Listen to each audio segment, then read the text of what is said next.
Good morning, Antigua and Barbuda, and good morning to the universe. We're pleased to bring you coverage through 360 right here from Antigua and Barbuda at the Coolidge Cricket Ground, home of Cricket West Indies. I'm Vernon A. Springer alongside Terry Laraja, and we're getting ready for day 3 action with the Leeward Islands closing out day 2 on 134 for 4. Just in case you're wondering what happened during the process so far, the Leeward Islands scored 358 all out in 102.3 overs, 481 dot balls, and they were bowled out at 10:58 on day 2. The Academy, they were dismissed for 145 all out of 39.3 overs with 182 dot balls in their innings, 15 fours, 176 minutes batting. The main standout features and performances: Jamar Hamilton, 81, top scoring for the Leeward Islands Hurricanes, his 20th half-century in the professional setup, 154 balls, 229 minutes, 11 fours.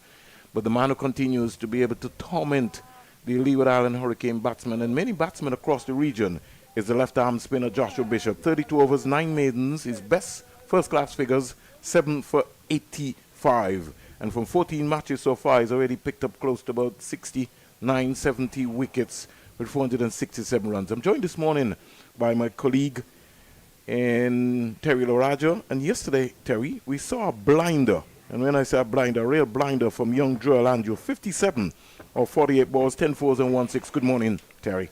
Good morning, Vernon, and good morning to all our listeners and viewers wherever you may be in Antigua and Barbuda and around the region and around the world. Yes, the young Joel Andrew looked like he had a statement to prove after suffering a first ball duck in the first innings. A blistering innings. The bowling wasn't sensational by any means, but you still have to put those bad balls away, and he did that very, very commandingly. Be interesting today, Burnham, with the lead at 347, how much the Leeward Islands will want. It's appeal for LBW with the first ball of the day, but going down leg side and not out.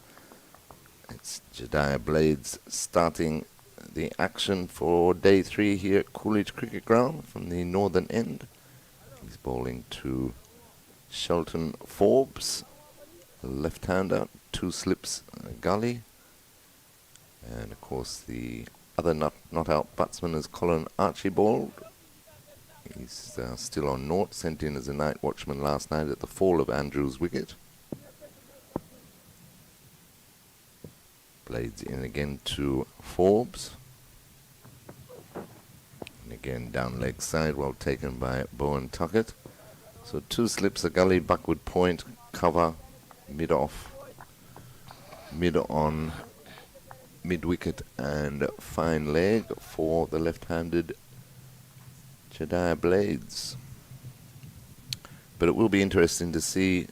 Vernon, we were quite surprised that they didn't enforce the follow-on. The Leeward Islands yesterday with a commanding lead of 213 runs. Now that lead is 347.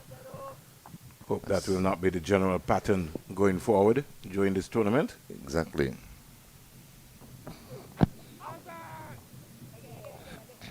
Stifled appeal, but again hitting leg side. That delivery from Jediah Blades. I think Rakim Cornwall and his men have a total in mind of around 400. So it'll be interesting to see this first hour of play, if they can get away and then maybe put the young academy boys in just before lunch today. I think they will bat up until lunch, Leeward Islands, depending on the discipline attack here from the West Indies Academy.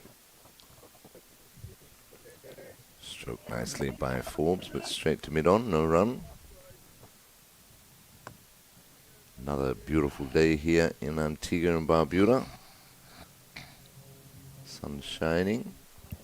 No threat or possibility of rain. Be careful, Terry. True. Sneaks up on you sometimes. The rain can just come down. It can. It doesn't have to set up these days. No, never goes up, does it?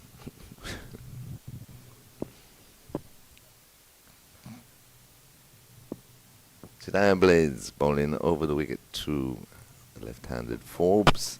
And that one struck firmly but straight to mid-off this time and still no run. So important when you see a natural player with so much potential like Shelton Forbes. You have to get him into a system where he could really develop now. His love, he wants to be a professional cricketer. Where does the support system come from now? I was just having a chat. The chairman of the Leeward Island selection panel saying to him, got to find a way to make sure that you work with this guy. Doesn't have a contract, full contract with the Leeward Islands Hurricane as yet, but he's showing good signs. Blade starting with the maiden. As McKinney Clark takes up the attack from the commentary box end. First time we've seen McKinney Clark from the media center in here.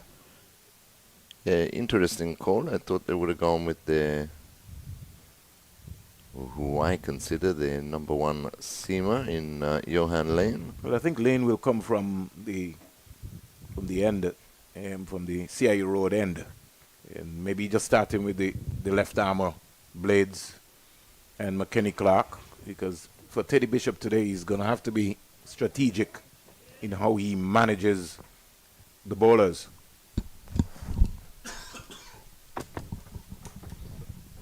Clark into Archibald, wide outside the off stump, just lets it go through. He's very short, especially in that first over he bowled yesterday, Clark. Jewel Andrew took advantage of it, plundered him for 4 consecutive boundaries through the mid-wicket region. Rakeem Cornwall having a stretch. He will maybe expected to have a long bowl. Another long season for him. So load management again for players is going to be also very important, as Forbes just tickles this one down the leg side. Yep, first runs of the day, 135 for 4. As Archibald had just tickled that one down to fine leg, so he's away, he's on 1. Forbes on strike now on 38. The combined campuses and colleges, as we speak, they're 114 for 2 in reply to Trinidad and Tobago's massive score of 504 for 6 declared. This is first-class cricket happening around the region. Yeah, big 100 for Jason Mohammed, I believe, 170 odd. Jide Goli as well.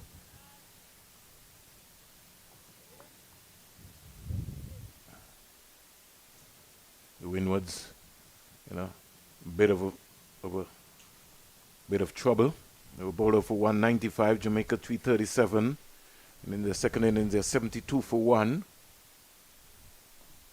Mackenzie has gone to the top of the order now. So I'll be hoping that he gets a big score. Yeah, missed out again in the first inning. I think he only got 1 in the first innings. Promoted to vice captain this year.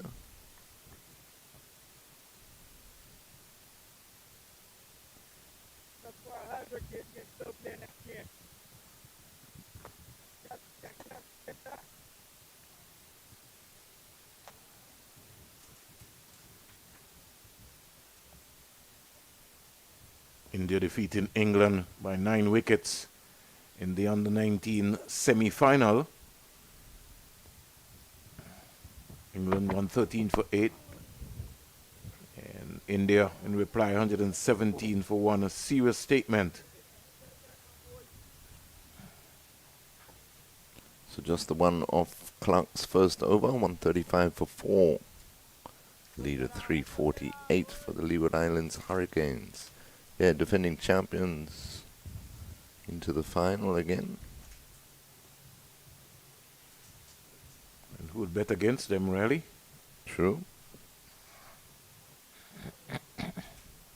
quite a lot of work to be done at the women's level, and a lot of countries have seriously invested in women's cricket. Even South Africa. South Africa, after their performances as host country in the Under-19 World Cup, decided that they were going to really make a serious investment into the game, and that's where you have to start. You have to start. Nigeria, some of the small nations making an impact.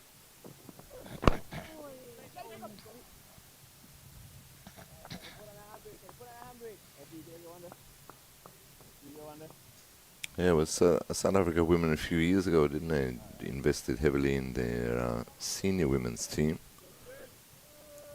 Good to see they're doing the same with their under-19s. And maybe something that we're going to have to establish in the Caribbean. We're going to have to find a pool of young ladies, anywhere between 40, 60. Get the best coaches, working with the young ladies. We'll proper program. Good ball by Blades, well defended by Archibald. Of course, the West Indies women senior team in action again tonight, the third and final T20 International over in St. Kitts against Bangladesh women. They're already 2-0 up in the series. Yeah, and sort of kind of stunned the come back to that, Terry. Shot by Archibald, but he can't beat backward point. Many pundits feel South Africa defeating Australia in the Under-19 first semi-final by 5 wickets might be an upset, but it comes down to investment and how you go about your program. When South Africa hosted the Under-19 tournament, I don't think they won a game. And now they're into the final of the ICC Under-19. It is belief, and it is, how you pay attention. You pay attention to what's in front of you. Pulled away by Archibald. 2 men down on the fine leg boundary, just the single. Every now and again, Blades tends to pull the ball down. It doesn't have the pace. And so for sometimes you just have to begin to work on that, and you have to assess the conditions. After 3 days, is it worth it trying to see if you can bowl a short ball? If you're going to bowl a short ball is an effort ball. So you really want to try to make that happen.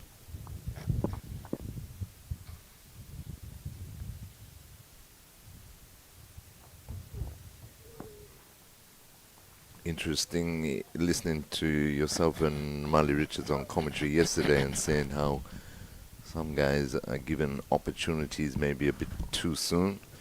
He played the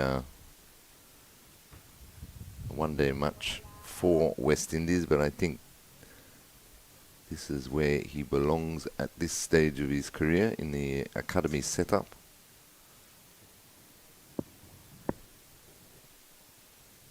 As he develops. In he comes again though to Forbes. Bang on target, defended on the onside by Forbes. No run to complete the over. So at the end of the over, Leeward Islands Hurricanes 136 for 4. Shelton Forbes on 38 and Colin Archibald on 2. Very quiet start for the morning's play. Real dynamic exhibition of batting yesterday afternoon from 18-year-old Joel Andrew. Despite some poor bowling first up from, was it McKinney Clark? Yes, he hit for about 4 boundaries. He just grew in confidence, played some exquisite shots. And there was a good contest with him and Joshua Bishop. In the end, Bishop being the victor.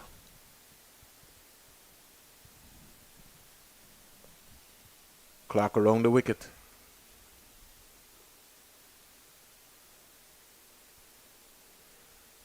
Doesn't take long for them to go around the wicket as soon as they see left-handed batsmen these days, Vernon. It's almost like a backroom staff ploy. I sometimes feel if you're looking at the same game, some of the bowlers are maybe not that comfortable.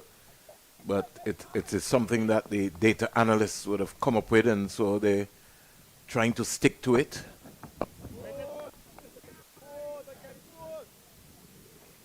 Shelton Forbes caught napping there. Looked like it might have been a single, but Archibald in the end said no. Archibald has scored a first-class 100.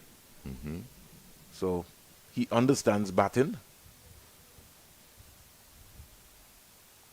Maybe about 3 years ago, he was around the West Indies A-team setup. Had a couple of injuries as well, too. Slight injuries. Maybe that might have deterred his progression. But he, too, is a natural athlete. Lovely shot. Hit that well. And rolls into the rope. Played it very nicely. Straight over mid-on for 4. First boundary of the day. Leeward Islands 140 for 4. Yeah. Kept his composure. And knew he was going aerial. And just dispatched it into the West Indies Academy dugout here at the Coolidge Cricket Ground. Taking the score to 140 for 4. Again, nicely turned back with a square for a single.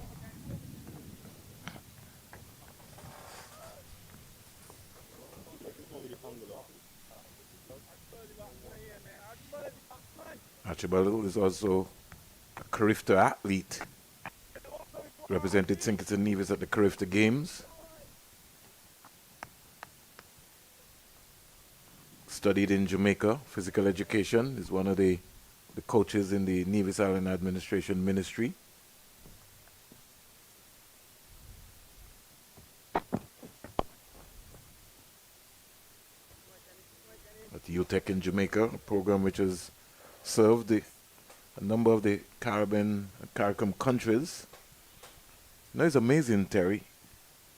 We have professionals or personnel in the medical area that go to Cuba, get certified, and having a serious fight. And people, they come back, and associations and administrators seeming to be fighting against some of the Cuban doctors or the Cuban physios.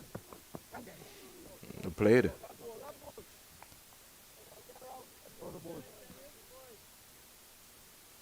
Finds the edge of the last ball with soft hands. One bounce to the slip fieldsman. So 141 for 4 at the end of the over. Shelton Forbes remains on 38. Colin Archibald on 7. The lead 354. So Forbes just getting some new gloves. Slow start this morning, and he would be eyeing to be able to make sure that he can record his first half century in first-class cricket. He's batting with his counterpart from the Brownhill area as well, Colin Archibald. And maybe Colin sees this as an opportunity to say, hey, hold on. As Mali rightly said yesterday, he batted at number 11 in the first innings. He's got a first-class 100. He's maybe going to remind Steve Leeward and Wilden Cornwall that, hello, I'm here, so he's going to cash in. But that's good. That's what you want. Definitely. You want competition for places. You get an opportunity. You make it count. We've seen Cameron Pennyfeather, and he is making a statement that he wants to be in this team.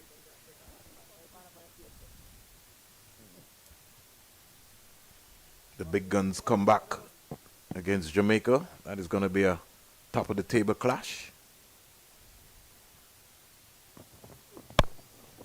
Shot by Archibald, driven through the covers, 4 runs. And he hit it with such authority, and all of a sudden he just posed for about 10 seconds for the camera and then just walked away around and just dabbed his teammate Shelton Forbes. Look as if he was practicing that shot since last night. Yeah, and he looks very determined this morning. That would give Shelton Forbes some confidence when he sees that. And he didn't try to overhit the ball. His head was leading, got past his right foot, and he stayed in, kept his shape.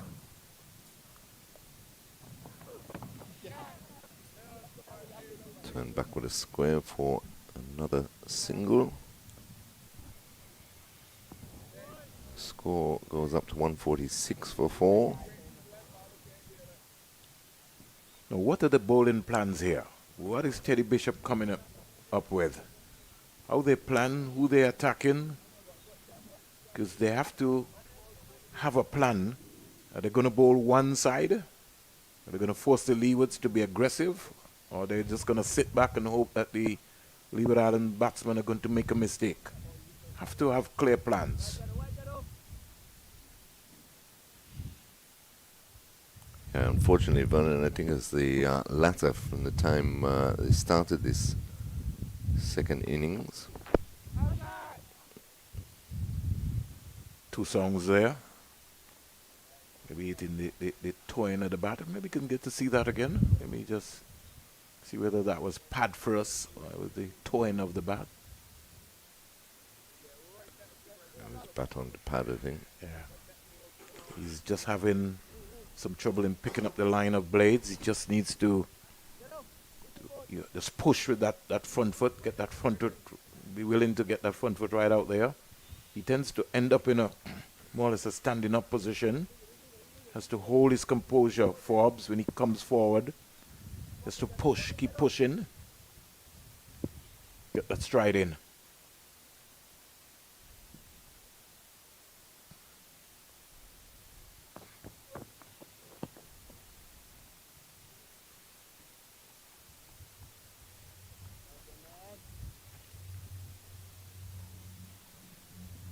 Yeah, but we were saying yesterday that Vernon, being so far behind the game, the young West Indies academy boys, we would like to see them come out and attack, have a figure in mind, total in mind that they would like to bowl Leeward Islands out for to try and drag themselves back into the contest.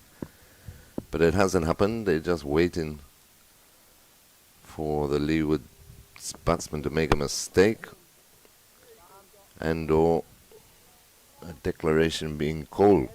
3:59 the lead currently at the end of that over. 146 for 4. The Hurricanes. Colin Archibald's moved on to 12. He's done all the scoring so far this morning.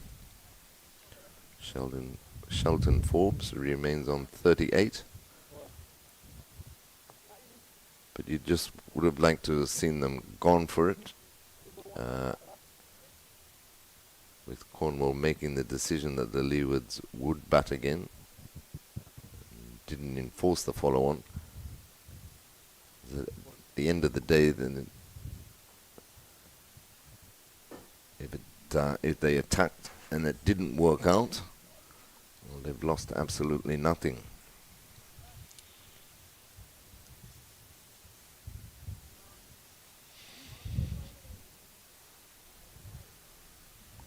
Plans have to be clear. And let's look at the field placing here. What's the line now? Is it a leg stump line? That's what it looks like to me, Terry. Yeah, it's hit in the air, but it'll clear the onside field. Another 2 to Archibald, so his intentions this morning are clear. Well, Archibald is not going to hang around. Archibald is somebody who's going to look to rotate the strike. He's going to look to take the attack. Since yesterday, he was talking to Colin Boyne Tuckett and saying to him, listen, I'm going to hit one of you guys, out of the ground. So he's shown his intent this morning very early. Most definitely. In the rotation of strike, I was talking to a friend last night, and he was saying that about Kadeem Henry. Feels that he could rotate the strike a lot more or a lot better with his batting. But that's the bane of all West Indian batsmen over the last few years. Especially, as you were saying yesterday, the spin bowlers, you can kill the ball, you don't need to strum it without placing it straight to fieldsmen. The same when they're facing the seamers. If you have a look at if you have a look at other countries, they're very good at manipulating the ball into the gaps and just dropping it and run. When the bowling is tight, when the bowling is on top, they're still looking for that single, which is all important to build partnerships. That's what normally gets partnerships going. Well, that's a skill, Terry. And remember, all this happens in preparation. You can't, if you don't prepare. Exactly. It's not going to happen in a match. You can't expect to just come into a game. I'm very much concerned sometimes in terms of the preparation of what happens in the franchises. I mean, how many of these guys have maybe batted for an hour or more in practice? True.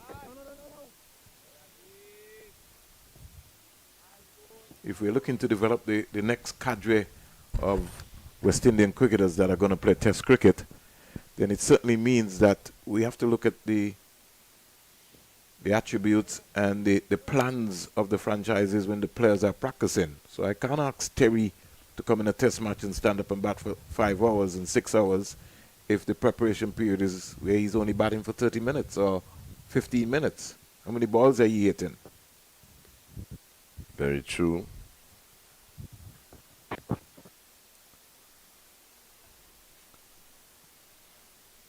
What you practice is what you preach.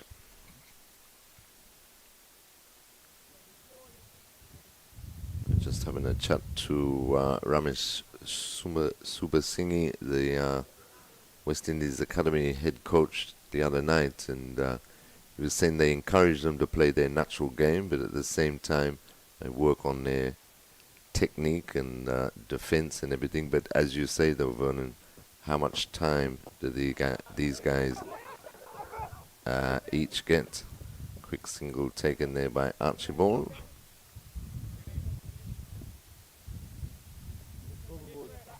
To complete the over. You have to be hitting at least, Terry, close to 500 and up balls per day. You know, different repetitions of various shots, whether it's defense, whether it's sweep, whether it's back and across, whether it's chipping out. You know, you have to have a plan. So when you go to a net, it's going to be 30 minutes against pace attack. It's going to be another 40 minutes against spin, you're practicing to use your feet. What are you working on? I look at some of the practices sometimes and I see guys want to belt the ball out of the nets rather than concentrating on, improving their own shape. Right. Or landing the ball in the right area. So how you practice is how you play. Yep.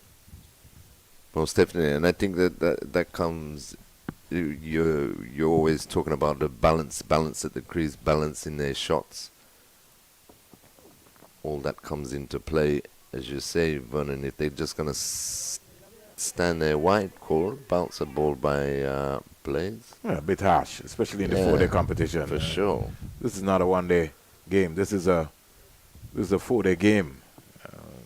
Let's look at that again. You have to give them some leverage sometimes. It took off, but still. This is what tends to discourage young bowlers from deciding, well, I can't bowl a bumper. You have some leverage sometimes. Blades was coming in, but it seemed to be attacked by a bee. And the guys found it very amusing.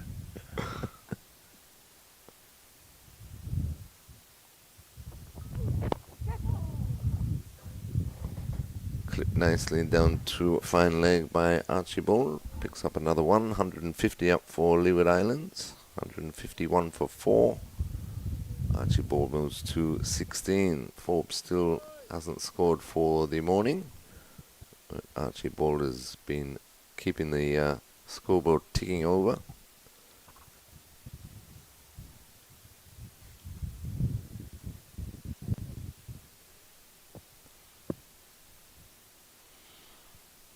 Forbes has showed good power of concentration.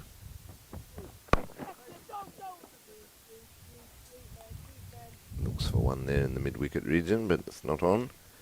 And also getting back to practice and all that, it's what the individual does too in their off time. how much practice they put in themselves. As you say, Vernon, they should be, the batsmen should be wanting to hit ball after ball. We've all heard the stories about Chanderpaul. He used to get anybody to bowl to him. Don't think you have those kind of players today, sadly. Yeah. You see, when he plays that shot, Terry, if I can just get my technician to just roll that, Terry, so that you can understand what I'm talking about. Got to stay in the moment. He sort of came up, he's got to enjoy it. And just, he played it, but, because he wasn't comfortable, he just took back up there. Yeah. Just needs to find the gap. It's going to be a wonderful player. He's got the right temperament.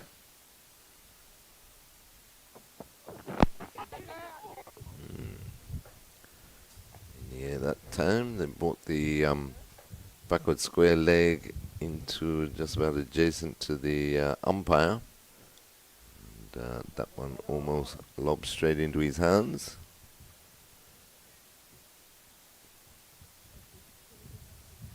So they've kept Forbes quiet. He remains on 38.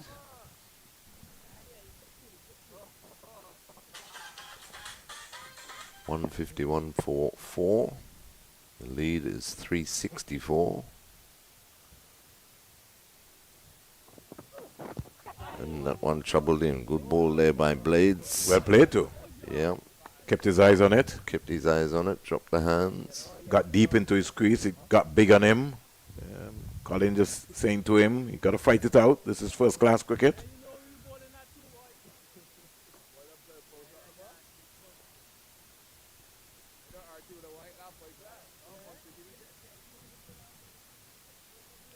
Did square him up,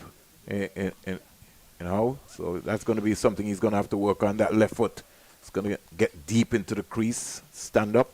Maybe another day you smack that into sticky wicket. Boy, that's a good bumper. Another good bouncer. Yeah, good aggression here from Blades. Well played in the end, also by Shelton Forbes. Definitely, as you say, keeping his eye on the ball, but good to see that Blades wasn't deterred by that wide that was called earlier in the over from a bouncer. Two good bounces in that over after that. 151 for 4. Leeward Islands continue on here at the Coolidge Cricket Ground, home of Cricket West Indies.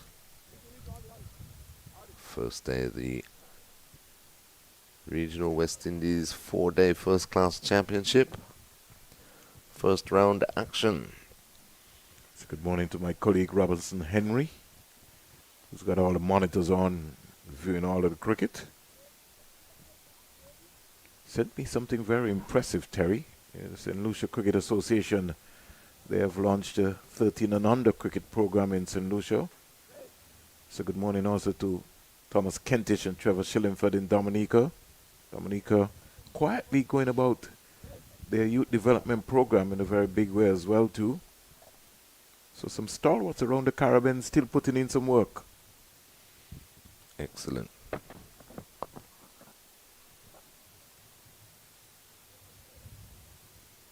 Youth development, extremely important. But you have to be patient and you have to have the right personnel around to teach the youngsters the game. I think that is the major problem that we're missing out on. Everybody's just looking for, a Brian Lara or a Shivnaren Chanderpaul in a year time, or Joel Andrew within 3 months' time. Mm-hmm. It's a process, it's a growth process, and you have to teach the boys and girls the game at an early age. It's pulled nicely by Archibald into the backward square leg boundary. 4 more. Very poorly lined delivery there from McKenny Clark, and every now and again, sometimes everybody, all the fast bowlers, it's just like a culture in them. They feel that they have to just drag one down. Got to stick to the game plans. You got to build pressure. You got to bowling partnerships. That's what you do. You have to support Blades. That over from Blades before was aggressive. It was good. You now have to come. You can't give the batsman any freebies at all.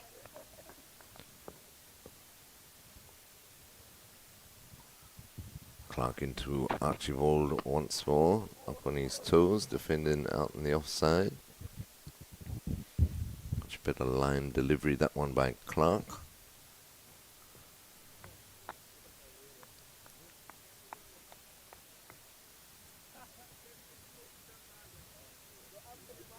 They need to try and keep themselves up, West Indies Academy.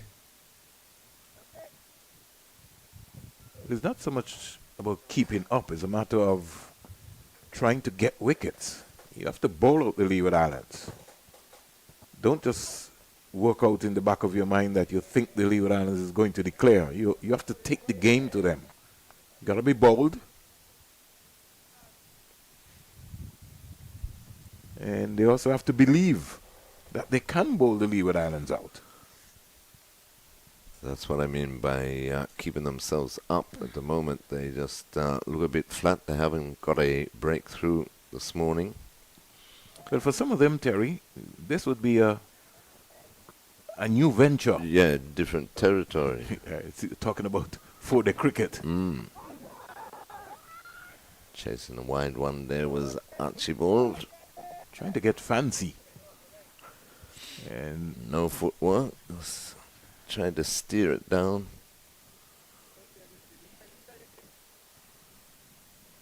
Left foot, just the hands moving. Colin didn't move his left foot at all. Had the left foot maybe gone deep enough, you'd have been able to just play that late down to the vacant third man boundary area for a boundary. But it was not to be.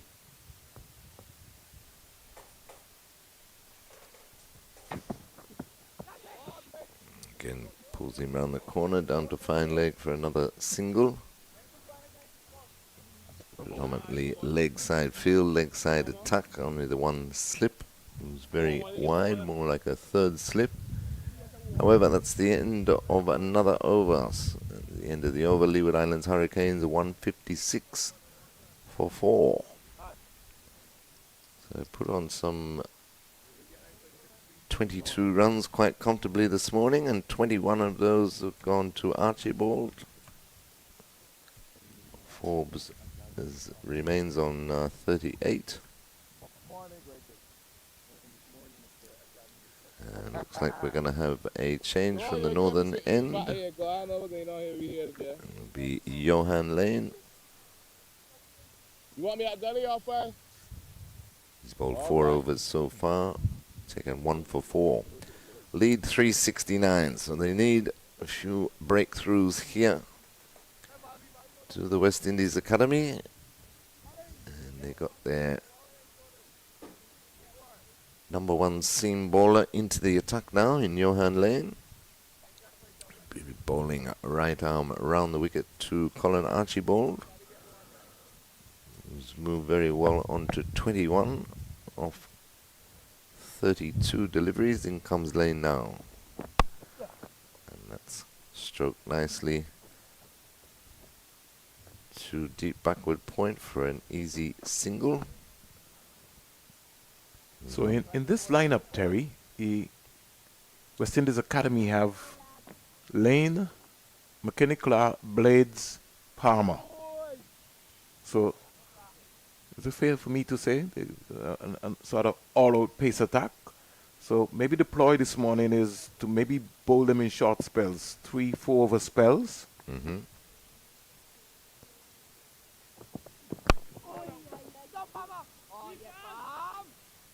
Back on target by Lane.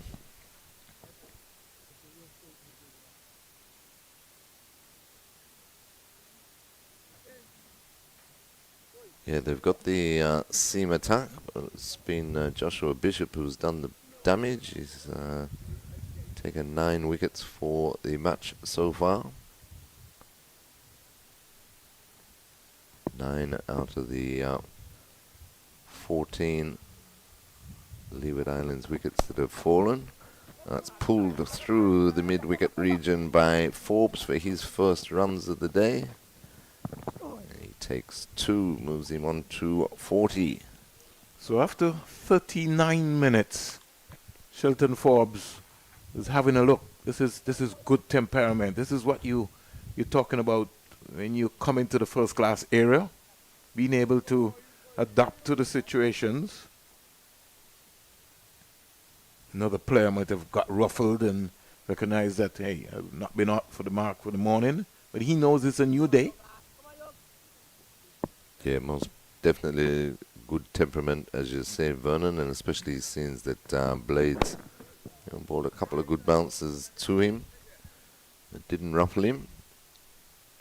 Kept his composure, and he looks like a player that knows exactly what he's about, understands the game situation. It's also game smarts as well. That comes into effect. But this is going to be a good investment here by the selectors. Head coach Steve Leeward, Wilden Cornwall. Well bowled by Lane, beats him outside the off stump. I think he was in two minds, looking to defend, and he was caught in no man's land, played down almost like the wrong line. It's a good thing that it was offline. He was moving, just shuffling on the crease rather than being balanced. He just walked away and started to talk to himself again.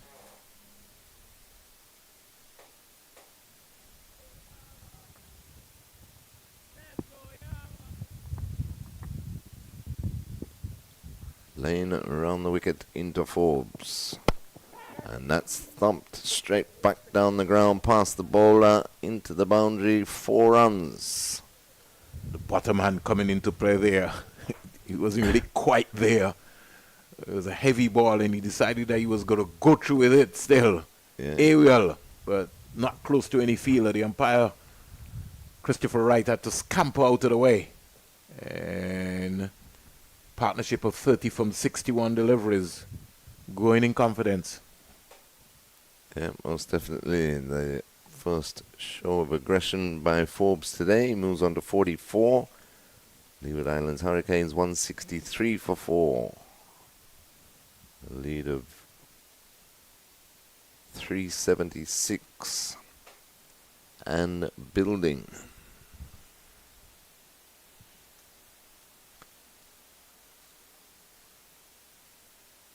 Looks like McKinney Clark will continue from this, the commentary box end.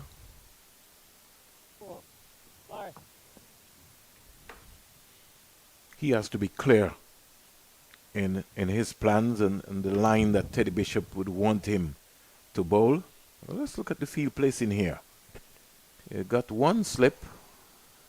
They got a sweeper. The deep backward point now is going out.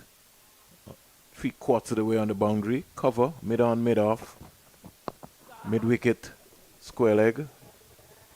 Deep backward square and a fine leg. The deep backward square coming into play there to feel that delivery. Yeah, Archibald not really going through with the shot. Picks up a single. He moves to 23, so as a night watchman, he's certainly done his job. Hung on last night and then enjoying himself this morning.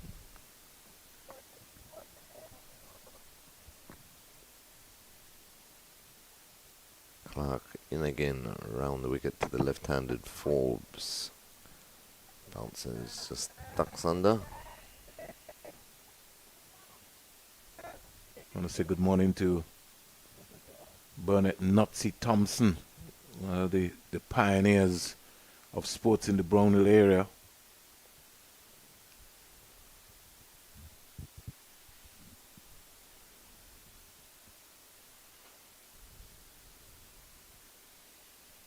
Calypsonian cultural icon.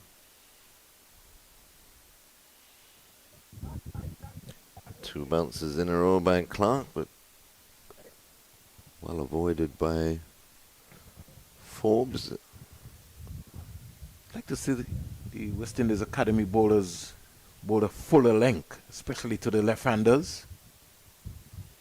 So the short ball is not working, so they have to come up with another plan now. Maybe bowl more wicket-to-wicket deliveries. Tuck the stumps.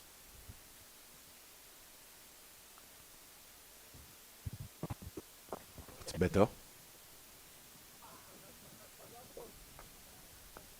And that was not a bad offer, because what automatically happened there is that Forbes really didn't get his right foot out to the pitch of the ball. His just hands really went.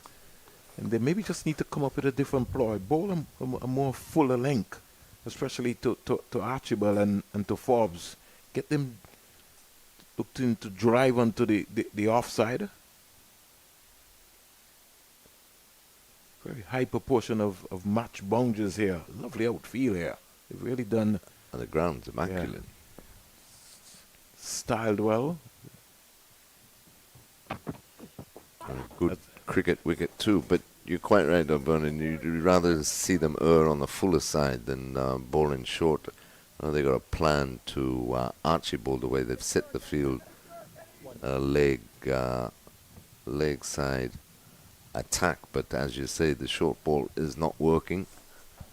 At least maybe one of the guys you put in an extra slip. Yeah, you have Teddy Pitch Bishop, it who up. is in the mid-wicket position. He maybe can come onto the offside and get the guys what a more defensive feel, you out and out, rather than saying that, like, listen, we're just going to look to bounce them out. It's really not working, really. No, it's not threatening. And in the meantime, Leeward Islands just keep strolling along. 166 for 4. They're up to now. Colin Archibald 24 not out. Shelton Forbes is on 45. So the lead is 379.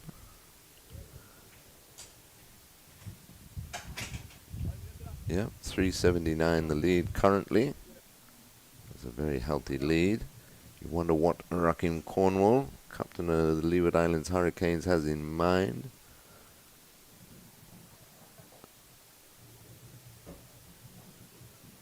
That'd be round about the 400 mark.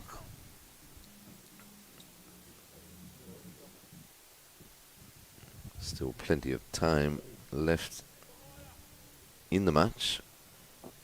Day 3 here, 4-day match.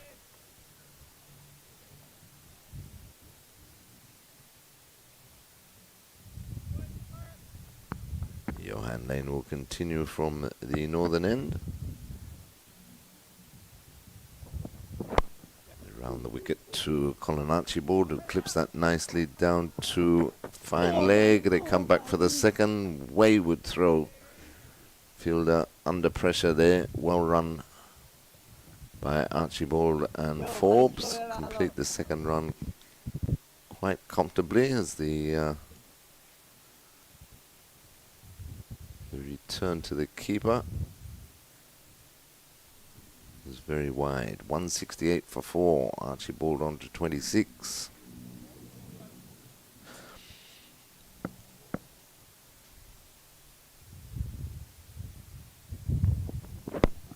And that one clipped in the air to mid-wicket. And pretty poor piece of fielding there.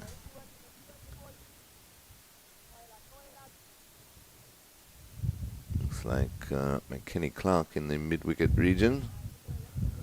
Lets it go through, so another 1 to the score. Brings Forbes into strike. He's 5 away from his maiden first-class half-century as Lane is into him now. And that's full and driven, just dropped short of the cover fieldsman there. Looks like Diniel. Lane thought he was in for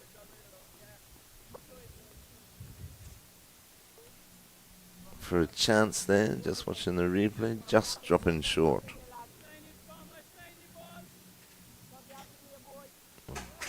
Diniel, but that was a good full pitch delivery.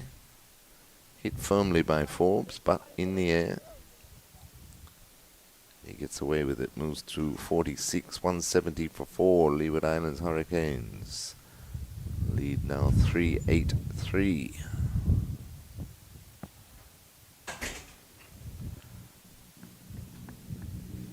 Lane again. This one, Archibald trying to cut that through the offside. Doesn't make contact through to Bowen Tuckett. No run. Leeward Islands Hurricanes 50. Came off 115 balls, 76 minutes, 7 fours in 18.6 overs. The 163 balls, 107 minutes with 15 fours in 26.4 overs. And the 250 balls, 162 minutes with 21 fours and 1 6. Spot on target again by Lane, just forced into the onside by Archibald. Keeps coming in. I think they've used him rather sparingly in this match. Johan Lane. Again, it comes down to the player load management. Mm-hmm. You know, that's a big word these days. Apparently, yes.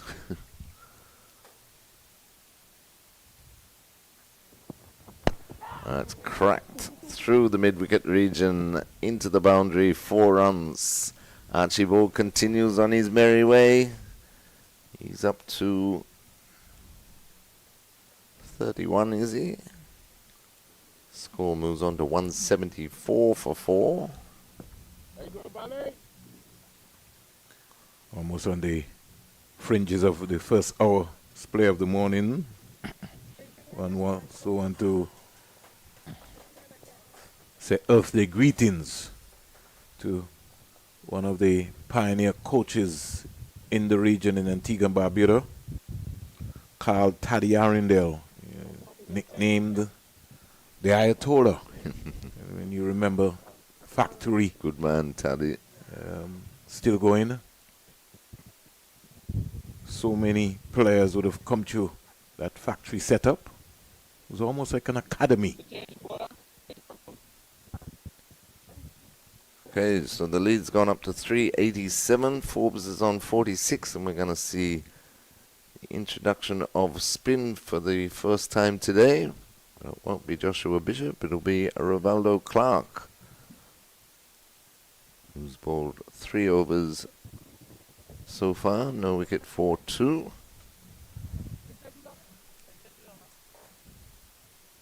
West Indies Academy desperate for a couple of quick breakthroughs here. At 387, you wonder how much longer the Leewards would want to bat. I'm sure they have some sort of total in mind, as Rivaldo Clark around the wicket to Forbes, who punches it up to Lane at mid-off and takes a single. He moves on to 47. It's 3 away from his maiden first-class half-century. So, the West Indies Academy have found a new bowler in Rivaldo Clark. And he too starts around the wicket to the left-handers. Straight away. I think it's going to be a good contest with him and Colin Archibald. He's put in extra slip for Archibald, so he's got 2 slips for the left-handed Archibald. Did show some signs of potential of getting a wicket last evening.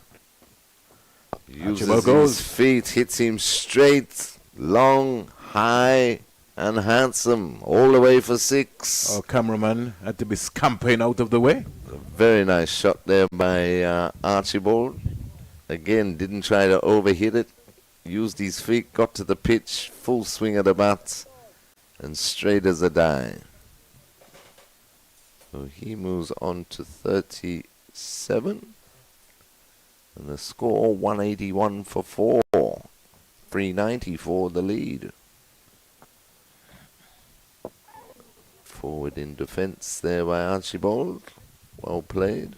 A little mosquito beaming around on our television monitor here in our commentary booth.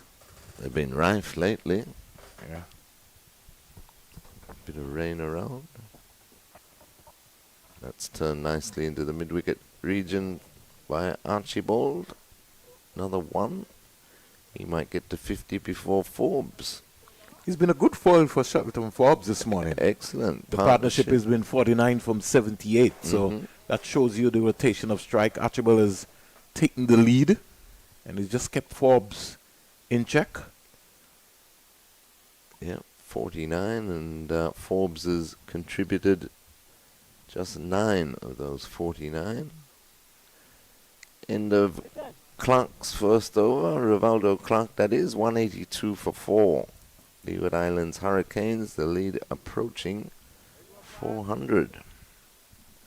395 at the moment. So I think the Leewards will bat up to lunch. That really would be their first objective. I can't see them going beyond lunch. And they maybe want to try and dismiss the academy maybe inside 3 days. The academy would have other ideas. They would be saying, no, we're going to chase this target. Teddy Bishop is due for some runs. Most definitely, or at least look for draw the match.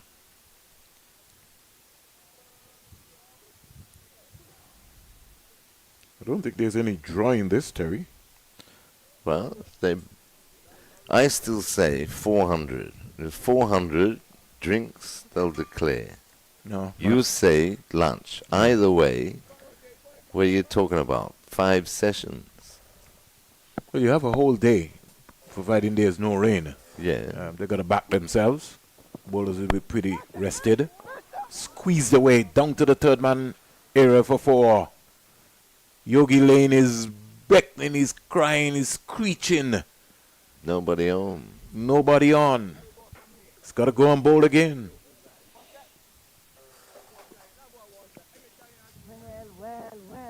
Partnership is 53 from 80 deliveries. With Archibald squeezing 42 out of it. And Shelton Forbes 9. Going in confidence. And then Teddy Bishop, if he doesn't pay attention, these two can again further take the game further away from the West Indies Academy. I think it's away enough. 399. Take some batting. These two are fighting each other, Archibald and Forbes. Who's going to get to the 50 first? I think Archibald stands a better chance at the moment. Forbes is just content on just playing his natural game, which is his role. He becomes the anchor man, spending some time at the crease. He's on debut. Archibald has got a first-class 100 already, so it's a whole different ball game. His mindset is to attack.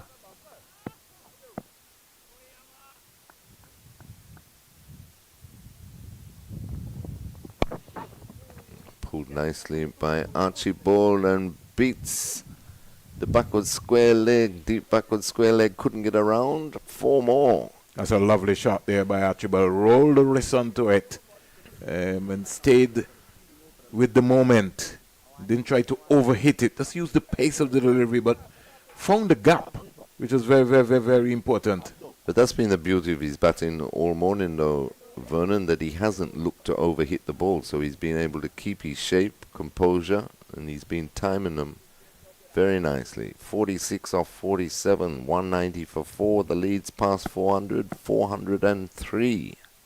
So good morning to the folks in the MRL, our neighbors, Montserrat, Stevel Rodney, Dina Baker, showing all those guys in Montserrat turned away down the onside. They want, they can get to.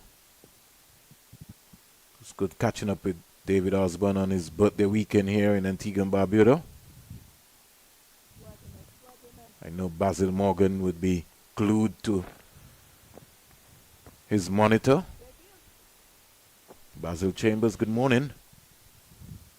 Davon Williams. So Wandy White recovering from his injury. He was one of the contracted players for the Hurricanes last season for Montserrat. Boy, he went for that wide delivery by Lane. Down on one knee was Forbes looking for his half century. They're both on 47. Jason Peters, another one of the graduates who would have played some cricket. Quinton Boatswain as well. Got a young talent in Montserrat, in Jamuel KB. He just needs the opportunity, needs some attention. Got to get him into a proper program so folks can see him played. With the advent of no cricket happening in Montserrat, it's kind of affecting the young talent coming out of that era. First hour play completed. Leeward Islands starting, and maybe just going through this period, 191 for 4, 145 for 4 they started with, Terry? 134 for 4. Yeah. So they put on about 55 runs. In quick time. In an hour. Almost in 60 minutes. Almost a run a ball, really, in terms of what's happening. And so doing it very easily, too. No pressure. Leads past 400. Yeah, so I did indicate to Terry that I think that the Leewards would bat up until lunch, and this depends now on the mindset now of Forbes getting to his first class half 50, and the rate in which Archibald is playing right now as well too. They could really, the next hour, maybe could just up the ante here. But the lead is 400. We will take a lovely break here in our first hours of play, and when we come back, we'll be calling the game for you in a very big way.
So we're back with the action. 191 for 4, 48 overs bowled.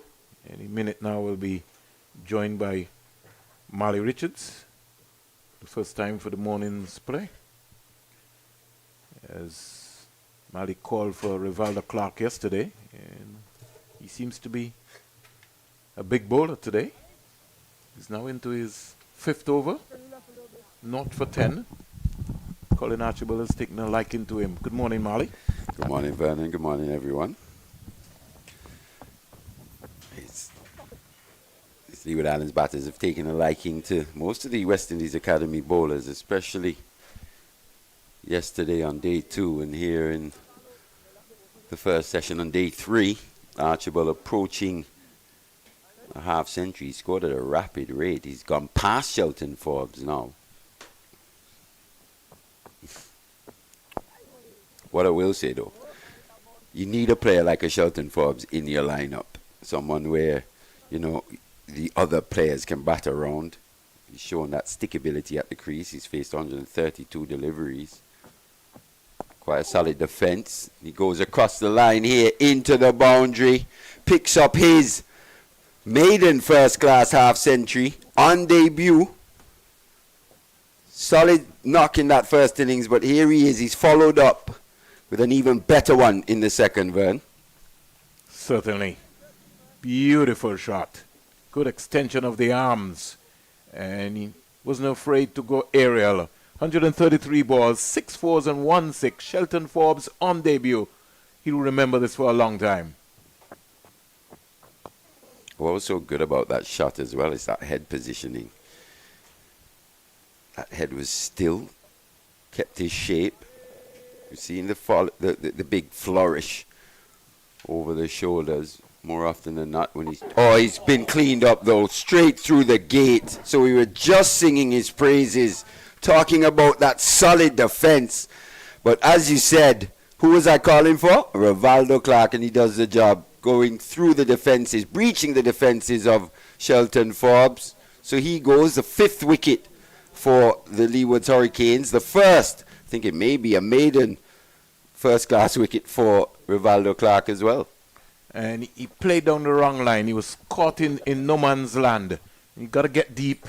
Just get deep. You know, get that left foot across and just play the ball right up in front of you. Remember the delivery we were talking about yesterday in terms of that one that doesn't spin? Yeah. That could be dangerous to the left-handers. Let's have a look at it here again. Maybe just a bit of natural variation. This one didn't turn, just went on with the arm, just flicked the pad on the way through. Was maybe expecting a little bit more turn, played for turn that wasn't there. The end of Forbes. But look, it brings the Leeward's top scorer from the first innings, Jamal Hamilton, to the crease, coming in here at number 7. A very, very deep batting lineup. Just looking at this Leeward's Hurricanes franchise, probably the deepest batting lineup in the tournament. They bat from 1 to 11. Easily.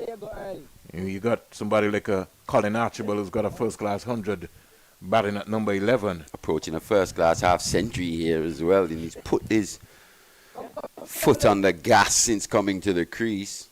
It's been severe on anything slightly over-pitched.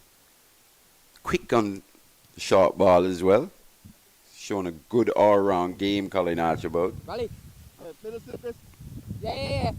they've gone to their trump card. This is the man for the West Indies Academy, Josh Bishop. 8 wickets in the match so far. 6 in the first, or was it 7 in the first? 7. 7 in the first, 9 in the match so far. He's got 2 for 52 from 13. He's got a long season ahead of him. I think Hamilton is going to come for 250 to the man himself, Colin Archibald. He receives a lovely standing ovation from his teammates in the dugout. We're in the number 150 or 51 balls, 6 fours, 1 6, a strike rate of 98.04. Colin Archibald registers his second first-class half-century. Yep, he's got 102 50s now. Someone who bats in the lower order. Very, very handy contributions down there. It's what really separates the mediocre teams from the good ones. It's having contributions all around. There's quite a few all-rounders in this Leeward Islands Hurricane setup as well. We'll see Archibald with the new ball probably in the second innings. Shouldn't be too much longer now in terms of a declaration by the Leeward Hurricanes. They lead by 413. I wouldn't expect them to bat till lunch. Full toss, hammered, straight. Just looking to buy a wicket now. Almost a tired delivery from Joshua Bishop. He's done a lot of work in this match so far. A lot of bowling.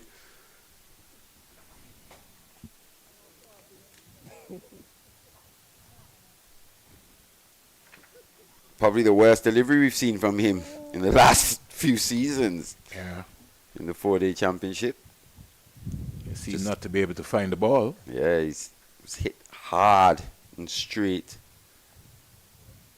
He's already bowled close to about 46 overs, Mali, in this game already.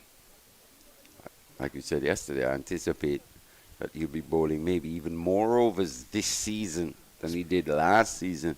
Yeah, especially without Ashmead Ned. Without Ashmead Ned. As you said, they bowled 650 odd overs between them last regional 4-day season.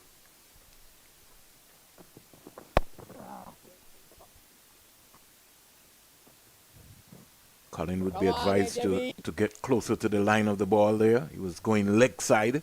Needed to just get deep in his crease and find the gap again. Just getting a little cheeky there. Yeah. Bringing out the skills. Didn't quite execute, but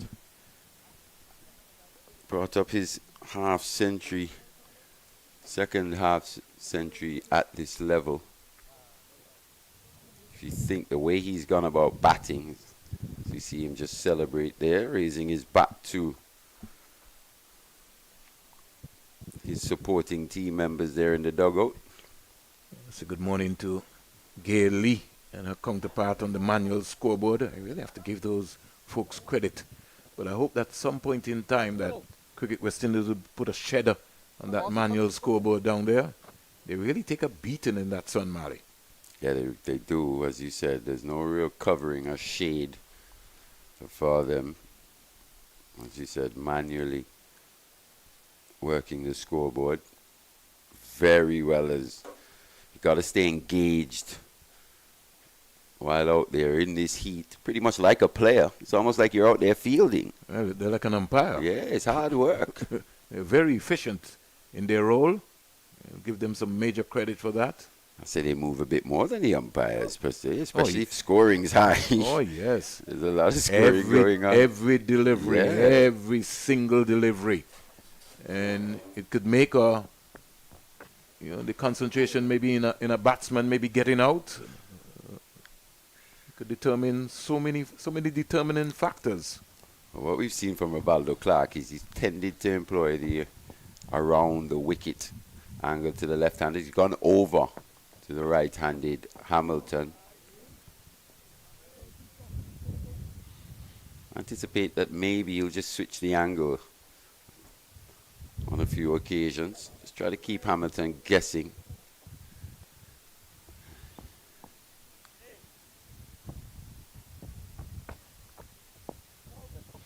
I don't know for too long, because only a matter of time before Jamar will decide what sort of shot he's going to play. And the way that Archibald is actually playing, as you said, 56 or 56. If they do choose to bat to lunch, he continues in the same vein, he'll get pretty close to 100. And the closer he gets to 100, I think that the declaration will be a little further away. Still got a whole day and 2 sessions and a bit left in the game. It's all in the control of the Leeward Hurricanes, so they've forged their way ahead.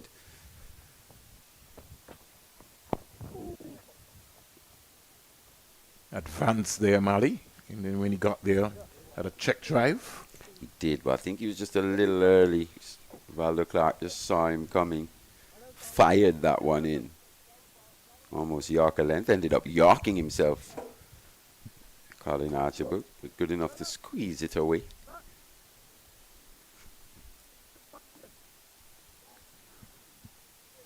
So we've seen another skill set of Rivaldo Clark. Yeah, it's showing he's quite a handy little offie. And he's very articulate about his field placing, where he wants the fielders. He's working out his angles and being a wicket keeper. I think that's added to his bowling skills. It's a bit too short though and hammered. Yeah, can't bowl that to Jamal Hamilton. especially in the form that he's in. Quite a short guy as well, so His base his base is quite low. low to the ground. He's got that ability to just turn balls that aren't quite short, that short, into short deliveries using that depth of the crease. And his bat speed as well, too. Yeah, he's got good hands. Fast hands to the ball.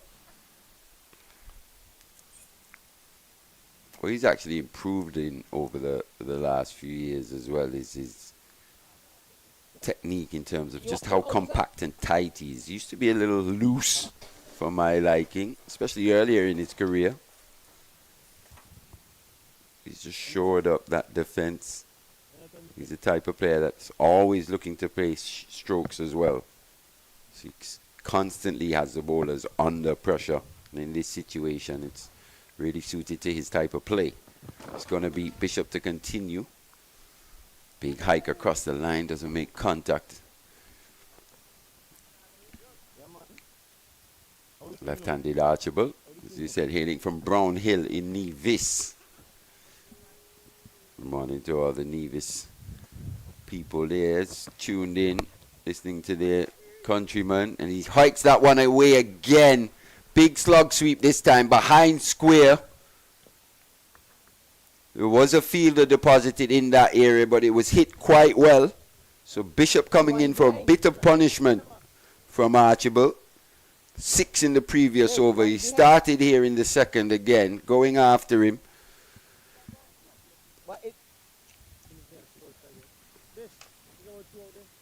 He's into the 60s now. You gotta say, there's 100 on the cards for this young man.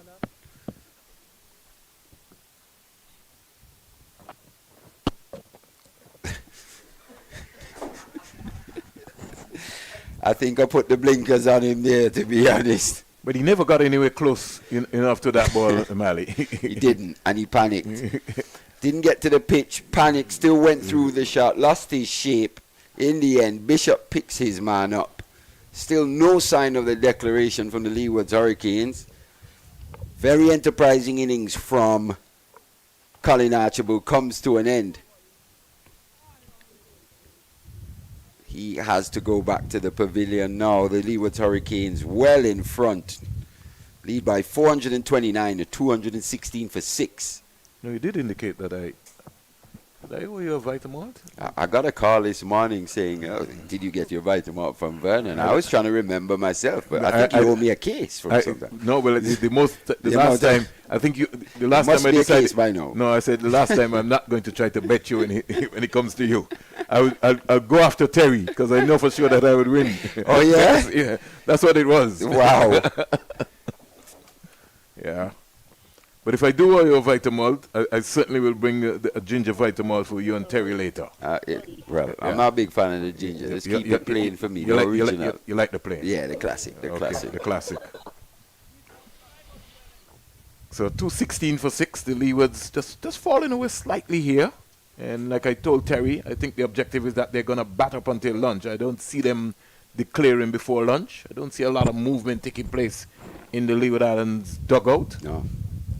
429 is the lead. Hayden Walsh, the vice captain, he steps out. 10 wickets for Joshua Bishop as well with that wicket of Colin Archibald. His second time getting 10 wickets in a match at this level. So as we said, he's just continued where he left off in 2024. Joshua Bish.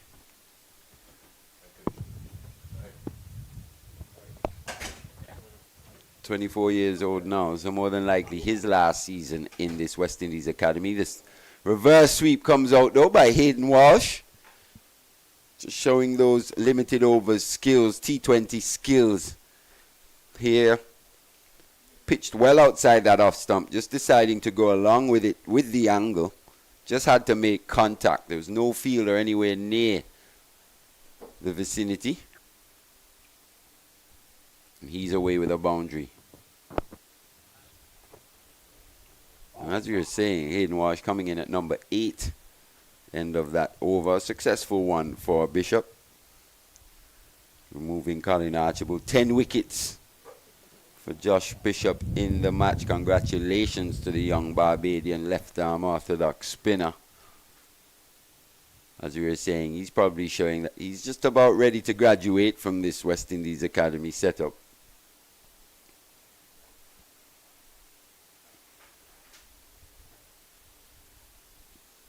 Doesn't necessarily have to be picked up by Barbados either. Barbados Pride, as we say, it's a professional franchise setup now, so let's hope that we can see him next season doing more of the same for one of the regional franchises.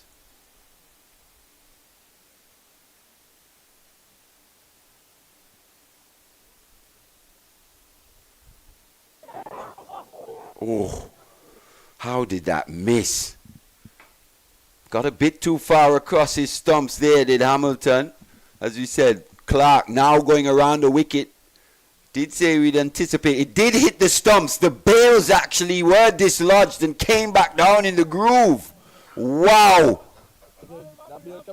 It bounced up, as you can see, Josh Bishop and Carlin Bowen tuck it there.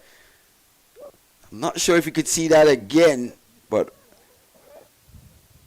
there was one on the first day that hit the stumps. The bails weren't dislodged. This time, let's have a look. Bounces, hits Hamilton on that thigh pad, bounces back down, hits the stumps. The bail actually jumped up, came right back down into the groove. So he was bowled but not dismissed. And he's cut away through the offside. Shot once again from Rivaldo Clark.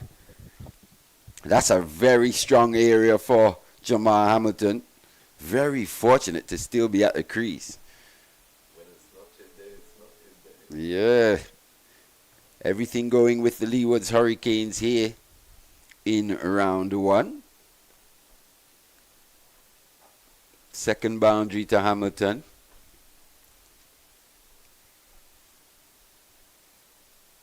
In fact, two new batters at the crease.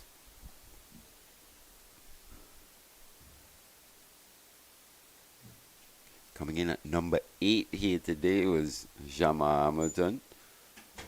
Goes hard again. Fast hands. Just takes the outside edge though. With injured Dindial coming round and doing the fielding. He'll be looking for pretty substantial innings when he gets his turn with the bat. Dindial, the former West Indies under 19 batting all-rounder. The lead 438, Mali. Yeah, it's growing. Anticipate maybe the West Indies Academy will have to chase pretty much near 500. 500 plus. Depends on how long the Leeward Hurricanes decide to continue batting for. As he said, if they were to bat to lunch, that would leave them with, 5 sessions left in the match. More than enough time, in my opinion. Still got to take the weather into account. It's been a bit of rain in Antigua over the past few weeks. You know what it's like, you just wake up tomorrow and all of a sudden out of the blue it's a grey, overcast day. And then the sun belts out after. Yeah, so they've got to make sure maximum point is a must in this match. 200 came off 299 balls, 201 minutes, 26 fours and 3 sixes, and that was propelled by the Forbes and Archibald partnership.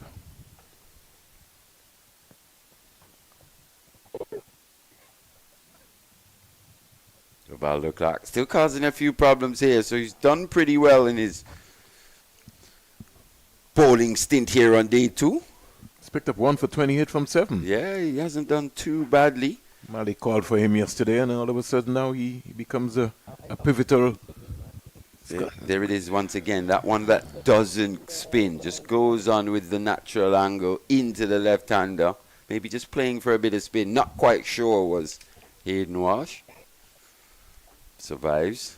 Shelton Forbes, his first First class half century, 53, 135 balls, 190 minutes at the crease, 6 fours, 1 6.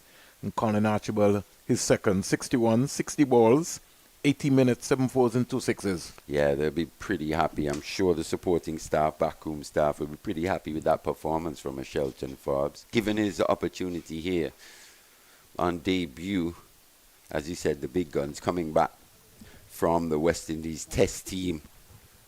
More than likely, Shelton Forbes probably may have to miss out in round 2, but what he's shown here is that the depth of batting talent is there for the Leeward Hurricanes in the event that these players are called off once again. And I'm sure he also has intentions of performing and really nailing his spot, cementing his spot, really competing for a spot against even the international players coming back down. That's what you want to see, competition for places. That means the squad's in a healthy place. And the thing about it is that he doesn't have a contract yet with the Leeward Islands Hurricane franchise. So he's actually playing on a pay-as-you-play. Yeah, and he's made a statement very, very, very early o'clock. Does he not even have a developmental contract? No. Wow. Sign him up right away. I was saying the same thing as well, too. Because I think you have to keep somebody like Shelton Forbes around the system. He has to be playing cricket.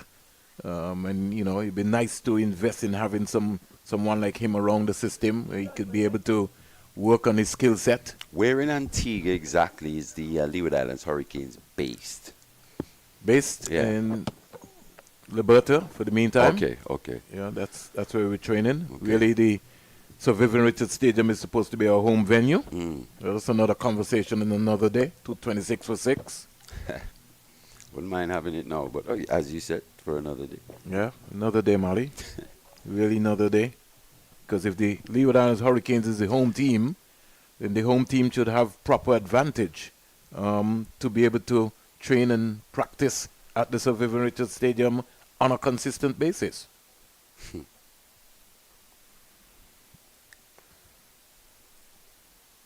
There's no way that you can tell me that we're playing against Jamaica next weekend and we had a game against the Academy and we had to play in Liberta. Can someone really explain that to me? Pitches weren't prepared or anything, even for the nets? The nets is just one thing, Mali, but I'm saying the actual playing surface. I'm asking you a question. You know is the net, were the nets available? Yeah. Nets are available, but you want the middle.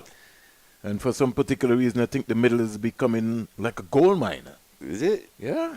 You don't need the middle. You need the middle to play the match. Well, that's what I was talking about. You don't need the middle for practice. The match situation, that's where the fallout came, really. You know, in being able to get that facility, get that area. In terms of for the game for the itself. game itself, okay. Yeah. Well, I think the practice facilities and stuff should always be available for any player, for anybody. But I guess the system and the logic sometimes, sometimes, Mali, people are afraid to make hardline decisions, and everybody doesn't want to offend anybody. But in the meantime, the interests of the sport and the interests of the game, some officials' egos are way bigger than them. It's not only that. I think they only take international cricket seriously. So we don't think that this is international cricket as well, Mali? No, they don't. I agree with you. I'm just telling you how it is. If it ain't West Indies or England, especially England or India and that, like, they don't really care. And that's the conclusion you have to come up with.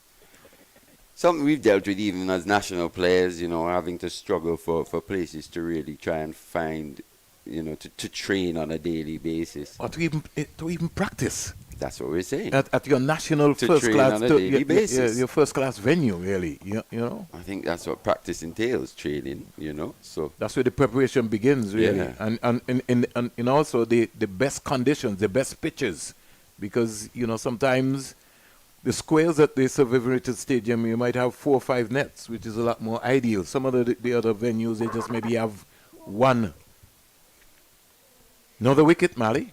Yep, another wicket to Rivaldo Clark once again going across the line. If the Leewards are going to play like this, Mali, then they should declare. No, serious.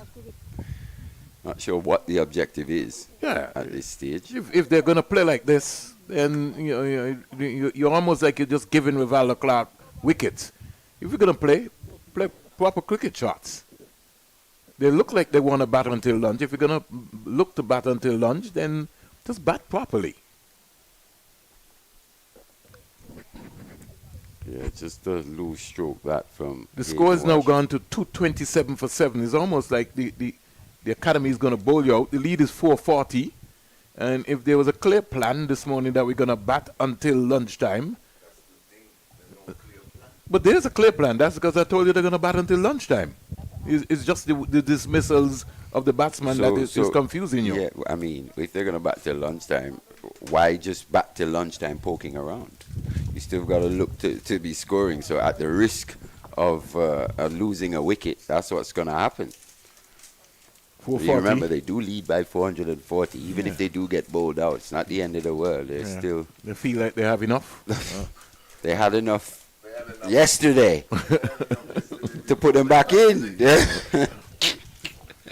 39 overs they were bowled out for if you remember, in that first inning. So you never know. The academy maybe might surprise them in the chase. Definitely. They'll be hoping to. You never know. It's a game called cricket. Stranger things have happened. A beautiful stump in there by Callum Boyne Tuckett.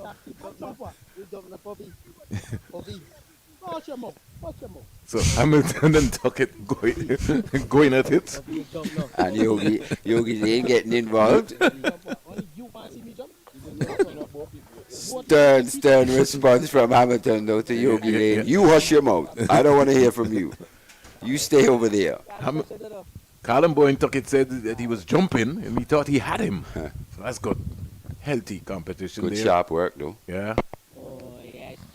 Tidy wicket keeper is Callum Bowen Tuckett. His batting's improved as well. Seems to be an improving player all around. He's only 20 years old. Yeah, he is. Jeez. Almost sound like he's been around for a long time. But it seems like a long time because we've been watching him now for what, almost 4 or 5 years here at the CCG. Started when we had the under-19. Yeah, Rising Stars. Jaden Carmichael, Onaji Amri, Kelvin Pittman.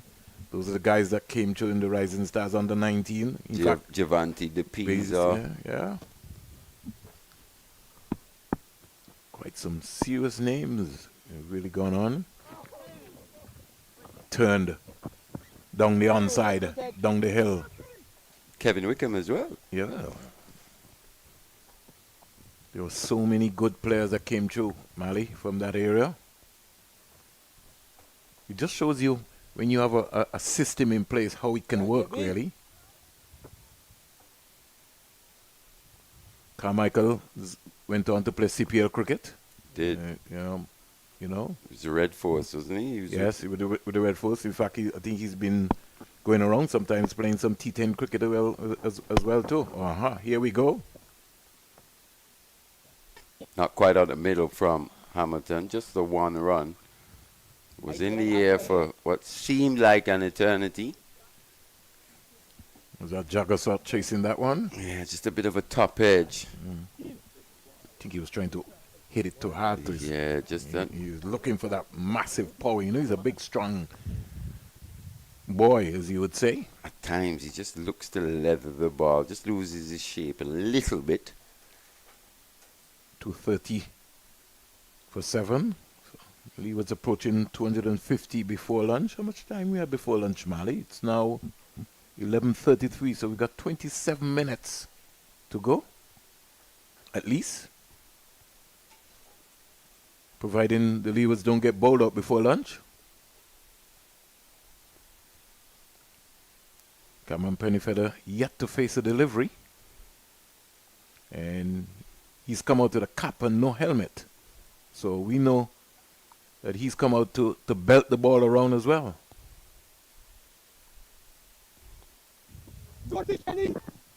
They're going to come back. Very good running. Yeah. Very good running indeed. Pennyfeather was quick to respond to the call of Hamilton there. Well paced stroke by Jamar Hamilton. It's forcing McKenny Clark to run to his right and in. Coming back for quick 2. 17 from 24 now. Pennyfeather yet to face a delivery. I think Hamilton is asking for something to be moved. Don't know if there's a reflection of a, what is he? Somebody's car, maybe? It's quite interesting though. It's Yeah. almost to the, it'd still be in his eye line, I guess. Yeah. Whatever it was, maybe the sun glaring on the Of glass or something. So the umpires, Donald Shekels, the standby umpire, has had to come out and get the job done. Fetch someone to maybe remove their vehicle. Or maybe just cover up whatever Hamilton is maybe indicating. Maybe it's a reflection from somewhere. Okay, so we're all good. Hamilton is relaxed, he's comfortable, and Rivaldo Clark will continue. He's got 2 for 31, and he's into his 9th over, so he maybe might become a permanent fixture in this bowling lineup. So not really, you'll have to earn it. It was his little spell last evening that would have earned him yet another spell here Well, today. you were the one who called for him. Well, when I saw I didn't actually call When for I him. said to call be for him, I'm bowling. talking but about when he giving him started bowling, a second over. He didn't look too bad at all. You know, he got the ball to really turn, especially against, he was threatening against the left-handers in particular, going past the outside edge on a few occasions. Let's see what the approach will be from Cameron Pennyfeather. But I like Rivaldo Clark's spell so far. He's very articulate in his field placing. He knows what he wants. Nice. Good batting that from Pennyfeather. Just knocking it down the ground for 1. Even though the situation probably demands him putting Willow to leather. He's just playing with common sense and Yeah, being he's smart. just giving himself an opportunity. Still has to acclimatize himself to the conditions.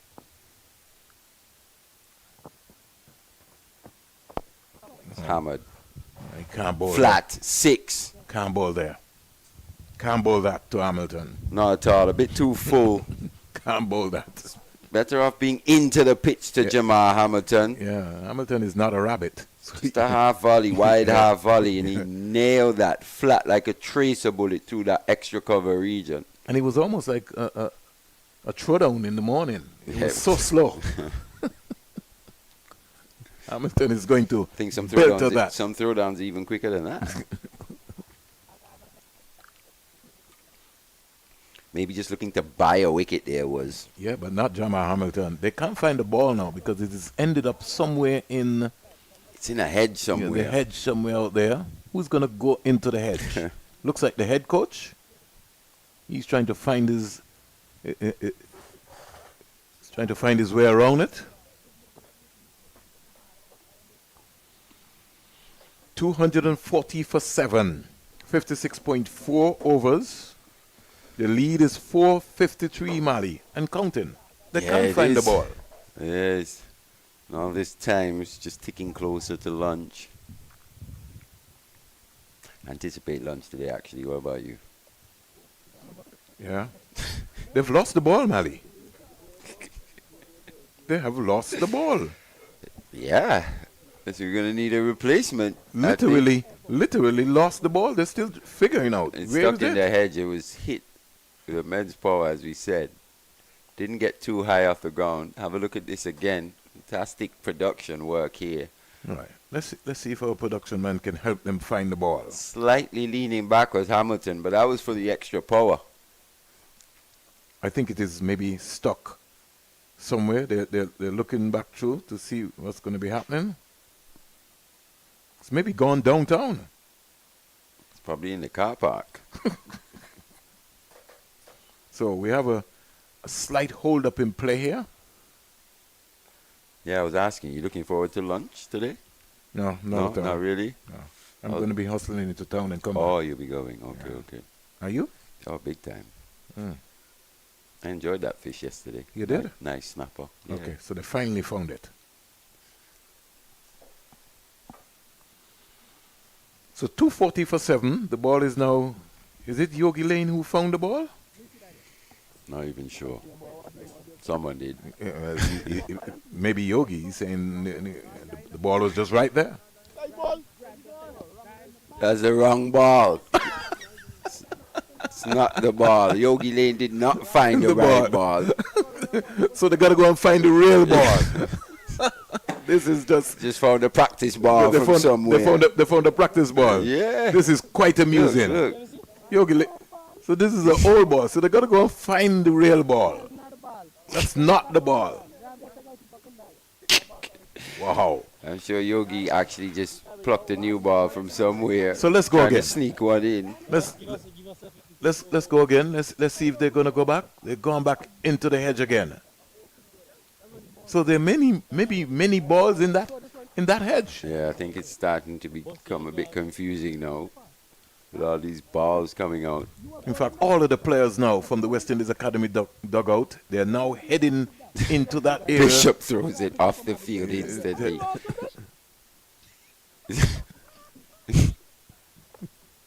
No, I think they're gonna have to get out the new ball. Yeah, the umpire Don Shekels is coming with the replacement balls. She's taking a bit of time out of the game here. This run rate 4.24, so it's just steadily risen as this Hurricanes innings has gone along.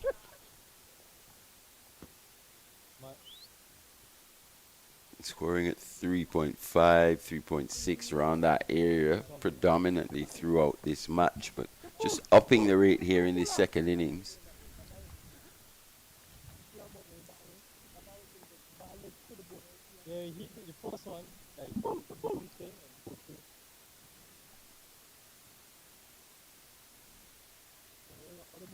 Avoy Knight, I want to say good day to you, my brother. He's in the cold enjoying the commentary. Sends his greetings to the team, Mali and Terry. Sci-Fi Philip. So they found the ball, or we have a replacement ball? I think it's going to be a replacement. So they're still looking for the ball that Hamilton lost. Someone is. But Johan Lane's back on the field now. So we should have play back on after that slight delay in the action.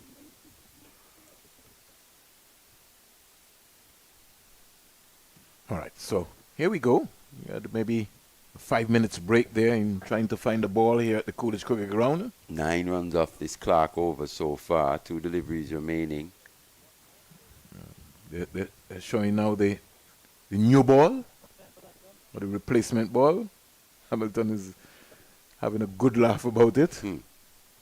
He might maybe just bet the next one away again.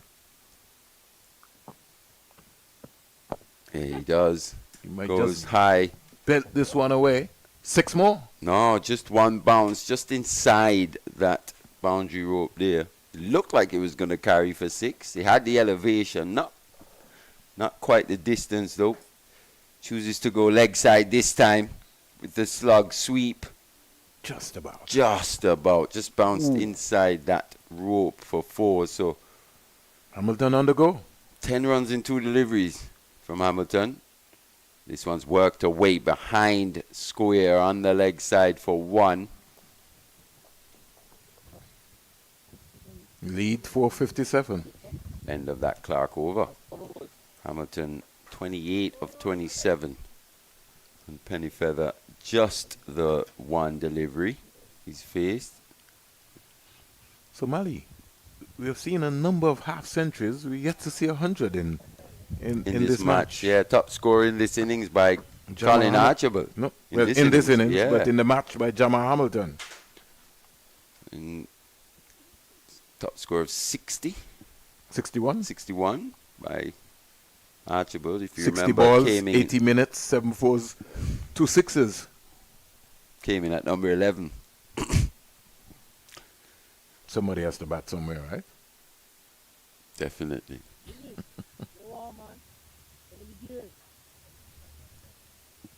Dinal is warming up. He's been told by his captain Bishop to get warm. So maybe he might come from the Rivaldo Clark's end.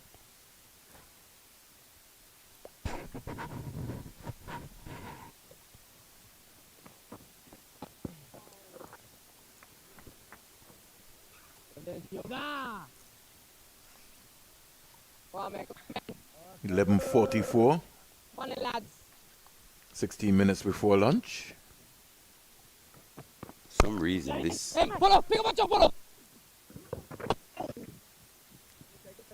second hour just seems to Seems be long, ticking right? along, yeah, but slowly. But I think a lot of things happened. So that's why, the break, stop, start. Hamilton was concerned about something in the car park, so that's why it's maybe taking so long. I certainly will be declaring, I hope, at lunchtime. It was well played by Cameron Pennyfeather.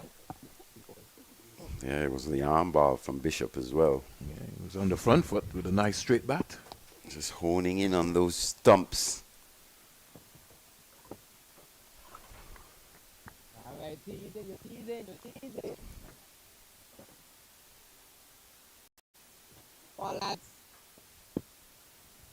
Bishop thought maybe that he could have maybe trapped him on the crease.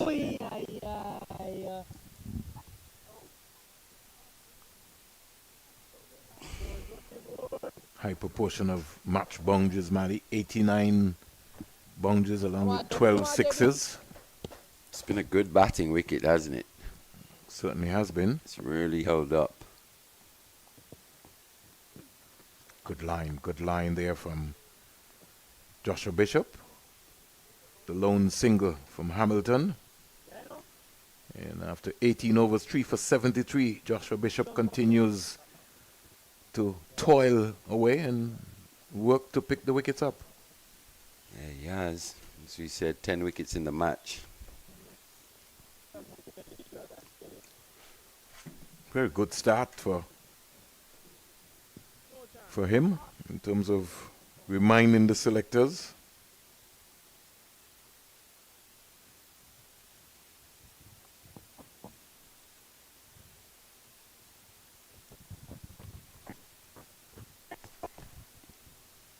This one's just cleared the man at deep mid-wicket as well. So another 6 to Hamilton.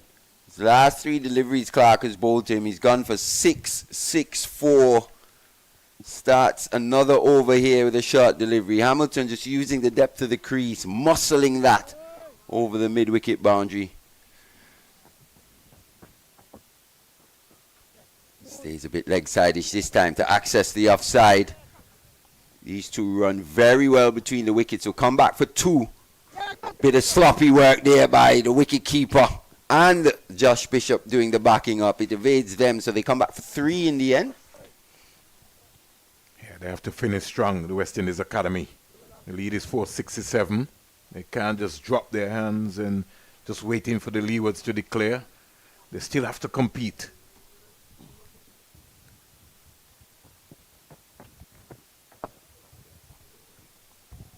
See Mr. Black's going around the corner. He's trained a number of folks on the manual scoreboards. He's maybe just supervising these last couple of days.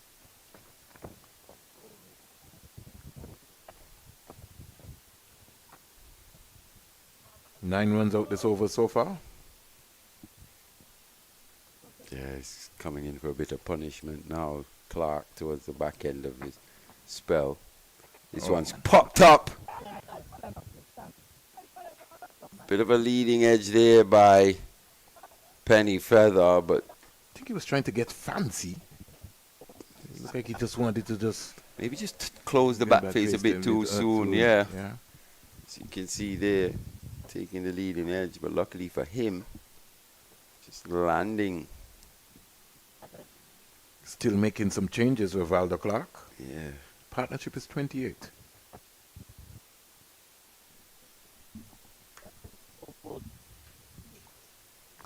Boeing Tuckett is like a jack in the box. He's always looking for something.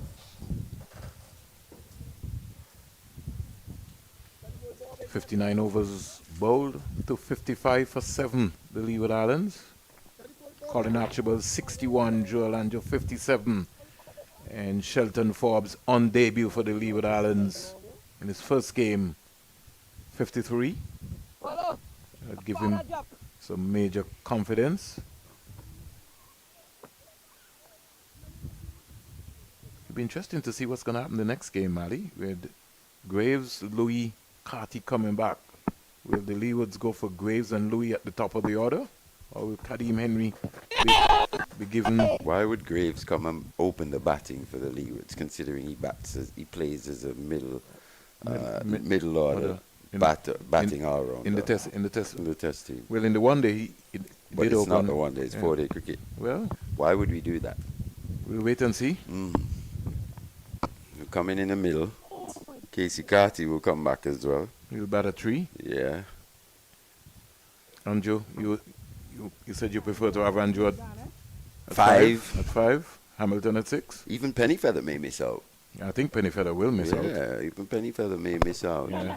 And simply because the bowling attack would be Archibald, Louis, Graves, Cornwall, Walsh, Henry. That's a balanced deal. Yeah. Balanced enough. Against Also when Alzari possibly comes back as well. That's where the headache is going to be now. And for me, that would be the icing on the cake in terms of really making this Leeward Islands Hurricanes a championship pedigree team. Outfit. Yeah, that extra piece.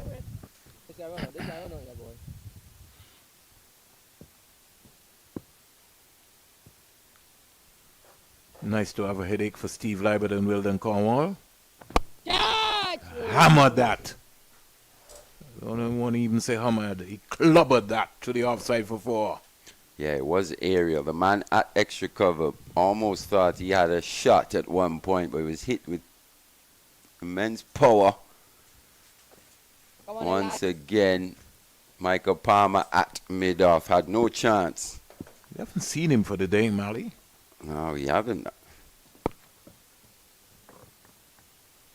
Thought he bowled a pretty good spell yesterday. He did. Was a bit spotty in that first innings, but came back quite well. Made some slight adjustments. In fact, got his maiden first-class wicket as well, too. Ended up with 2 for. Yeah.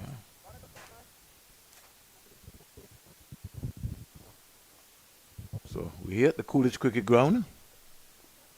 And the West Indies Academy, like they just roller coasting through it. In the meantime, Jamal Hamilton is approaching a half-century. That's another one.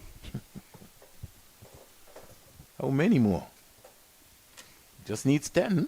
Don't know if he'll have the time. If he doesn't get it before lunch, I don't see them. He's got 8 minutes to get 10 runs. Bishop 3 for 78. New bowler, Mali. Dindial. Joshua Bishop is now at the first slip area. So we got a long on, long off, mid-wicket, deep backward square, sweeper on the offside. Hamilton hammers this down the ground for 4. That was hit ferociously. And Dinal had to get his hands out of the way very quickly. Speak about him being that little pocket rocket, low center of gravity. Quite well built, Jamal Hamilton. Once again, just taking the option down the ground. He's going aerial, but he's hitting it with good power and away from the fielders. 6 away now. Offside this time.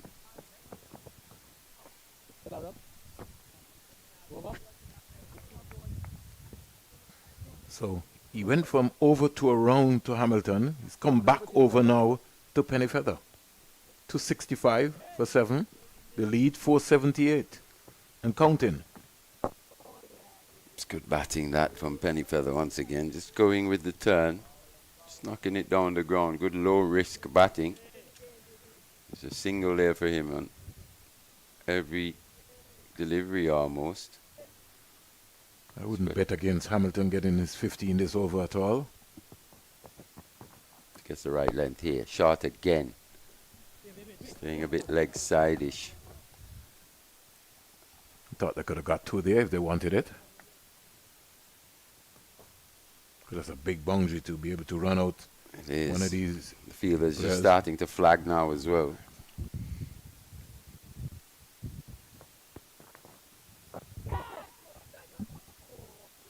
Another single on the offside. Hamilton is 46. The partnership is 41 from 35 deliveries. Hamilton has got 35 out of the 41.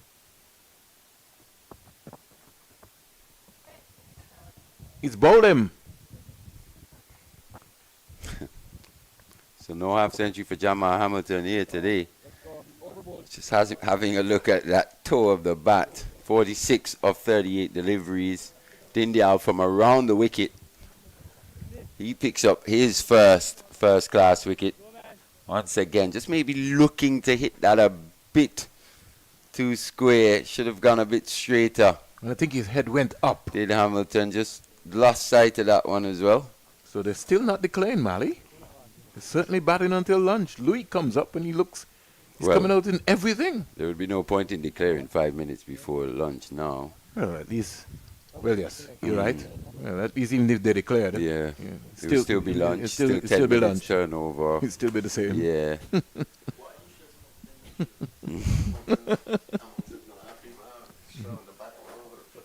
Yeah, he just gave his wicket away. We see Raheem Cornwall, so we know that they're going to declare.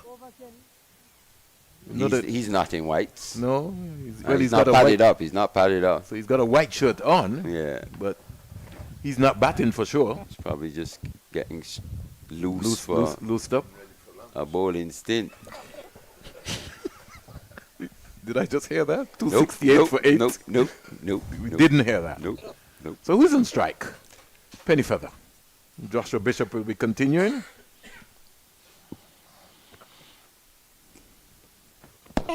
Depends on what happens in this over, though. But we know Bishop does get through his overs quite quickly. He does.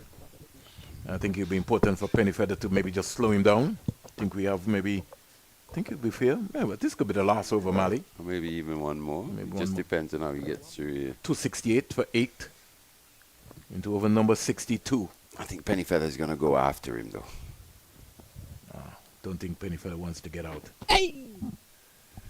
He's swinging across the line there. Missed that completely. Good take again by Colin Boyne Tuckett. Captain Teddy Bishop at first slip. But even what that intent shows is that he's thinking about the team. Just knocking that into the offside. Beats the man at extra cover. He'll come back. Oh, he should come back for two easily.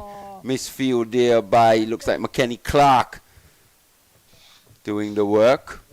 Yeah, undercover boundary. Got to support in the field. You got to be clinical. Yeah, he went with one hand. Did Clark. Got to be clinical. You got to be clinical at all times. Couldn't gather. It's good outfield, this. Can you put your body on the line? Good call. You see it again. He's knocking it down the ground for one. Jeremiah Louis.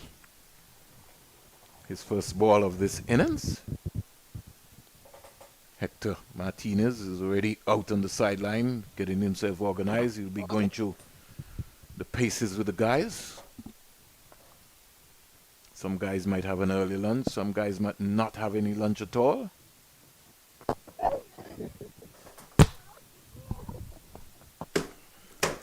I think they will have it, but they'll just have it maybe a little later than some others as well. Mosquitoes making us a little busy in here today. Lead for 84. Colin Boyne Tuckett, the leader, saying, come on, boys, let's finish strong.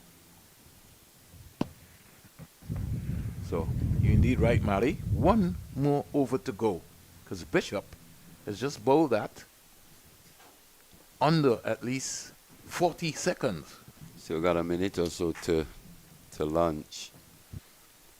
This will probably definitely be the last one. It's going to be Rivaldo Clark again, 2 for 53 in 10.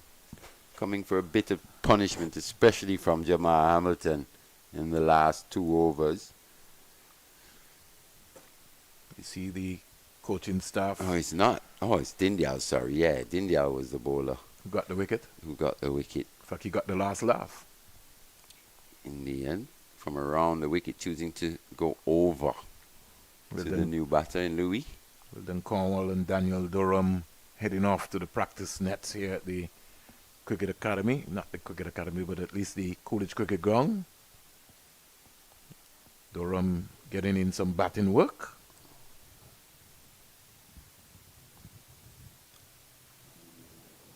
And with this Leeward's lineup and Durham not being able to get into the lineup, that's, as you would say, that's a very powerful team on paper. Definitely. As you said, there's a lot of depth, not only in the batting, but in the bowling as well. Daniel Durham still waiting for his opportunity here. I'm sure he'll have a big part to play as this season progresses. Yeah. There's Louis just driving through the cover region. Especially as these pitches probably get drier as we approach the summer. Well, the Leeward's game after here would be in St. Kitts. Oh, Big diving effort again. just hit the practice pitches there. Got an awkward bounce. Good work in the end from Clark. And that's why you have to give yourself enough room, especially when you're in that area. So that you can be able to see the ball, the pace of the ball. Lone spectator in a RAV4 just outside looking at the game.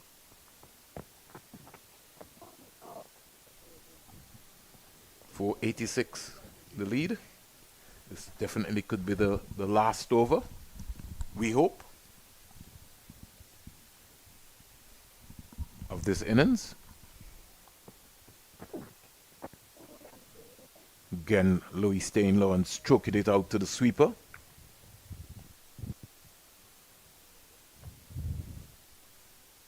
Certain captains that I would have experienced over the years as well would have played a few mind games here, especially with the West Indies Academy.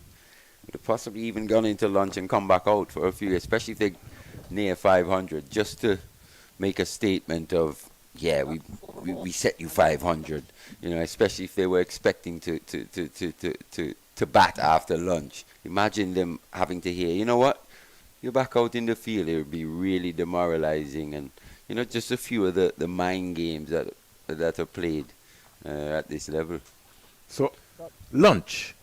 63 overs bowled. The Leeward Islands 274 for 8. They lead by 487. You heard it.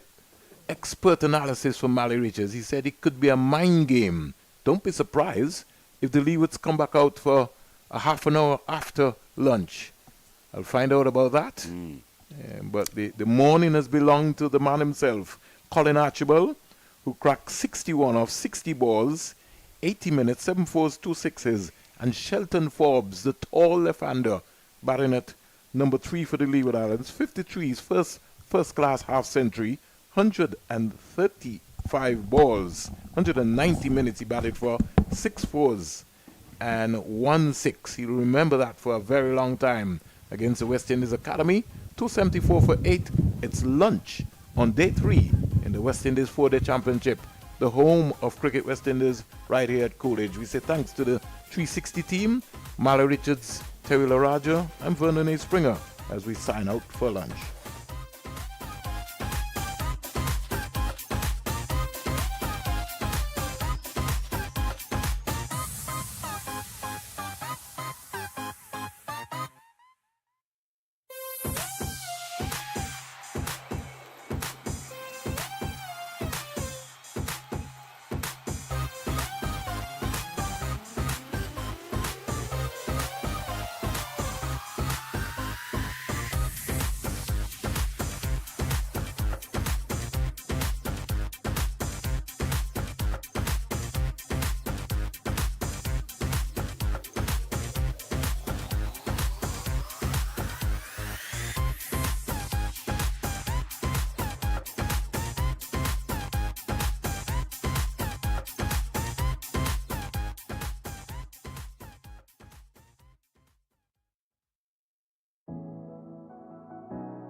As we embark on the 2025 edition of the West Indies Championship, I want to extend my best wishes to all the teams, players and support staff as they prepare for what promises to be an exciting and competitive season. This year holds special significance as we celebrate 60 years since the West Indies Championship was first held, then known as the Shell Shield. Over the past 6 decades, the tournament has been the bedrock of cricket development in our region, producing legends who have graced the international stage and inspired countless fans. It continues to serve as a crucial platform in our pathway for the growth of first-class cricketers and for building resilience and refining skills for the international arena. The 2025 Championship introduces several innovative elements aimed at enriching the experience for players and fans alike. From the use of Kookaburra balls and the inclusion of pink ball day-night fixtures to the reintroduction of first innings points in drawn matches, we are committed to broadening the challenges faced by our players. These measures are designed to simulate the diverse conditions they will encounter on the international stage, building their adaptability and mental toughness, considering the ultimate quest to improve the standard of our Test cricket. The teams will once again battle for the prestigious Headley Weeks trophy with the added incentive of an attractive prize purse of US $250,000 for the champions and US $100,000 for the runners-up.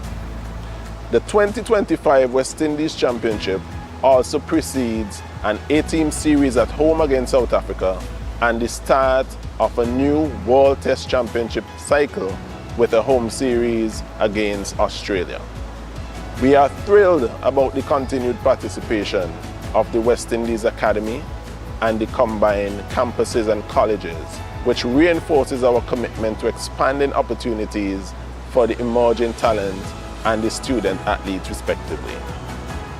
This tournament is a celebration of the passion, talent and legacy of West Indies cricket.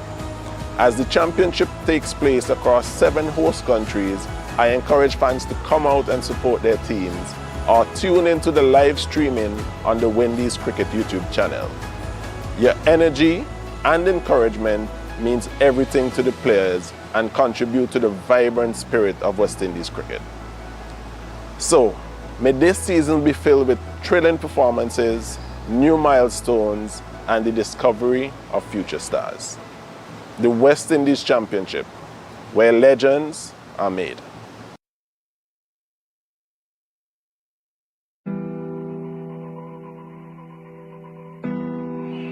Deep expressions. He's got it. Nearly. Jimmy Adams finally gets 100. It's been a long, epic struggle for the West Indies captain. This is the only cricket club I've ever represented. I started here 13, so I was in second year high school. As a young teenager, I was made to feel very welcome by some of the old stalwarts of my time. We're here, Alan Ray, Jackie Hendricks, so Jeffrey Dujon, Maurice Foster, just to name a couple. So it's a club that had a rich sort of history of producing cricketers, but they really made a young teenager feel really welcome, and that was it really. Well, the first thing that you became very much aware of were the 2 boards that were in the bar, and one had the batting and bowling averages for the club going back to the 1930s. There were 3 boards. One had the international representatives, and one had the international representatives who were captains. After 25 years, 30 years at the club, to have ticked all those boxes, I think, and the memories that came with it, mean a lot.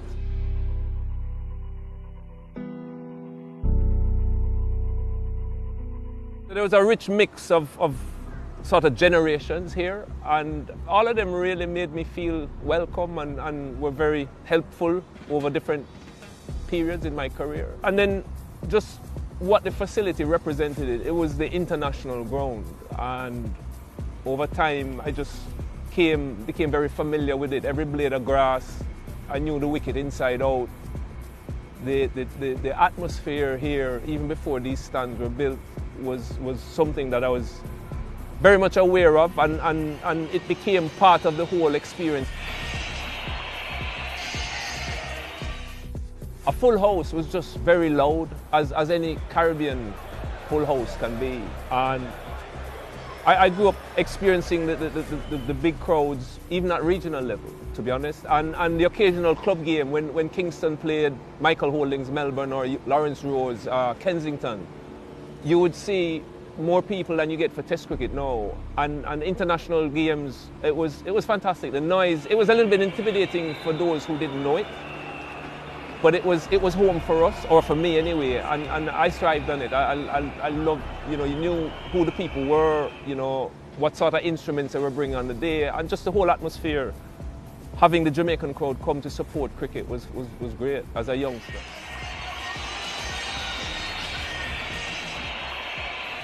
I guess the first Test match here would have been, that I played, would have been against England.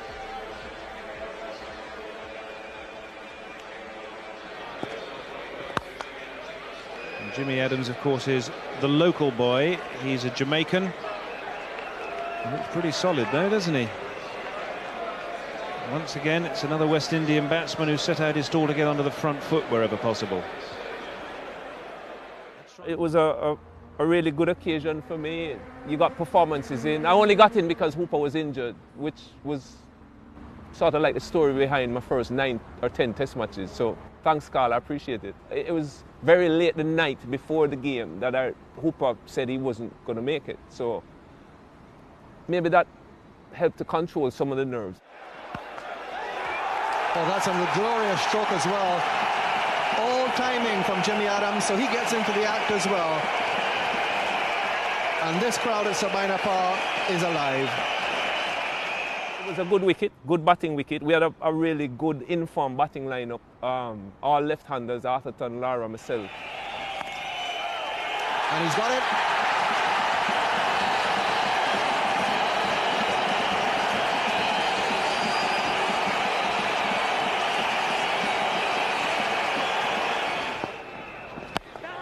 He's got it this time. Murray's out of the blocks, and an excellent and invaluable 50 for Jimmy Adams and the West Indies. You do it in front of your home crowd, to lift your bat for a Test 50 here. It was really, really special. I managed to get a 90-something. Disappointed I didn't get 100, but really happy to have gotten a score. Well, this is the time when if you're Jimmy Adams at the non-strikers end, your heart's in your mouth for a couple of balls, while Courtney Walsh has all the pressure. If you get out, you really have let your partner down. Oh, that's close too. And out, yes. Steve Buckner confirms that Courtney Walsh has gone. It's the last West Indies wicket to fall. Jimmy Adams will have to trudge his way off this field. Satisfied he's done a fantastic job for the West Indies. I hadn't played a Test for 2 years. So, in those days, the competition for places was really, really tough. So whenever you got the opportunity, you wanted to just keep reminding the selectors, if there's a slot available, give it to me and don't pass it on to other guys who were, to be fair to them, Roland Hall, Shave, all of them were scoring runs. So it was important from that point of view to get runs as well. Would have been better if I got 100, but yeah, I'll take the 90. It could have been worse, You hadn't scored a Test century up until then, but you went straight from Jamaica and you did get that first Test 100. Yeah, I got it in the second Test in Guyana. Batted with Shiv for a good while in that. I think that was Shiv's first Test match, and for me it was good to finally get that load off my shoulders. I knew what it felt like to wait a lot of years for the first class 100, and you'd been knocking around. You still weren't too sure about your spot in the team. So to get that 100, I was thinking, well, even if Hooper came back, maybe there might be a place for both of us, which was significant for me. He's never made a Test 100, that's the key. He'll learn to relax. If he makes one, his second one will come easier.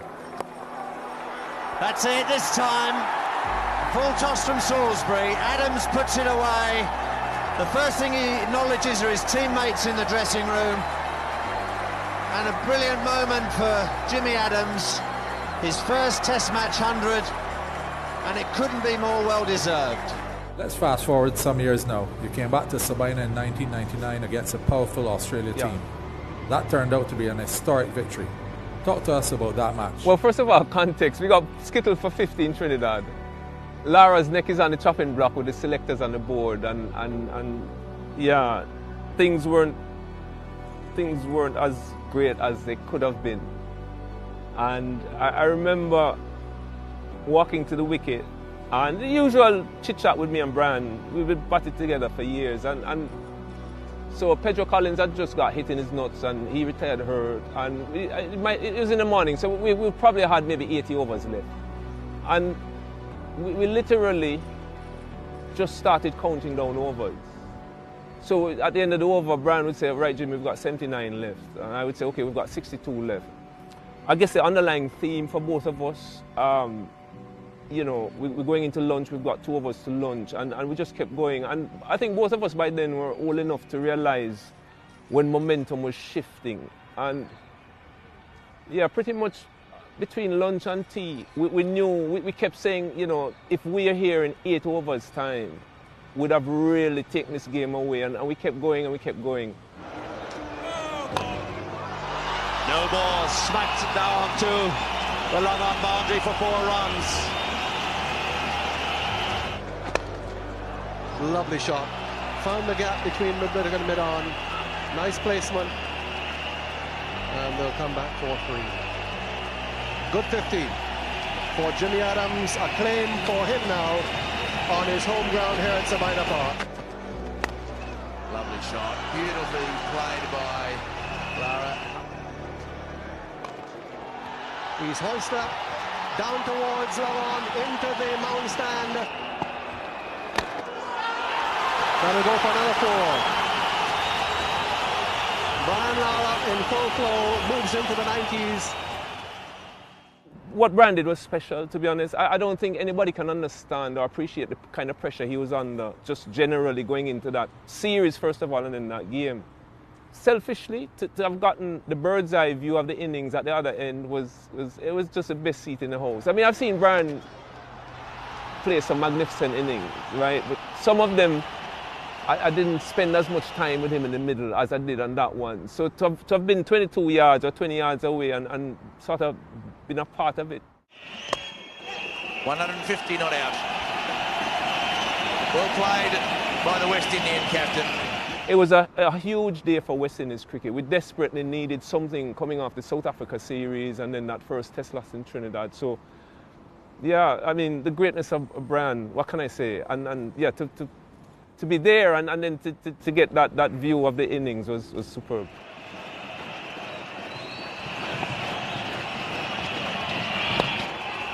There it is. He has whipped it past mid-on, and Matthew Elliott's got to beat a lot of people helping him field the ball. So the umpire will give him 4 runs.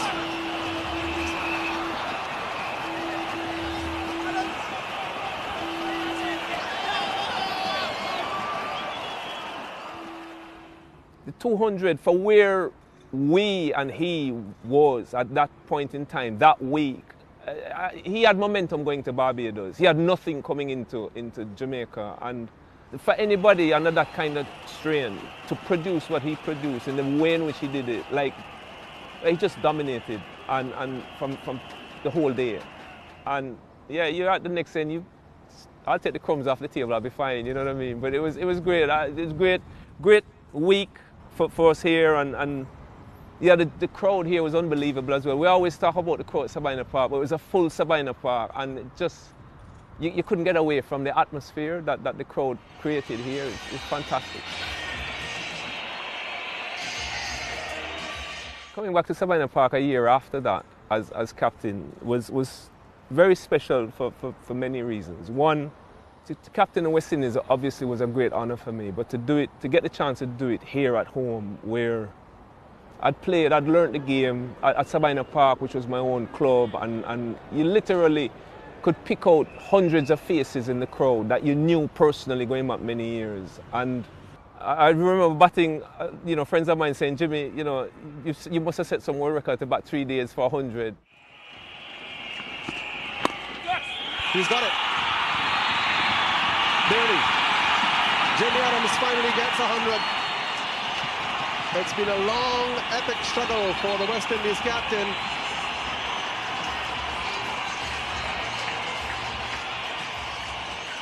Yeah, it was just getting a test 100 as captain at home at your club ground. Yeah, I had some champagne after the game. To me, it doesn't get much better than that. Courtney Walsh breaking a world record in the same game. Message being sent to Courtney Walsh there. Patience does it, Cuddy. Of course, he can't afford to be too patient. Only 2 wickets left. It was getting to a point where I needed to take him off. And I was like, Courtney, and he kept saying, one more skip, one more. And it was starting to drag on. I was like, listen, I might have to make a call here. I was the most relieved person when he got it, because I was thinking people were going to say, Jimmy, you're captaining this thing just for your friend and all the rest of it. You can tell how keen he is just to finish off this innings, to get this wicket. Take on, that's it. Courtney Andrew Walsh is now Test cricket's leading wicket taker. The West Indians surround him on the field. There's this picture of Wavell Hines like hugging Courtney or almost lifting Courtney off the ground. And Wavell is a generation behind me, but yet Courtney had literally raised all of us, right? His mum had looked after us. If there were nights when we didn't have food or we were struggling, if we needed kit, he would bring kit back for the lads. And there was so much love for him. There is no more admired cricketer in the game today than Courtney Walsh. You can see what Courtney meant even to that young generation. Some of them from Jamaica, some of them weren't, but he's always had that effect on people because he's a giver, and he gives of himself, and he loves people, and yeah, it was great feeling, and great to be involved in it as well. So much happened in that game. But that's why we play sport, isn't it? You carry those memories for life. I mean, if I was young enough, I'd be playing now, but it's why we play sport. West Indies captain Jimmy Adams, who himself will remember this day for a long time for his personal achievement early in the day in scoring his 6th Test 100. That week would still be one of the highlights of my career, with all that happened while we were here that week against Zimbabwe. End of it, all over. West Indies have won by 35 runs. Zimbabwe are all out for 63. And Jimmy Adams, in his first Test match as West Indies captain, has led his team, which has pulled off a quite astonishing victory. The funniest moments here at Sabina Park, Franklin Rose getting upset in a first-class game, kicking a chair and breaking his toe, couldn't bowl for the rest of the game. It was like really rosy. Like, you know, in a Jamaica team where stuff like that, you don't get away with it. Lashed out this great kick, the chair went flying, and then in 2-2s we see the foot in a cast. And at Test level, I can't go into detail, but let's just say, funny, Curtly Ambrose, enough said.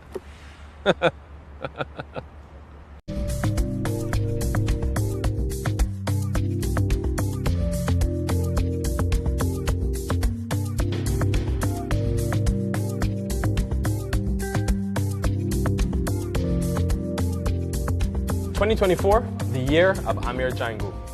500 runs in the first-class season, most runs at this year's Super 50.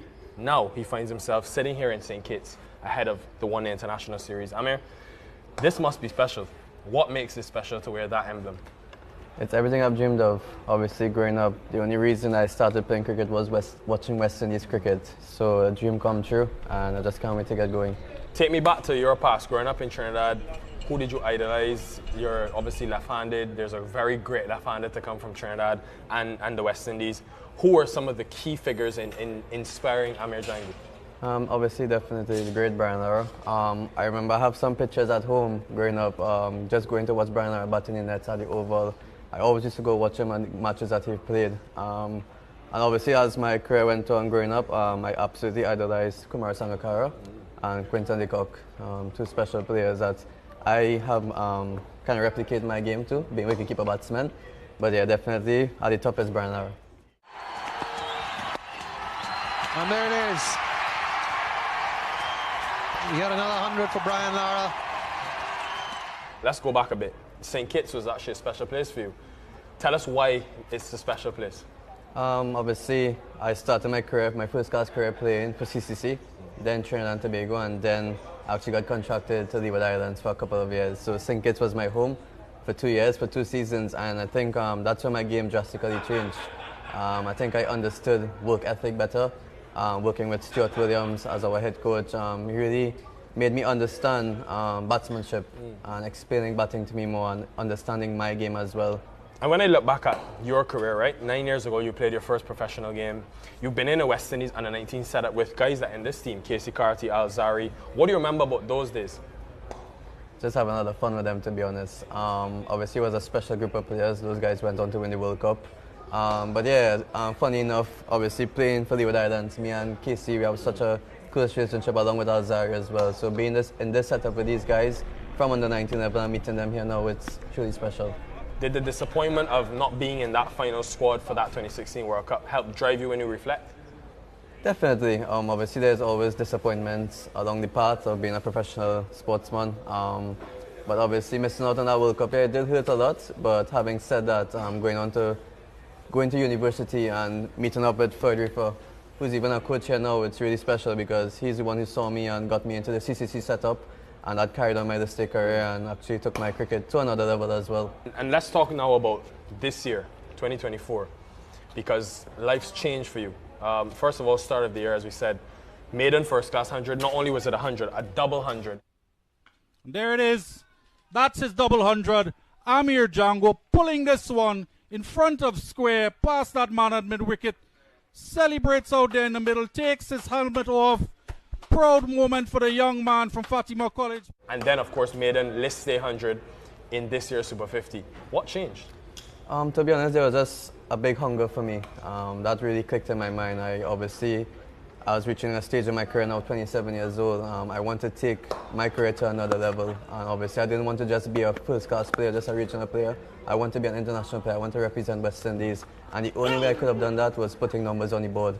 I think before that first double century that I scored, I had like 490s in first-class cricket. And that was the change right there. I know I had to get that 100 mark, and luckily I did. And it went on to Super 50 as well. I know that once I have 2 good back-to-back tournaments, it'll put me in good stead to play for West Indies. So lucky enough I did that, and it's just about hard work, preparation. I saw some pictures and remember watching live when you got that maiden list day 100. Tell us about the emotion you felt. Really special, man. Obviously, I think a couple of games before I scored 96 against Leeward. Pretty disappointed with that. But obviously, everything in sports and in cricket is learning. And obviously, from scoring that 96, I knew when I reached in that position again that I would have made it count. So obviously, against Guyana, top bowling lineup as well. It wasn't the easiest of starts for me in that inning as well. Had some tough periods, but I fought through it. And lucky enough, I did get that century. But having that monkey off the back is a special feeling.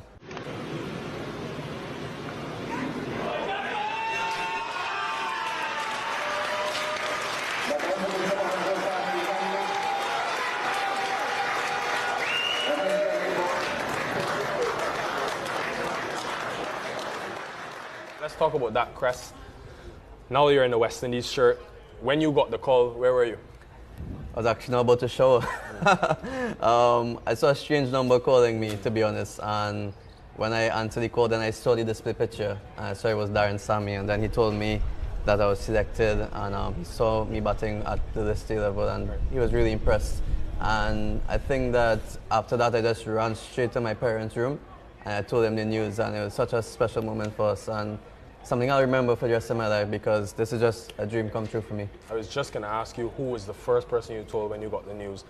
What role has your parents played in your life? They supported me throughout everything, and I owe everything to them, to be honest, my parents, because they're the ones who saw me through all the hard times and keep supporting me throughout.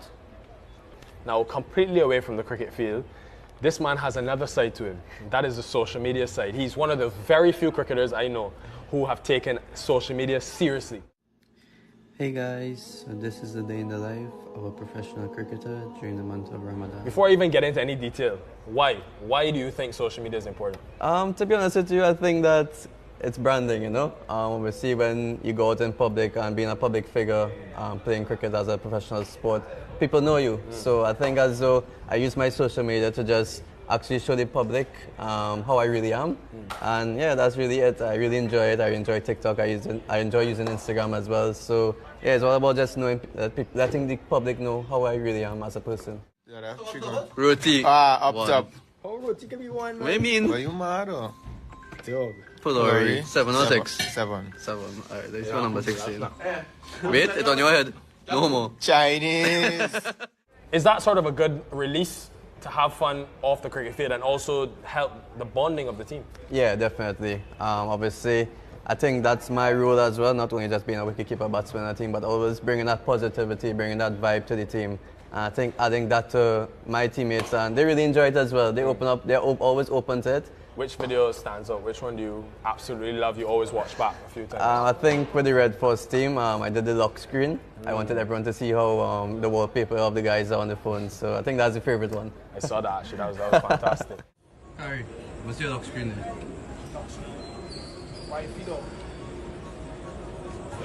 Jaden, what's your lock screen? Oh wow. What do you want to learn the most being around an international setup for the first time? I want to learn the most how to be consistent, to be honest, at this level. Obviously, to have a really good example in Sheikh Hope here, probably the best ODI cricket in the region, if not internationally as well. So I think having him around, I absolutely absorb all the information that I can get from him, batting-wise, keeping-wise as well. It's a brilliant role model to have in the team as well for me. So yeah, just to learn how to be a consistent player at this level. Saw you batting, I think, with KC as well, in the net on the first day of the tour. What was the intensity like? It was crazy, to be honest. Looking up Jaden Seals as Harry Joseph running down at you at full speed.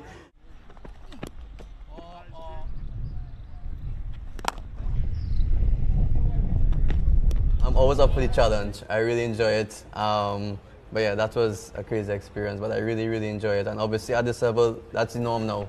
So just about getting accustomed to it and enjoying every moment. I heard they had a few words to say as well. Jaden, I know you're very close to. So how does that friendship evolve in the net and then almost go back to being friends outside of it? It's crazy, man, because me and Jaden were really close off the field. But as soon as we step on the field with each other, we're always at it. It's always a battle.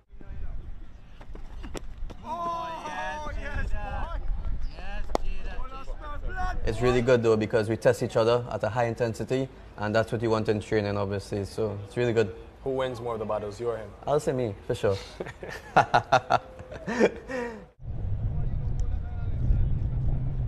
When you look back on your career, maybe 10, 15 years, how would you like it to be remembered? I'd like to be one of the best batsmen to come out of the region, to be honest. Obviously, it's a dream come true being at this level, but at the same time, I just want to keep taking my legacy more and more. This is just the beginning for me. Why do you believe you can do it? Because I feel as though I have that self-belief now. I think looking back, as you said, 10 years ago, the self-belief probably wasn't there as well. But as I said, like, something just clicked to me and I just have that hunger now to go to the highest level, which I am now, but it's about dominating as well. So I firmly believe that I can do that. All about preparation, all about putting in the hard work, and as well as being a humble person as well. The journey began in Trinidad, it stopped here in St. Kitts, went back to Trinidad and looked at life. Full circle, we're right back here at Warner Park. Amir, all the best. We're excited to see what you can produce and enjoy it. Thank you very much, man. Appreciate it. Cheers.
We're back after the luncheon interval. Quite a good lunch, I must say. Kudos to the caterers. It's going to be Joshua Bishop to continue. Still no declaration from the Leeward Hurricanes. It's lead now 488. And as we were saying just before the break, maybe the Hurricanes really just want to grind this West Indies Academy down mentally here. Still coming out to bat after the luncheon interval. Maybe just looking for 500 or so. Must be only good afternoon to you. Almost a mix-up there, but they get through for the single. Yeah, like a psychological effect. We can only put it down to. It's the only thing you can think of. Really.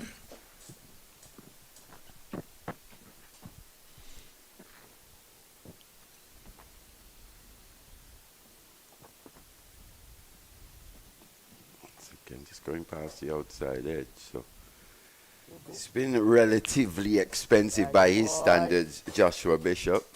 But one thing he's done is picked up wickets consistently. 10 in the match so far. Yeah, exactly, Marty. And with the situation of the game, Leeward's looking for quick runs.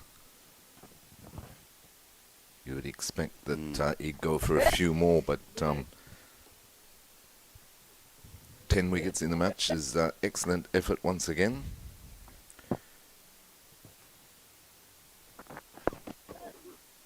Should be 2.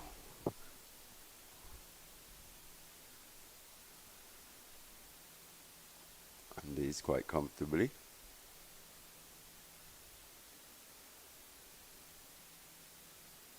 He's certainly knocking on the door for West Indies selection, even though there's 2 left-armers in the squad at the moment, the test squad. Always good to have competition. And you never know, lack of form, injuries, all that comes into play.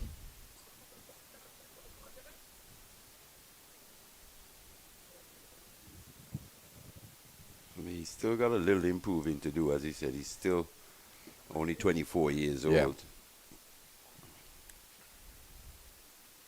I think where he can improve is just really looking to impart more revs on this ball.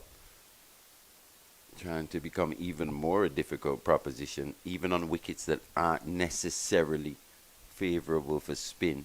Still got to try and find a way to impart enough revs in which he can really be a threat consistently. Not the most spin-friendly pitch that we've seen here at the CCG, especially over the last few seasons.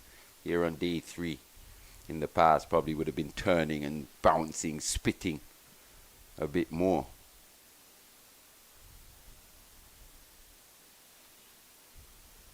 Huh. It's a nice welcome back after lunch.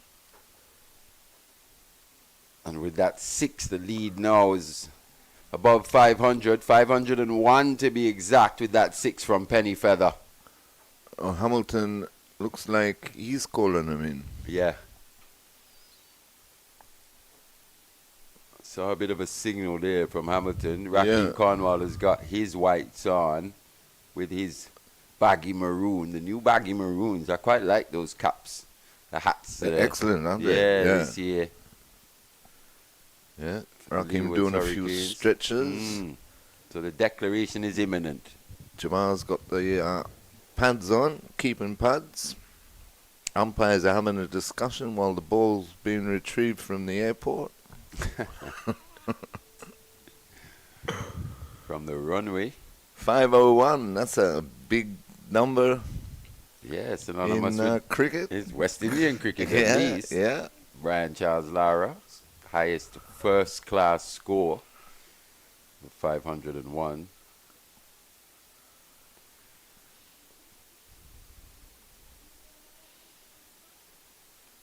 Versus, I think, Durham They're at Edgbaston. What year was that? No, going back 94, 90? Yeah, it was the year he broke the record the first time, wasn't it? So 94. 94. Yeah, it was just after the 375. Right. I had front row seats for both those innings. Now, well, not the 501, but the 375 and The 400. Yeah. Mhm. Good old recreation ground. Definitely.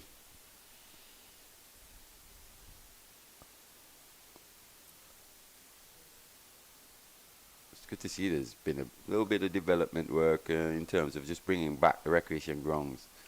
In terms of cricket, we know that football has mainly been the sport played there, but it was a practice venue for the World recent T20 World Cup here in the Caribbean.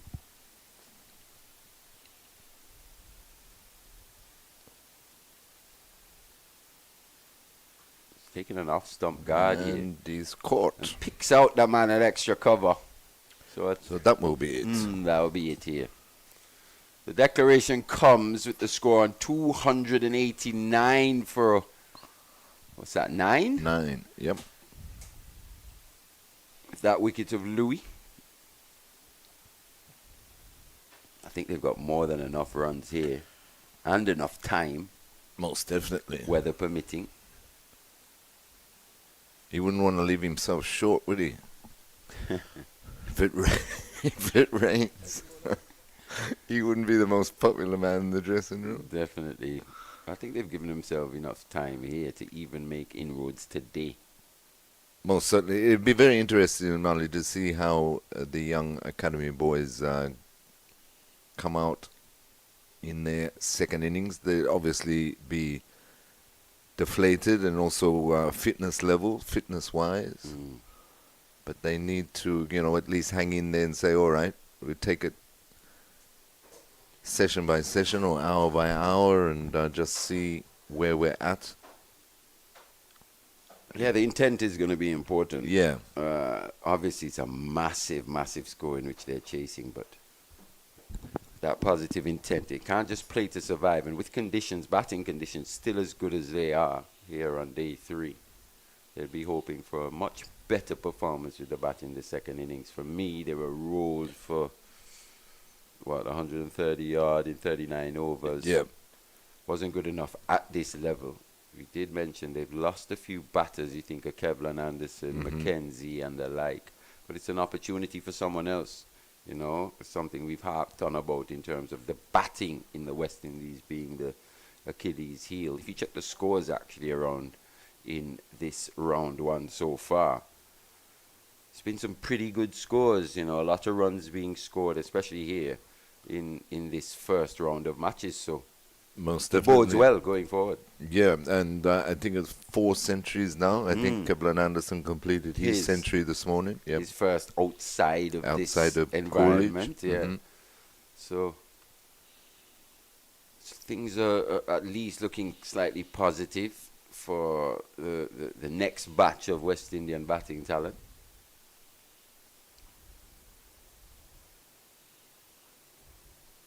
You talk about the recreation ground. They're starting to do a bit of work. I would really like to see both the Antigua Recreation Ground and the Border Ground in Georgetown, be redeveloped. Exactly, because there's so much history in those 2 grounds. That it'd be terrible to see them just fade away, type thing.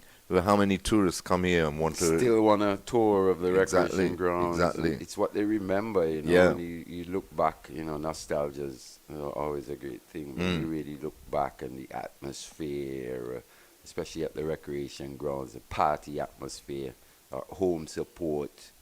It was always a fantastic time, even if you weren't necessarily into cricket that much. Yeah, exactly. What you knew is that there was going to be a party for 5 days. Yeah. And talking about, getting crowds back to first-class cricket, or cricket in general in the region, games like this, I'd encourage Cricket West Indies. I'd still be hiring Chicky, you know, Definitely. play some music. Yeah, try and just liven Come up down the Friday atmosphere. afternoon, you know what I mean? After work, well, Mm. no, well, especially as we see now that the day-night match is being introduced. Right, yeah. It's a real opportunity. Definitely. You know, for people to come down after work and take in some good regional 4-day championship stuff.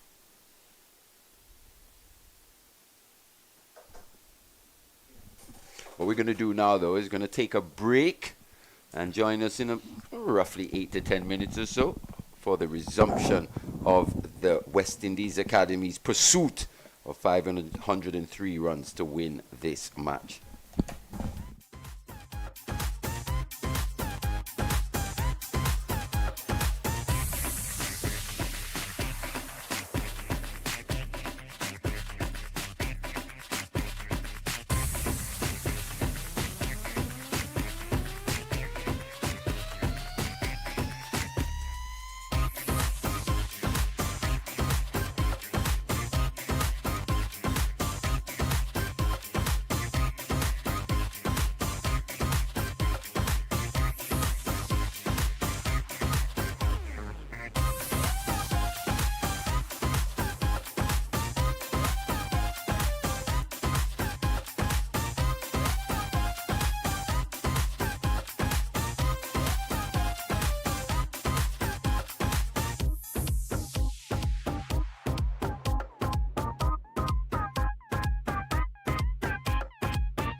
Welcome back to the Coolidge Cricket Ground for the run chase. Huge run chase in front of the West Indies Academy.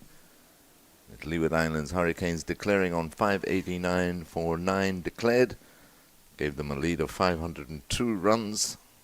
So West Indies Academy 503 runs to win. It's Jeremiah Louis bowling the first over.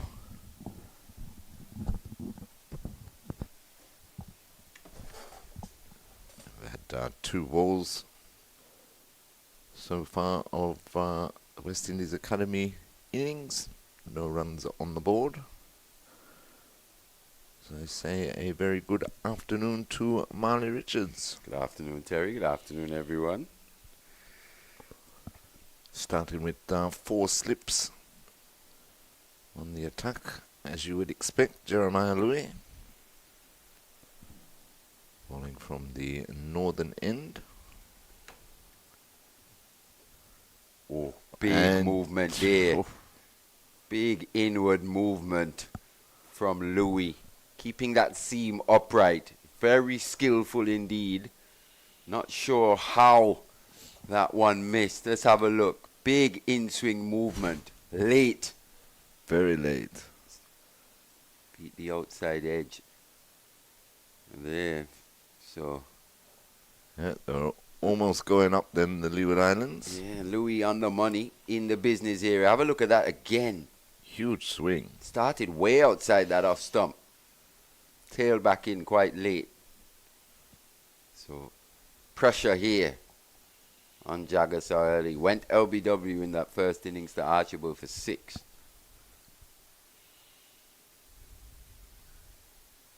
It's a solid response. It's plopped onto that front foot, presenting the full face of the bat. Just being warned now by umpire Gregory Brathwaite. Jeremiah Louis just encroaching onto that danger area, it seems.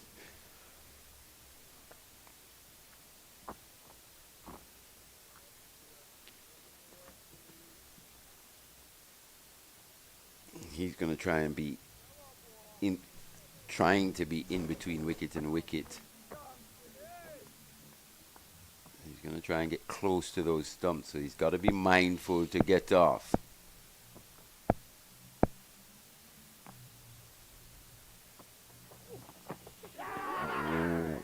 Beaten again. This one bounced a little more. Didn't quite swing as much, so now Jagasaar's faced with that proposition in terms of what to play, what to leave. Exactly, in 2 minds.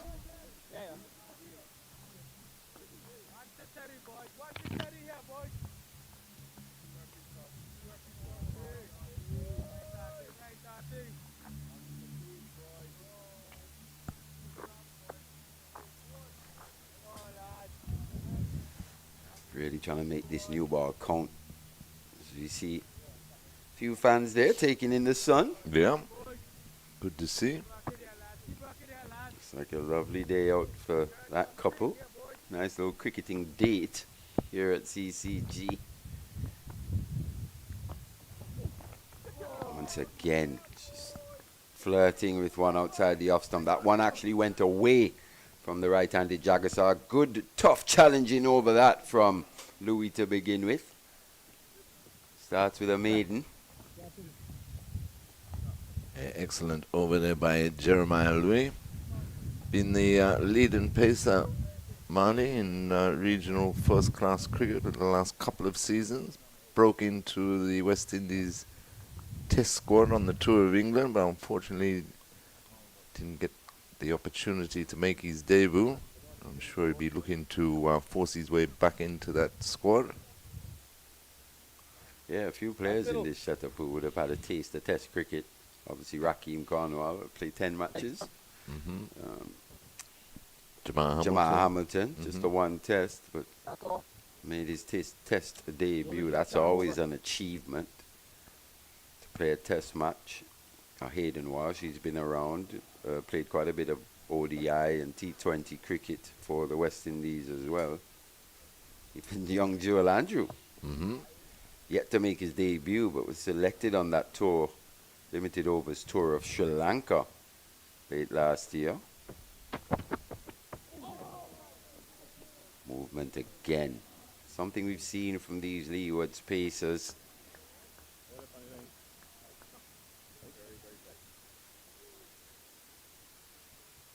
Just away from the left-handed Ogis. And this is also a big season for Hakeem Ogis. Very talented left-hander. For sure, yeah. Stylish.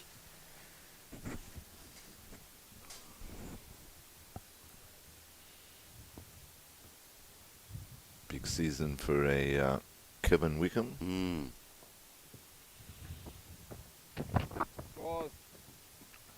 No ball by Colin Archibald.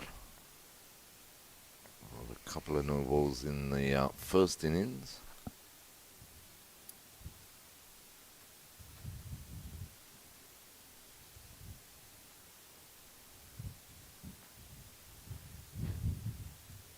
It's interesting though, Mali, when they're picking squads and how much time you give a certain person. I thought Andrew was very unlucky. He got to make his debut in the last one day. Then the match was curtailed because of rain, so he didn't get to bat.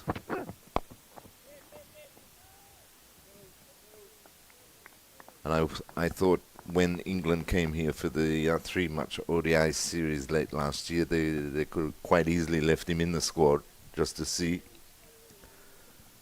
But selectors thought otherwise.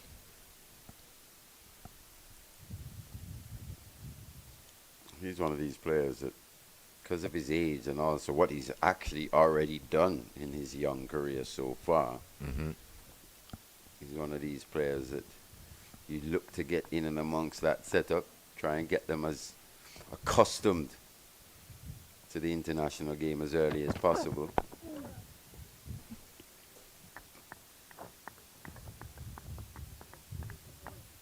I suppose the most unluckiest player was Jeremy Solizano. Oh, wow, yeah.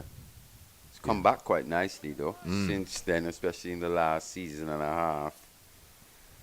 He's been down there in the Windwards plying his trade, and as you said, unfortunately, was concussed on debut and has never had an opportunity, never batted, just fielded a short leg.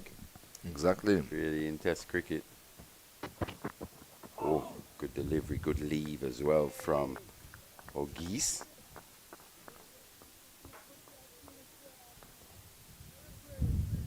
Former West Indies under-19s captain.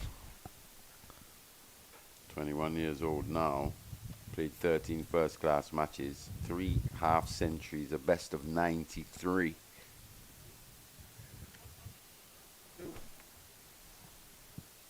Quite a few young players we've seen in the, as well recently that get into the 90s and just not quite going on. You see Alec Athanase, even the Mikhail Louis versus Bangladesh here. Nicked off. What a catch! Oh. Stunner! Who else but Hayden Walsh Jr.? Exactly. He's known for pulling those catches off. Went quickly away to his left, had to dive full stretch. In the end, let's have a look at this. Archibald over the wicket, taking the outside edge, went quickly. Brilliant. Went with 2 hands in the end. Just pounced with the left. Just had that right hand there just to make sure it didn't pop out. Excellent, excellent catch. I'm going to go out on a limb, Mali, and say we've already seen the catch of the season. Oh, wow. Yeah. Well, it will take a special catch to beat that one. Just what the Leeward's Hurricanes would have wanted. A wicket here with that new ball. Ogis going early in his innings. Brings the captain to the crease.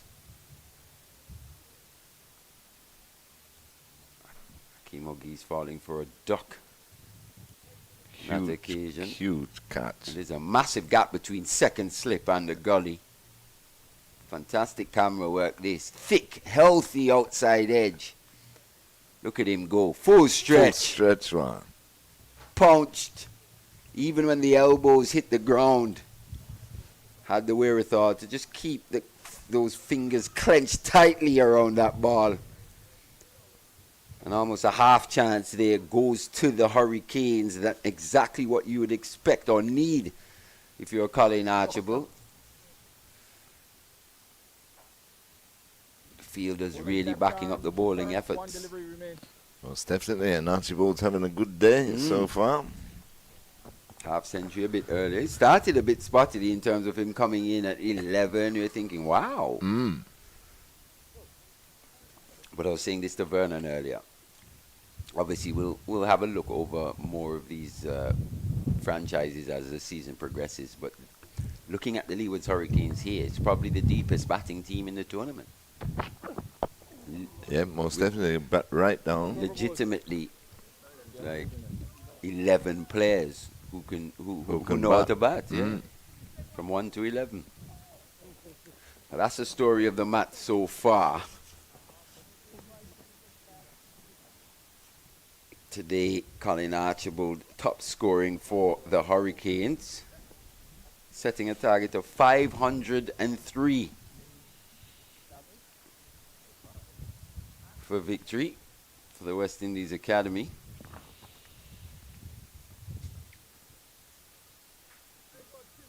But Hayden Moss Jr. proven once again why he's rated, if not the best, definitely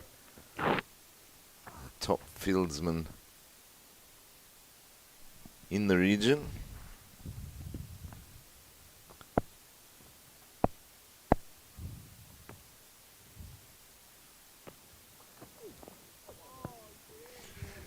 On the recent tour of Pakistan, I was just looking at a few of the, the small interviews and clips, social media clips of the players, and they asked quite a few of them, like, who's the best fielder that they've seen?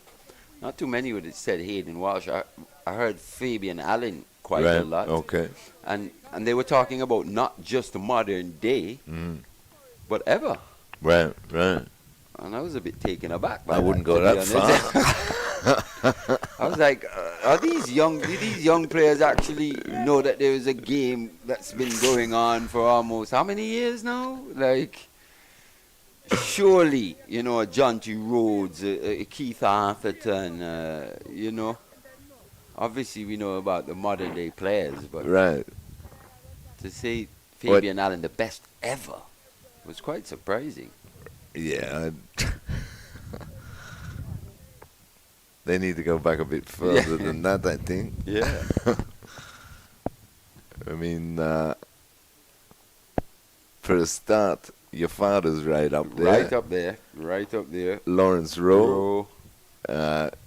Even Richie was a great slips fielder. Fantastic slips fielder. Kostologi was good as well.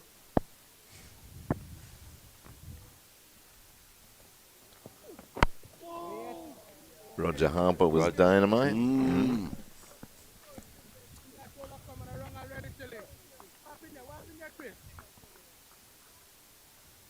First warning here for Jeremiah. Jeremiah Louis.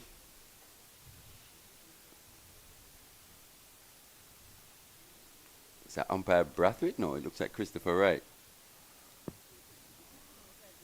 No. You have to keep an eye on this, because for me, Jeremiah Louis hasn't been getting as close to the stumps as we've seen him get in the past.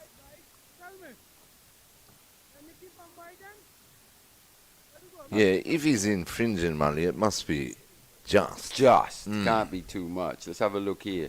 If he adjusts his position.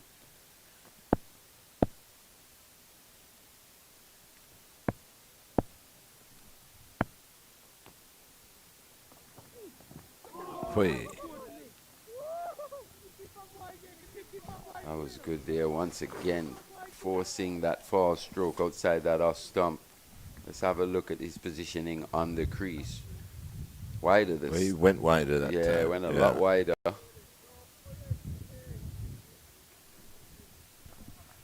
It's not something I've seen too much happen to Jeremiah Louis. Pretty good in terms of getting off of that danger area. I'm not sure if umpire right's just being a little overly fussy here.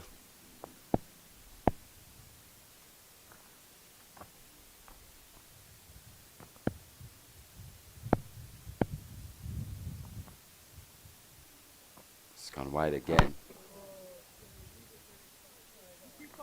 Spot on target though. Just once again, Marley, just looking at the slip score, you don't feel that they're too close? It seems that way. I just feel that, you know... Especially third and fourth slip. Yeah. They could cover a lot more territory and still not leave no gaps, you know. Just got the 4 slips. Backward point. Mid off, mid on. Mid wicket and a man behind square. End of another over from Louis. Yet another maiden. So he's bowled back-to-back maidens here to start his spell. West Indies Academy a long way behind. A 1 for 1. Yeah, and Jagasan just not comfortable, as we were saying, in 2 minds whether the ball's going to go away or come back in sharply from Louis.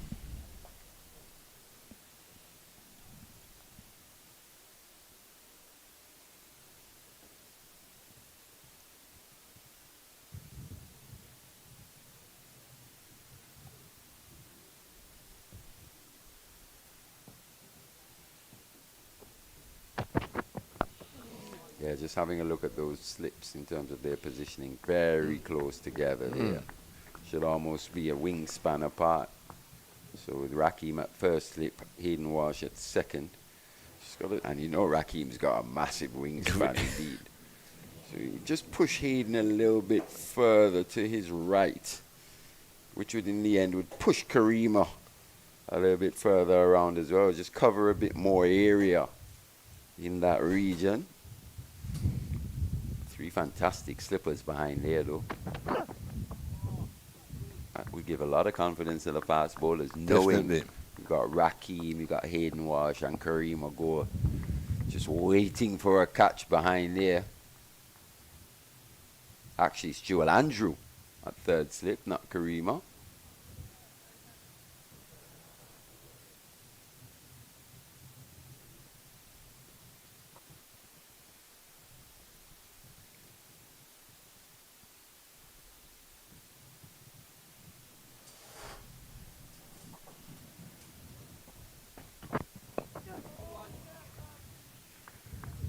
Bit of pressure on Teddy Bishop, Marley.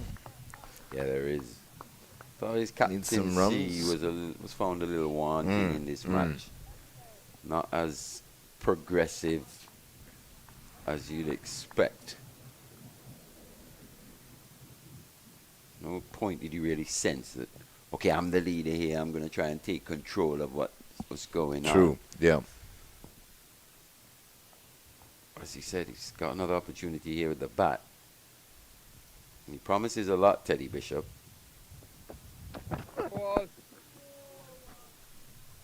Another no ball there by Archibald.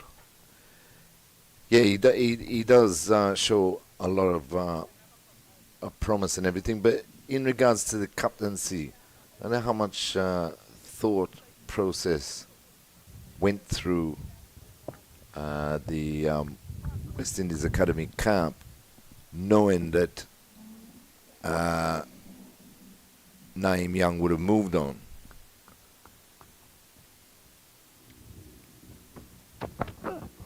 They've had some time in which to make these decisions. Yeah. And you know, you made the point yesterday, just because he's got a bit of international experience under his belt, is that why he gives somebody the captaincy? Personally, and just looking at them on the ground and seeing them over the last couple of years and the time he spent with the academy, I would have gone with the Joshua Bishop. Me too. You'd think so. For whatever reason, they've gone for Teddy, not Joshua.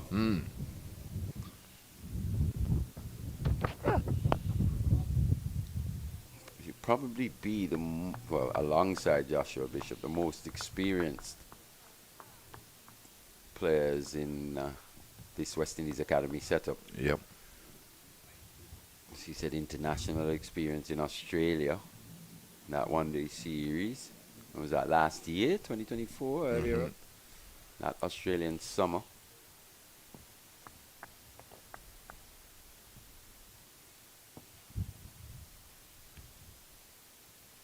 Found the step up a bit much, didn't he? Based on the performances. Yeah.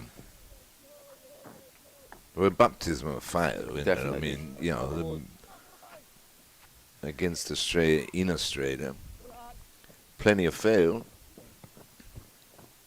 Similarly to the pick of Jediah Blades recently Right, in that yeah, ODI yeah, series true. versus Bangladesh.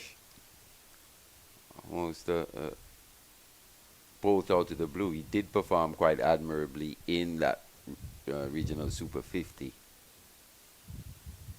Just deciding to almost fast track him. Didn't go all that well, but he'll be the better for that experience, I think. True. Wasn't overly impressive here either, Jediah Blaze. Maybe just struggled slightly in these conditions. But I anticipate he'll get better. Now keep an eye on these fast bowlers, because over the past few seasons in this West Indies Academy, the fast bowlers in this setup in particular, Jagasar's away, squeezed away off the outside edge. He picks up his first boundary. Well played. Soft hands. Yeah, nicely played. He let the ball come to him. Steered it between slip and gully. Yeah, just having a look at these fast bowlers in the West Indies Academy setup, they seem to be improving at a slightly slower rate for me than the other disciplines. Think of a Kelvin Pittman. Obviously, Johan Lane looks quite decent. Looks like he's definitely improving in the system. Still got a few reservations about a couple others. Kelvin Pittman in particular, in a few seasons now, still really struggling to establish himself in this Academy 11. Slashed down. Beautiful shot. Slightly camped on the back foot there, but as you said, good piece of timing nonetheless.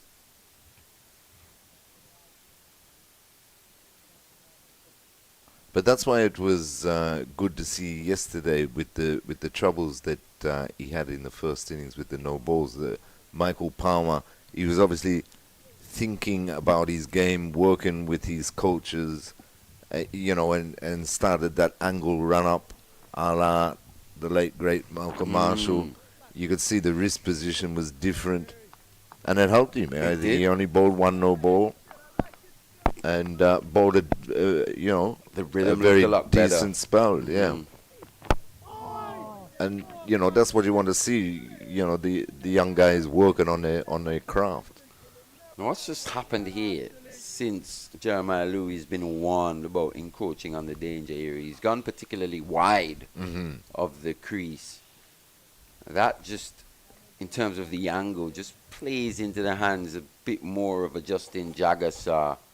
When he's a bit straighter and he can start that ball on the line of the stumps, not outside the line of the stumps. True. It poses a different challenge.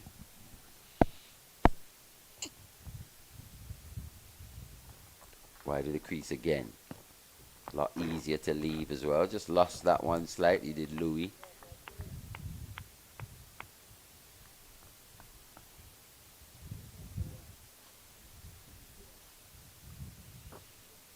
But you're right about the fast bowlers around the region not really coming on. Jay McAllister hasn't really, you know, come on. Preston McSween.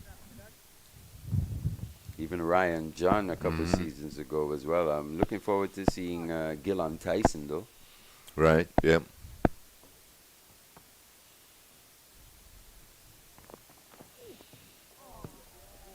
Once again, just an easier leave from wide of the crease.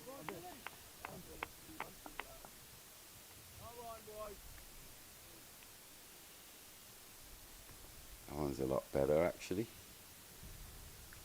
Just mixing it up a little bit, Louis. terms of his positioning on delivery.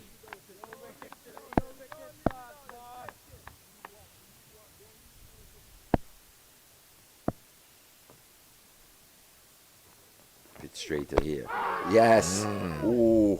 And that's what I was talking about. When he comes a bit straighter, a bit closer to the stumps, starting that ball on the line of the stumps, it just makes it a bit more difficult for the right hand in terms of what to play and what to leave with the amount of movement that's on offer. Yep, spot on, Marley. I think that one, the height, I think. Maybe just sneaking. Maybe just going down. Sneaking down that leg side. But that's where he's most dangerous, Jeremiah Louis. Yeah, because the batsman, in this case, Jagasai, he knows he has to play.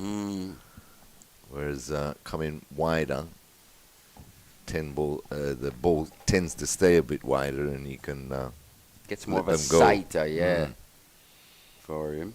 It's going to be Archibald to continue, though.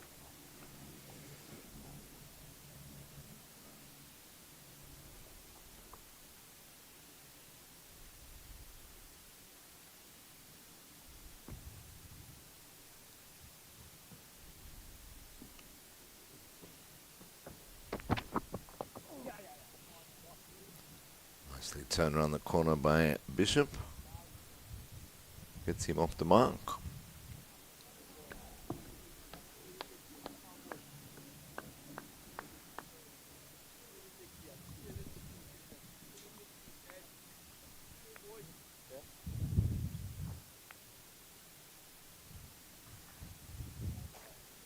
In fact, he's 2 years younger than Joshua Bishop, Teddy Bishop. He's 22, Josh Bishop 24.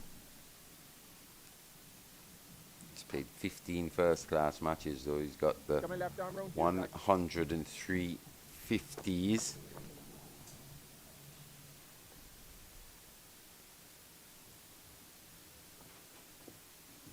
First time Archibald bowling to Justin Jagasai. He's going to come around the wickets. Just honing in on those pads of Jagasai. Maybe at times just gets himself in an awkward position, just planting that front foot. Let's have a look. Yeah, that foot just plants there. Yeah, it doesn't really go anywhere, does it? Gets himself in that X position. It's not a position you want to get into consistently. So he's got to keep an eye on that. You have to plant that front foot maybe just a little bit more down the ground as opposed to across the stumps. Archibald picked him up in the first inning, wasn't it, LBW, but that was from over the wicket. So interesting, straight away he's gone round. Yeah, it's the first thing that comes to mind is, you know, especially early in his innings, possibly could be an LBW candidate just because of his technique. Just has to get through this period. Jagasai. Must be related to John Ross Jagasai, isn't he? Have to be, wouldn't it? Must. Justin.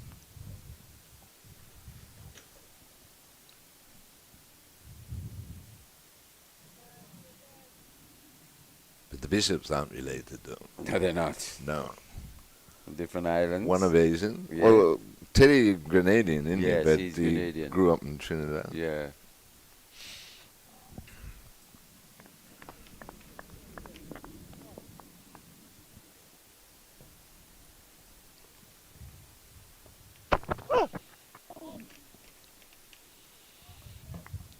Good leave, well judged. Yeah, I was just tailing in, more so after going past the batter.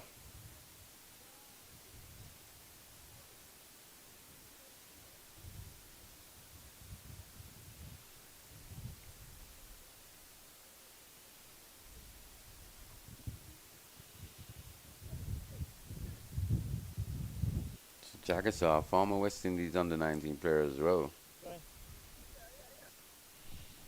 played for the under-19s in 2021. Went on that tour of England alongside Akeem Ogis and the like. Right. That's overboard. Tidy over there by Colin Archibald. He's bowled 3 overs, 1 for 3. And West Indies Academy 11 for 1. Apart from that shot through extra cover, haven't been any boundaries. West Indies, the Leeward's Hurricanes bowlers have been quite disciplined. They've made run scoring quite difficult, threatened the outside edge, also with some extravagant in movements as well from Jeremiah Louis. Just had these West Indies Academy batters not sure at this stage. This ball's still hard, still new. Yeah. It's a period they've got to fight through. And then hopefully later on they can look to apply some pressure back onto the Leeward's Hurricanes here. It's going to be Cameron Pennyfeather though, replacing Jeremiah Louis. And he bowled quite well in the first innings. He did.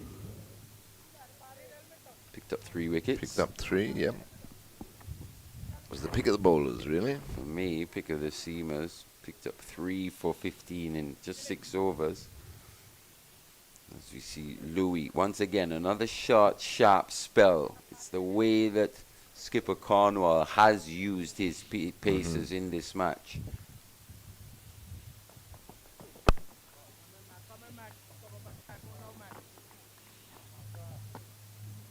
Got a nice, easy approach, rhythmical approach. Very much so. Pennyfeather.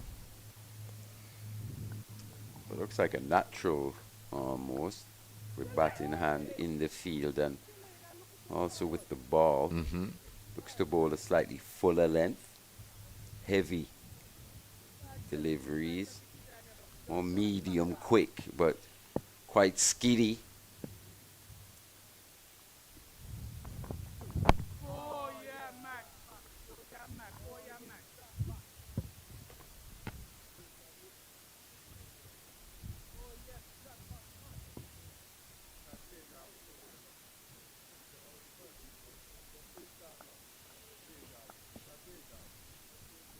This little passage of play, as you say, Marley, if they can dig in here, try and see off the new ball.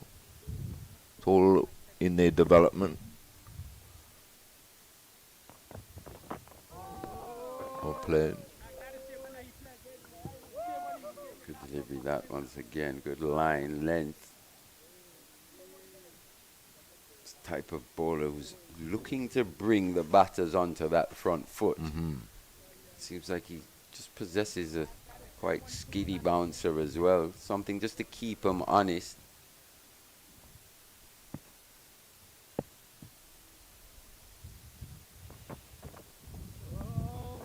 Good line once again outside that off stump by Pennyfeather. Yeah, he started off here again in the second innings as he was in the first. Very consistent with that line and length. Not looking to do anything special. Right.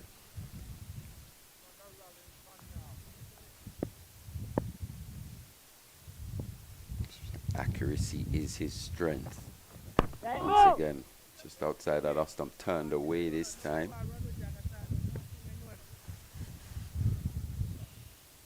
He starts with the maiden as well. 11 for 1. After 7.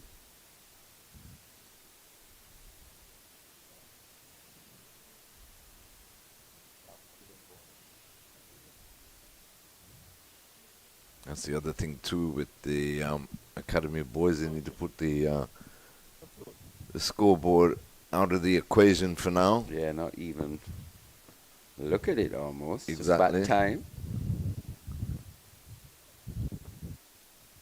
Take it ball by ball. Don't look too far ahead. Even if you're, some batters think, okay, I'll count in 5s or I'll count in 10s in order to try and concentrate. Okay, first milestone down, got to 5. Next one down, got to 10. Right. These different techniques you can use in order to just try and concentrate for a bit longer. To try and minimize concentration lapses.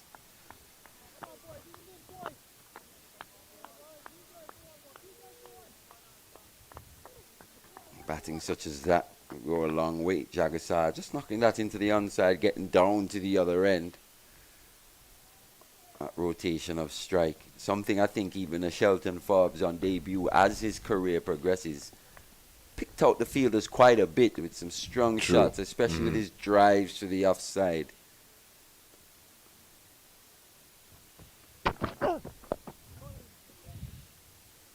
I thought Kadeem Henry in the first innings was a bit guilty of that as well. It was rotation of strike very important, especially when you're looking at building partnerships.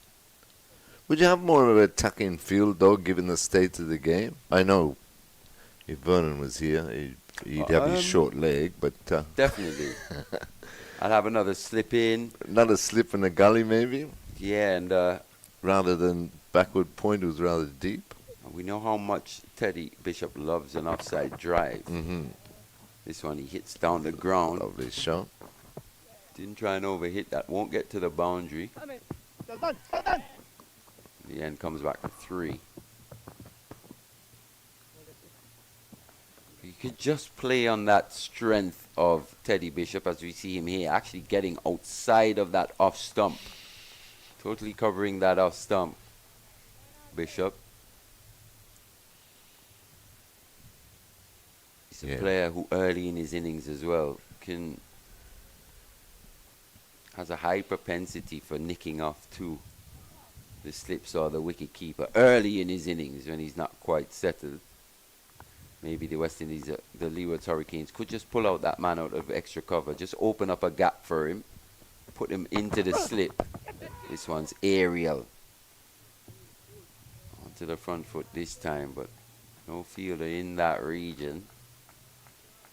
Penny Feather just saying, this is where, if I was there on that delivery, would have been an easy catch. But he goes back to a regulation extra cover almost. And as you said, in this situation, even Penny Feather, he could come a little straighter. Maybe just force Jagassar to open the face, try and access that gap there. In the end, may do that too much, take an edge, got the slips behind. Still got to try and find ways to pick up wickets even when the conditions aren't most helpful.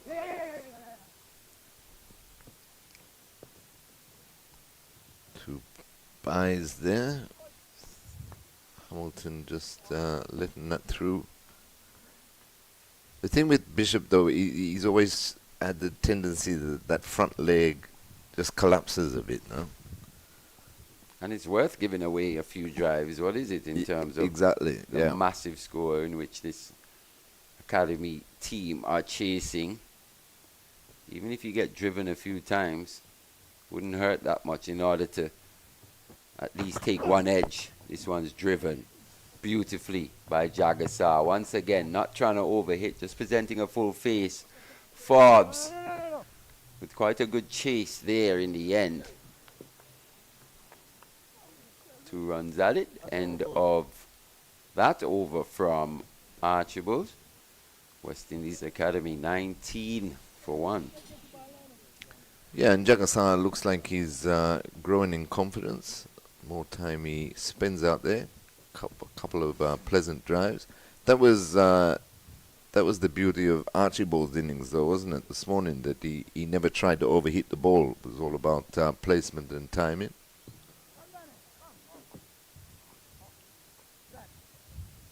Yeah, he timed it quite nicely, not only off the front foot, but off the back foot as well. Played a couple ferocious pull shots. Was strong down the ground, so showing a good all-round game as well.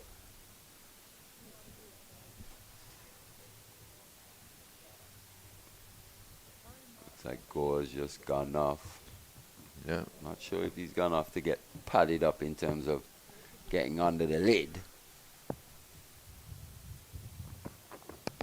Oh, once again, big inside edge there. Bit loose from Teddy Bishop.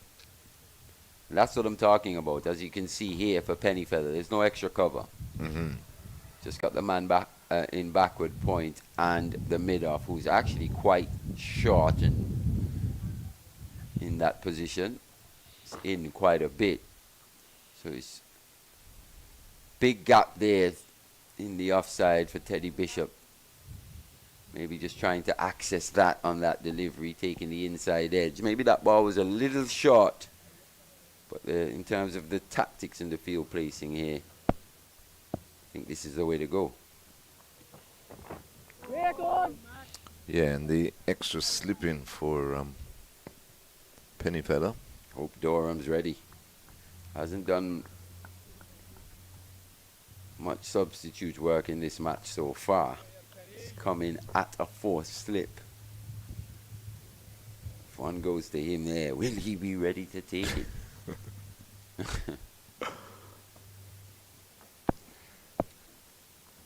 I think he would have been ready to play this match, wouldn't Definitely, he? Yeah, definitely. he would have been surprised not being in the final 11.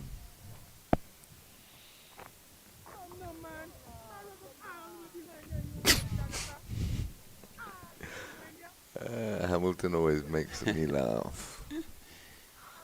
He's a bit of an irritant if you were playing If against you're real him. annoying, yeah.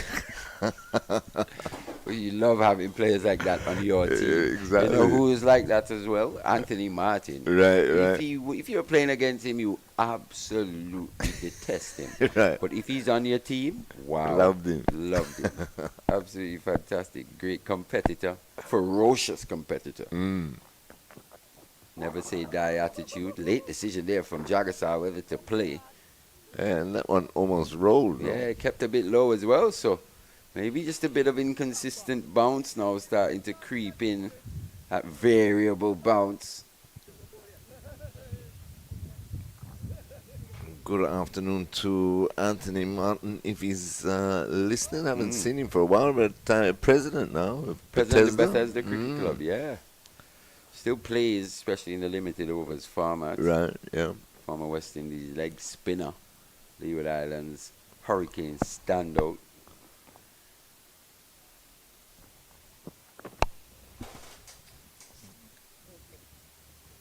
Just drifting onto the legs.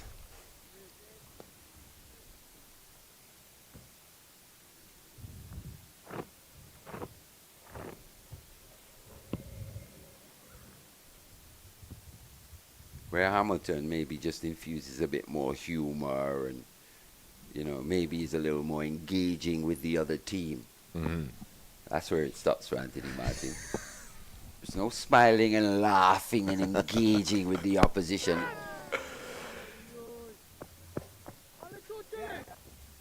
If you're on the other side, it's like war, you know? Right, yeah. And you love players like that. I absolutely enjoyed playing cricket with him. And we see again there by Teddy Bishop looking for that gap. It went aerial, away from the fielders. Yeah, he loves an extra cover drive. If Cameron Pennyfeather can just find one here, get him searching for one that's not quite there for the drive. Slips her in place. Oh, he got across his stumps there. If that had hit the pad.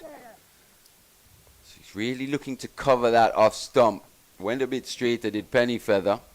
In the end, luckily, Bishop gets something on that one. Let's have a look at this one. Look at him, gets across his stumps. Oh, yeah, he would have been dead. Would have been very close indeed. Nevertheless, he survives. Yeah, he played it late, allowed that one to come right in. 25 for 1, West Indies Academy. Teddy Bishop is on 9 and Justin Jagasaw on 12. And we're going to have the captain himself, Rocky McCornwall. Yeah, big fella. Coming into the attack. To your right, Kareem Agor was going to get padded up. He's in at short leg. Daniel Durham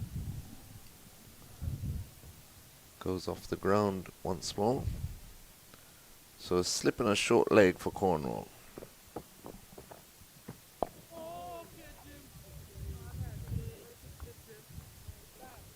I think Hayden Walsh could be in business here.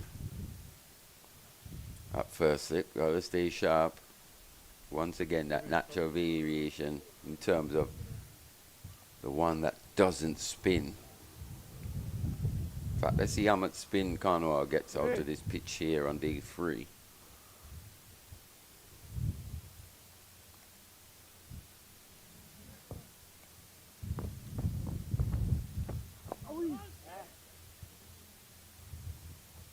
He always has nice control, nice flight, doesn't he? He does. For me, at times, obviously, I'm being overly critical, a little critical here, because obviously his results are fantastic. Yeah. But at times, for me, especially to the right-hander, has a little propensity to just bowl a bit too straight, to start the ball a bit too straight. Mm-hmm. If he can just start it outside that off stump, and with the amount of turn and bounce that, you know, he possesses, makes himself an even more difficult proposition. See, just there, a bit too straight. Yeah. He'll find it. Obviously, it's his first over. Fantastic Career figures. for the Leeward. Wow.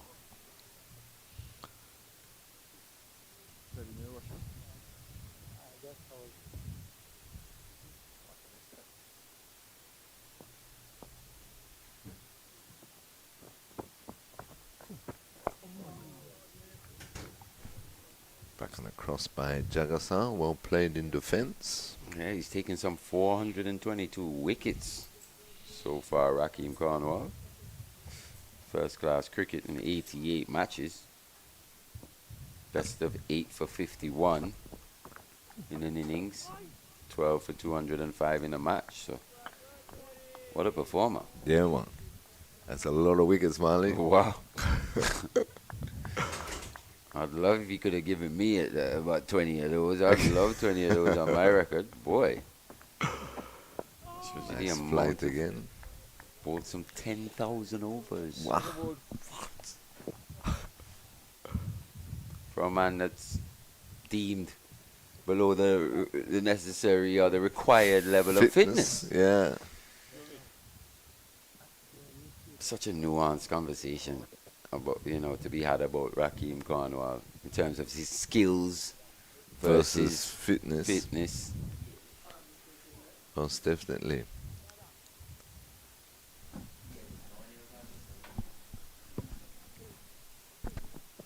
You would have spent a lot of time with him, though, Marley. Yeah, especially as a young man coming up. Also, the assistant coach's uncle in in Wilden, Cornwall. Remember, he was the one that actually told me for the first time about Big Jim. Right, yeah. As a youngster, saying he's got a little nephew and he's coming, you know, off-spinning batsman. I was like, really? He said, yeah. It come true. So Penny Feather now just starting to get a bit of variable bounce. We saw that one in the previous over, just bounce on the way through to the wicket keeper Hamilton. This one taking the lower half of the bat as well. So it's important he's in between wicket and wicket here. It's got to be straight to Teddy Bishop. We've seen him look to cover that off stump. Just getting across. Oi. There's the edge. Maybe with this carry now, just going through a bit low. Maybe one step up for the slips as well. Especially when Penny Feather has ball in hand. Genuine edge. Just catching Bishop on the crease. Yep. A tough period for these two.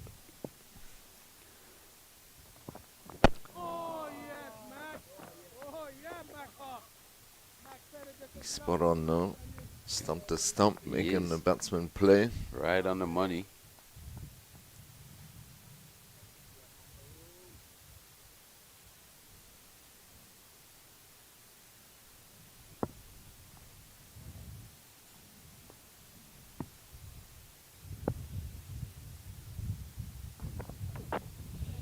just lost it there slightly. Good take by Hamilton. As you can see, Full that stretch. wrist, that wrist just breaking upon delivery. He's got to keep that wrist behind the ball as much as possible. As we said, on debut, Cameron Pennyfeather.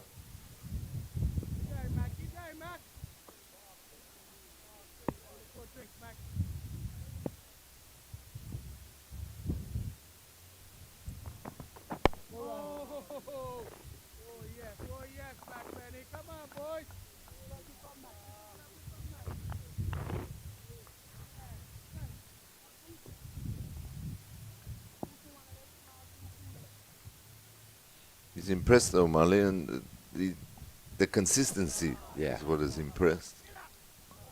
He's not trying anything extravagant. No. Just holding a nice line and length, mainly outside that off stump. A hint of movement away, at times in off the seam. Just there again, Teddy Bishop getting across those stumps.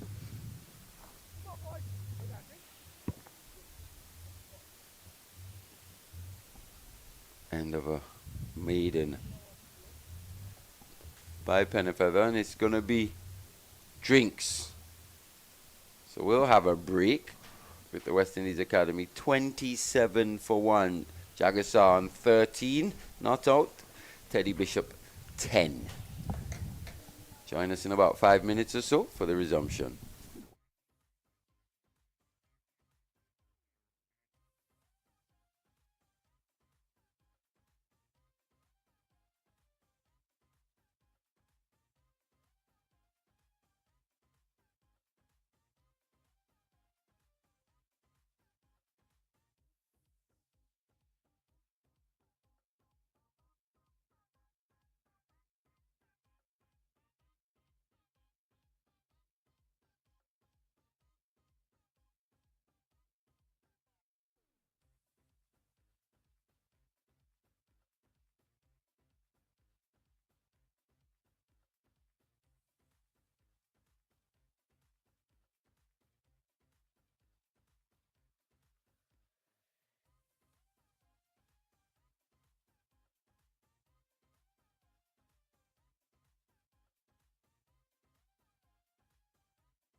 Welcome back.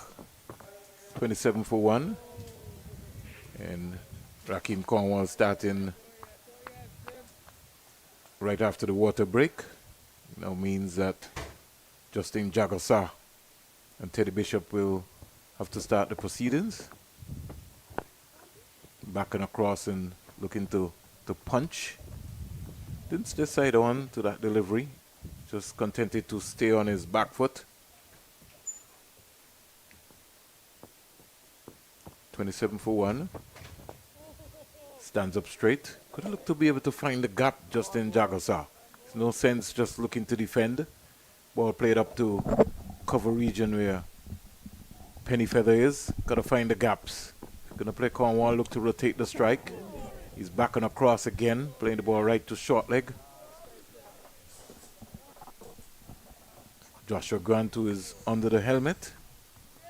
Himself a wicket keeper, so this will be pretty much easy for him. Cornwall, wicket to wicket. Good afternoon, Terry. Good afternoon, Vernon. Good afternoon to all our viewers and listeners.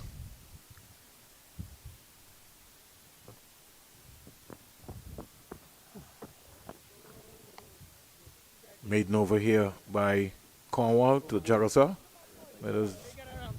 Can't help but being critical, Terry, is saying that Jagasa has to look to find the gap. Makes no sense just looking stylish. Got to look to score runs. Yeah, manipulating the field, rotating the strike. Be a better way to go. They can't afford to be bogged down.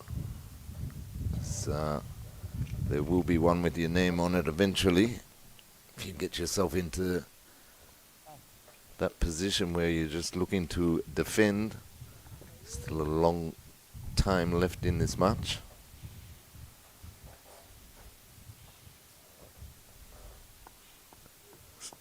Penny Feather to continue.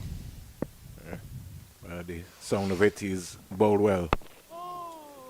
Yeah, just being spot on. Honing in at those pads of Teddy Bishop. One of the problems I think Bishop has is that he tends to fall over in the process because he doesn't lead with his head on his shoulders. He's a stroke player and he just plays from the crease really. He's got to get that lead, got to get that left foot, got to push that, get out there, get to the pitch of the ball. That's a lot better, but even in the process, he's ending up in a standing up position rather than staying over the ball.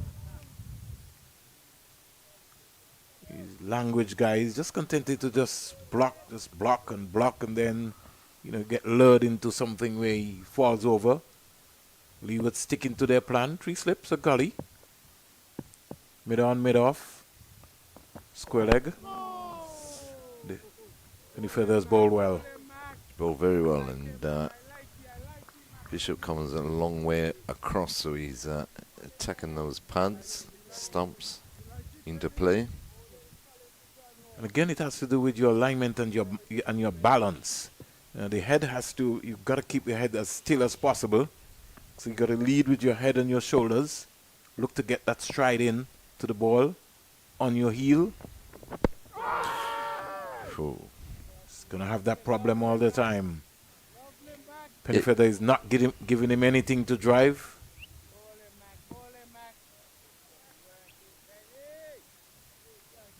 Yeah, exactly. I agree, Vernon. He plays from the crease too much. He doesn't commit himself enough into the stroke.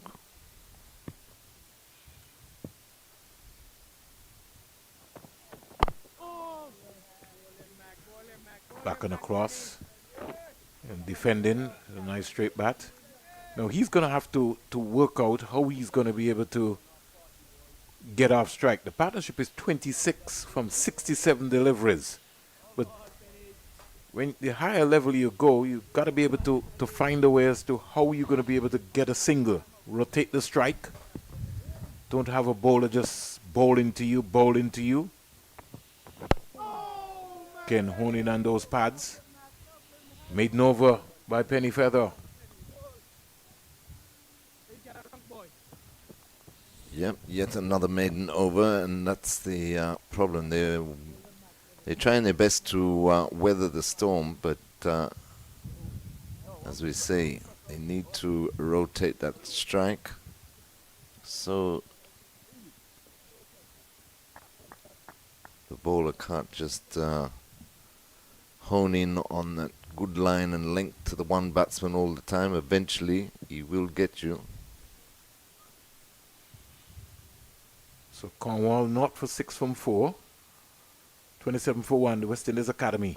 Cornwall, we're in the number 93. Jagasa, ball going down the onside there. Jagasa is going to have to be very careful. He's going to have to stay side on to the ball if he's going to stay on and play Cornwall off of his back foot. He's automatically turning him right around here. Side on and look to punch the ball up the ground.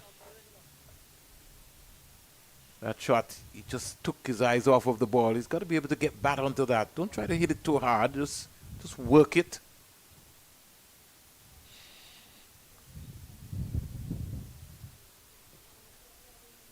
Jagasa from Trinidad and Tobago. Again, he's just contented to just block. Got to find the gaps. Something I find that the modern day batsmen are not looking to work on. The target is 476.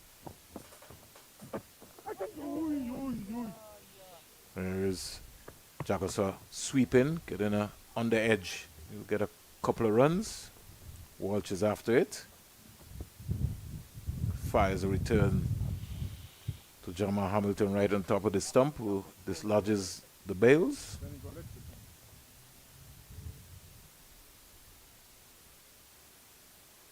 I wonder if there's a need for a leg slip for Jagasa. Looks like Terry. Yeah, looks like he's put one in there now. I think the short Pennyfeather needs to go to his right, if anything, and give himself some room, really, because the ball will tend to come to you at a quicker pace. It won't lob there. I'd maybe like to see Grant also come to his left, more or less. So more or less onto his strong on his strong side. So force Jagasa to be looking now. He'll have the leg slip and the man right in front of him now. So he'll be thinking about that. See what I was talking about, Terry? Yeah. Yeah, he has to come there. That would not have been a single had he been in that position. I did say it was Grant, but it's not Grant. So Kareem Go. Go is gone there. Grant has got on the gloves. I mean, on the pads as well, too. Maybe just can get Go to come to his left, really.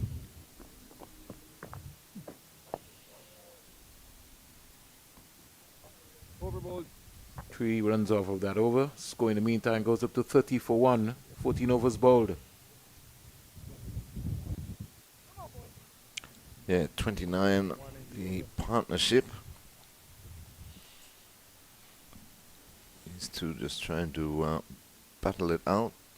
Jagasa 16 of 46, Bishop 10 of 34. Been some good tight bowling by the Leeward Islands Hurricanes.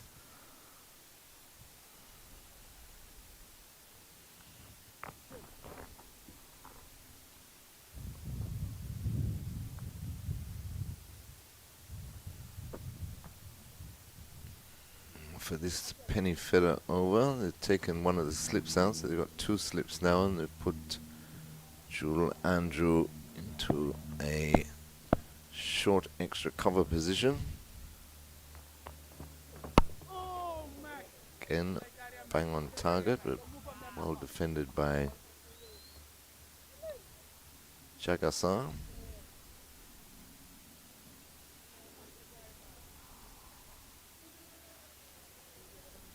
Maybe we'd like to see Louis come straighter. I think Louis and Joel Andrew are almost in the same position.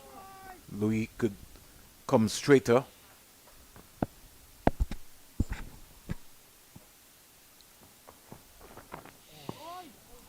Another one that's kept a little low. Even Archibald too. I'd like to see Archibald just shift a little bit to his left.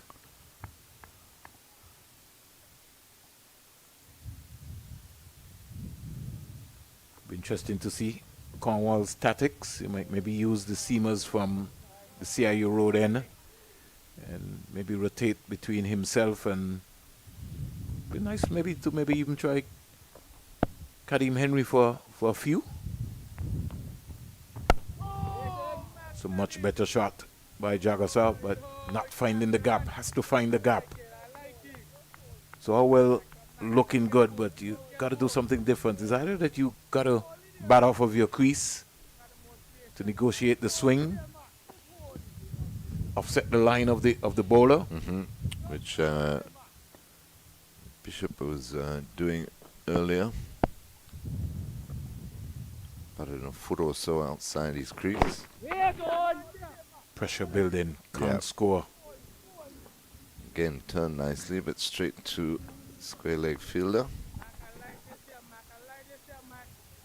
Jagasa 16 from 50.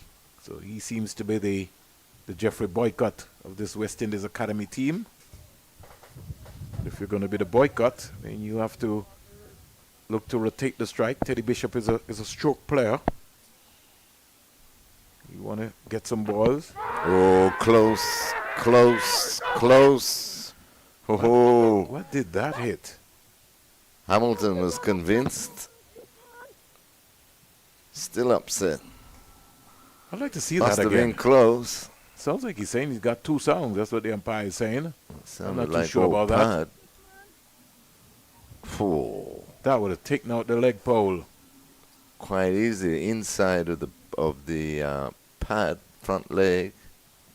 Oh. Gosh. Woo. I don't know about that one. Fell over there, Jagasa.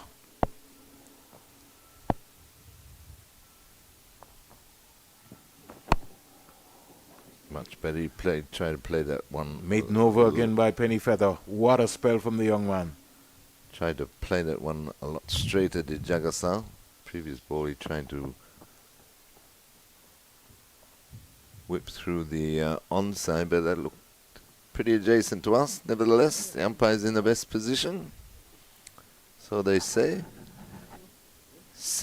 What's he got? 16 or 52. You reckon he's the Jeffrey Boycott? I don't reckon Jeffrey would be up to 16 off 52, would he? He might be surprised.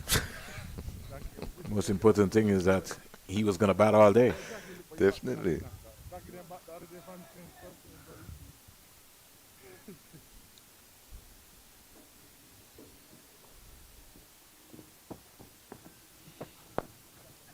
Here is Nice Bishop shot. having a heave. It's gone all the way over the mid-wicket area for 6. So he's got long levers, and once he's given anywhere in his arc, has made his mind up. Yeah, And nice shot. That was almost like a lollipop by Rakeem Cornwall. Yep. And whacked away over the mid-wicket area. Partnership is 35 from 81. Hitting with the turn. Good blow there by Bishop. At least they found the ball from that side. And not too many hedges over in that area. There are, but maybe they have more spectators on that side. So the score in the meantime goes up to 36. Teddy Bishop goes up to 16. Both batsmen are on 16. Umpire just checking to make sure that everything is okay. And Bishop waits for Cornwall. I just think that Kareem Ago is in no position. He's not going to catch anything there. And I might be wrong. Yeah, Plus he's very square. He's a left-hander. So he really want to just come to his left so he can react both ways and force the batsmen to be looking out of their weak eye, which will be their left side of their eye, because you've got the leg slip in that position already. Don't think it is turning that enough that it will go square. See what I was See talking it? about? Right there. Those And are that was catchable height when it passed him. Those are just simple things. You got to get your angles worked out and worked out very quickly.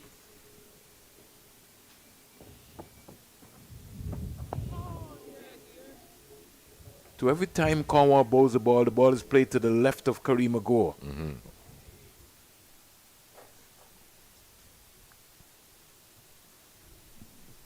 37 for 1. Jerry. Overboard. Jerry. He's pulled Penny Feather out to Yeah, have he Jerry. wants- You gotta give Penny Feather one more. He's going. You gotta give him that rhythm.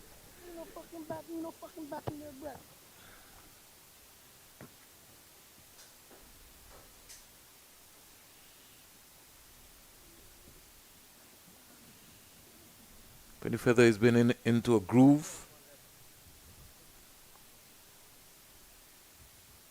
It'd be interesting with Jeremiah Louis because he's already been warned for intruding on the danger area from that northern end,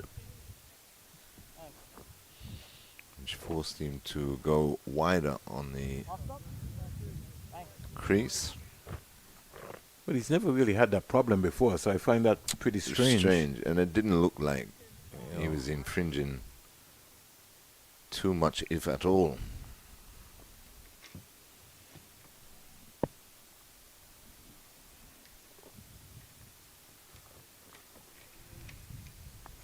So his first 3 overs has cost him 8 runs. He comes back for his second spell. Let's see what he can produce. Louis, 30 wickets last season. Like to see the Leeward's seamers continue to bowl as full as possible, especially to Jackasaw and to Bishop, because they both tend to fall over.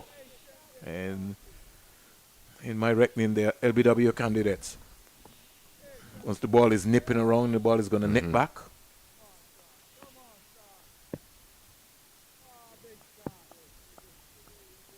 Two maidens for Louis in his first spell. Arms pumping. Yeah, that ball is talking. It's talking already. He looked back at the umpire disconcertingly as if... Yeah, because I think he feels he's not bowling any different to his first spell when he was warned.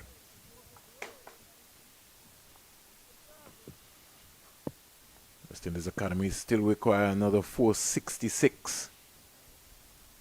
It's going to be almost like a record run chase to win this game, Terry. The ball. Ooh. Almost like he lost that, Teddy Bishop. Oh, he said he's stuck. I think he's batting in spikes.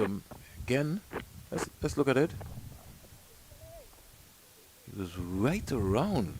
We turned him right around, Jeremiah Louis. And again, that's what I'm saying. Bishop is going to have to be very careful. If he misses, don't think the umpire will have a choice. No.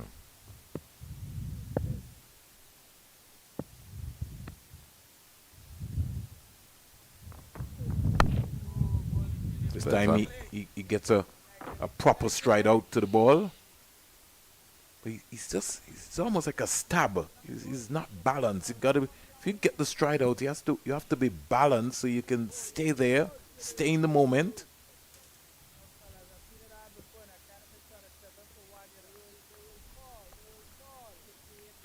It's a good day to the good folks in Connecticut. Trisha Fox, Sci-Fi Philip, who says he's on the road. Folks in Montserrat, in Dominica, St. Lucia, Montserrat and Guella, St. Martin for sure.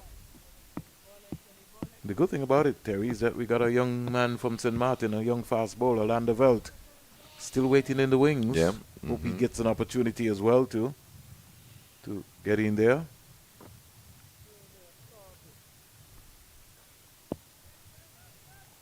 Another good prospect, plays for the PIC Liberta Blackhawks in Antigua and Barbuda.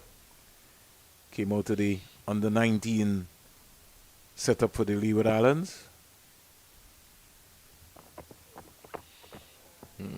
Dug in short that time by, and he's called wide again. This is a 4-day game.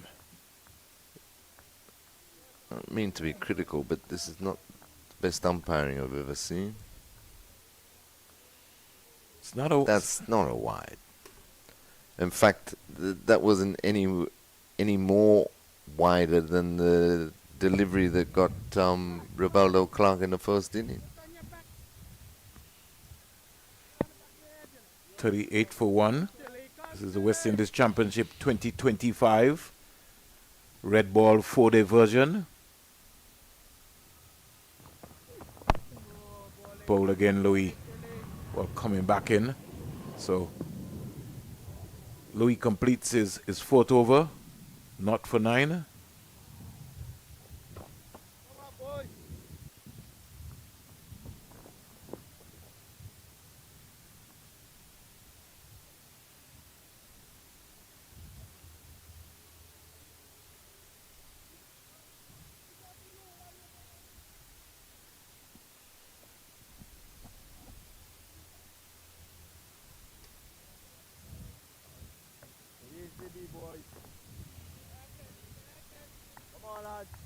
Cornwall to continue with the short leg slip and slip. Wide down the leg side, the first delivery. It's also got Jewel Andrew. Short extra cover right on the edge of the pitch, and it's gone to him, just dropping short by the look of it. That's simply because Jakasa is pushing hard at the ball. As a young batsman, Cornwall bowls a heavy ball. Look at that. Reaction time there. Gotta catch those. Yeah, I think Andrew was thought it was coming quicker to him. He sort of went back before he came forward, had to lunge forward at the end, couldn't make the catch. With Cornwall's pace that you're bowling, you have to play with soft hands, something that Jakasa will have to learn and learn very quickly. He's not the ordinary spinner. He's a big spinner. Here's Bishop going again, going, shot. gone, over. Yep. Mark, come in front. Mid-wicket for 6 more.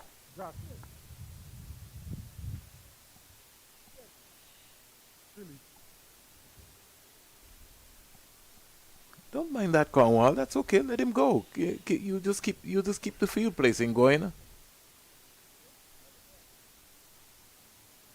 Yeah, you want him to play his shots. Yeah, they got 464. That's okay. Let him go. If he wants to go, let him go.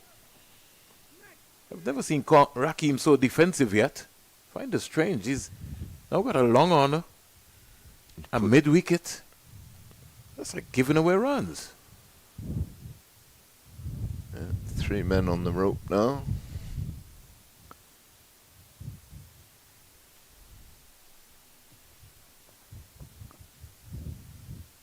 So deep square leg, deep mid-wicket, and a long on.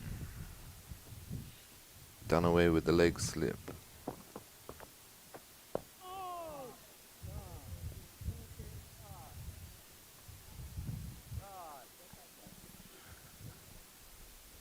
So the Bishop is going to have to be careful. He's going to have to keep his balance, keep his shape. Tossed it up, he's gone for it again, it's high in the air. This is reckless. Henry's under it and taking the catch. This is reckless. Fell for the 3-card trick. Cornwall tossed it up, invited him to go for the big shot again, and Bishop hit it straight down the throat of Henry at long on. Second wicket falls for West Indies Academy with the score on 45. Teddy Bishop gone for 23. Reckless, you say, Vernon? Game smarts, game awareness. Your team requires 458 runs. You already put Cornwall under pressure. Just come and stroke the ball down the ground and get a single. There's no need for that. It's not a T10 game. It's a 4-day game. This is day 3. Not good cricket there by the captain, Teddy Bishop. Leewards are static though.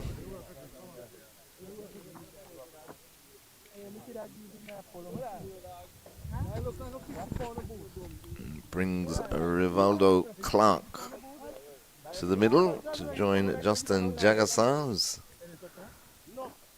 survived a very, very close LBW decision and then almost popped one up to Jewel Andrew at short mid-wicket region.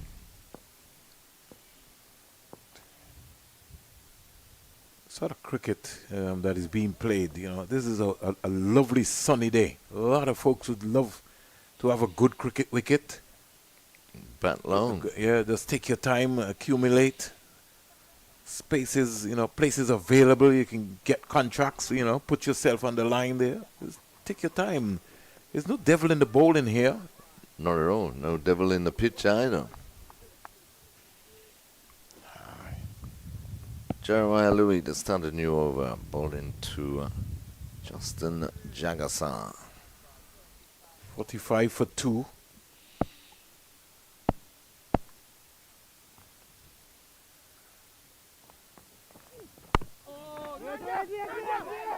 And misunderstanding. Oh, Clark almost run out there. Again, there are 3 C's that you have to pay attention to in communication. You have to be clear, concise, and consistent. And you've got to work out. And in calling, especially in cricket, is either yes, no, wait. There's no hesitation. These guys have been living together for some period of time. You know, the fundamentals. See, Clark has got the bat in his right hand rather than his left hand, so he's starting off late, more or less. These are just simple things that you got to work out. Also, the ball was going to Karim Henry, and he was almost caught on his heels. And by the time he picked up, he recognized what was happening. He had to range and aim. I'd like to see Rivaldo Clark just get out of the blocks very quickly. Let's see if he's going to move and hold. Much better there in terms of the backup. A lot of chatter taking place, and Jagassar, he's going to have to block all that out, yeah. Easy for us to say, Terry. Definitely. He's under a bit of pressure. He hasn't been able to get his innings going, really. He's been hanging in there. It's 17 of 61 so far. Squeezed into the offside. Big save there by Karim Henry. Good In fielding. fact, he was looking to fall even before. I'd like my fielders to stay on their feet, Terry. Yeah. They don't these days, though. Yeah, I'd like my fielders to stay on their feet, get across, stay on the ground. That was the beauty of looking at people like Atherton and Augustin Logie and those forward Backus and company and Harper. Yeah. That's the way they would patrol those areas. Even Fabian Allen. You know, center of gravity is low to the ground. So they're always looking to swoop, you know, and get around. Today we see a lot of diving being practiced. Diving to the point that can injure yourself as well. Louis bongs away to Rivaldo Clark. Clark, first delivery, was almost falling over there. It was almost he decided to leave that before the ball arrived. Let's see that again. Just to match what Terry just said there. Yeah. Didn't attempt to play a shot, really. There's a lot more style in the leaving rather than the leave. Louis, not for 10.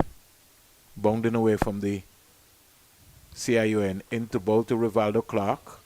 This time Clark looking at the errors.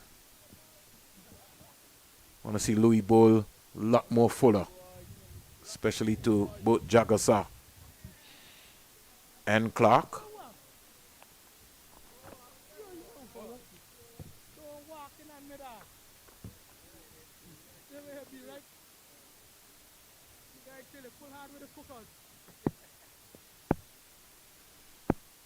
Jeremiah Louis, arms pumping, working. Clipped away. Clark is off and running. Joshua Grant is after it. And so Rivaldo Clark, he picks up a couple to get his scoring going in this innings. And the score, in the meantime, shots up to 48 for 2 at the end of the 19th over. Yeah, just turned that nicely through the square leg region to get himself going. He looked good in the first innings, did Clark, or he threw it away. Wide delivery that he went after, just to edge it through to keeper Hamilton in that first innings for 29.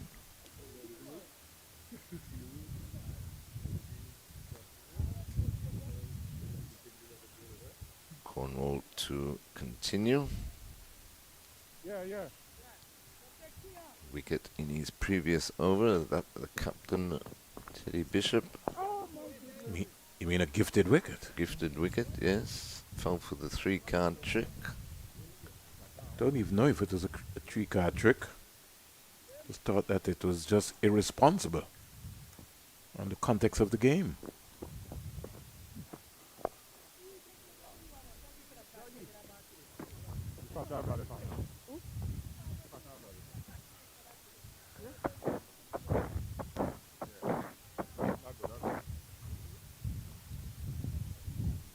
Academy, 48 for 2.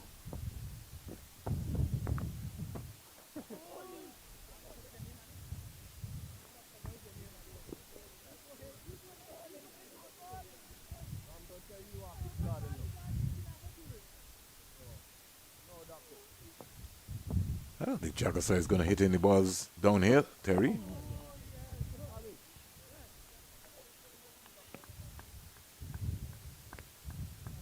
No, he's still in that survival mode, isn't he? You've seen stranger things happen. That's better. Nice stride forward this time. Yeah, this academy team is going to be tested during this 4-day competition. So it's going to be a good culture shock for them. Maiden over by Cornwall. Jagasa remains on 18 from 67 deliveries.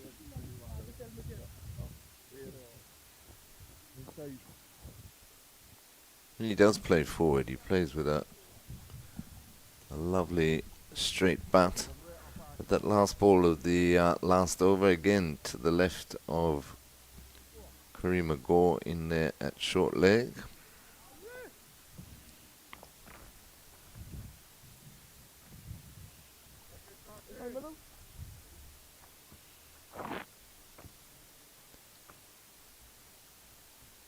Some 38 overs remaining in the day's play. This is just day 3 of the West Indies Championship featured game here in Antigua and Barbuda. Matches played in St. Vincent and the Grenadines, Trinidad and Tobago, and Guyana, the defending champions,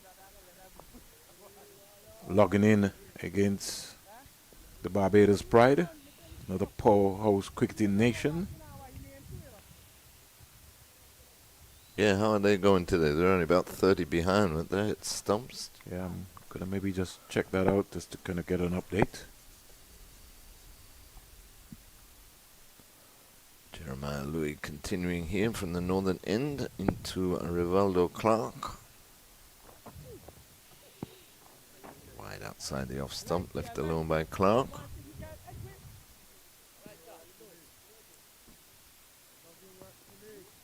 So Ghana, as we speak, they declared their innings on 382 for 9. Barbados Pride on 98 for 6. Wow. So a game looks like it could be over today. Jamaica, they are 226 for 4. in their second innings That's a after healthy scoring lead. 337 and dismissing the Windward Islands for 195. And we go over to the Brian Lara Stadium in Trinidad just to give you an update in a little while. The combined campuses and colleges, they're 151 for 5 off 60.5 overs. They're trailed by some 353 runs. Trinidad and Tobago Red Force scoring 504 for 6 declared.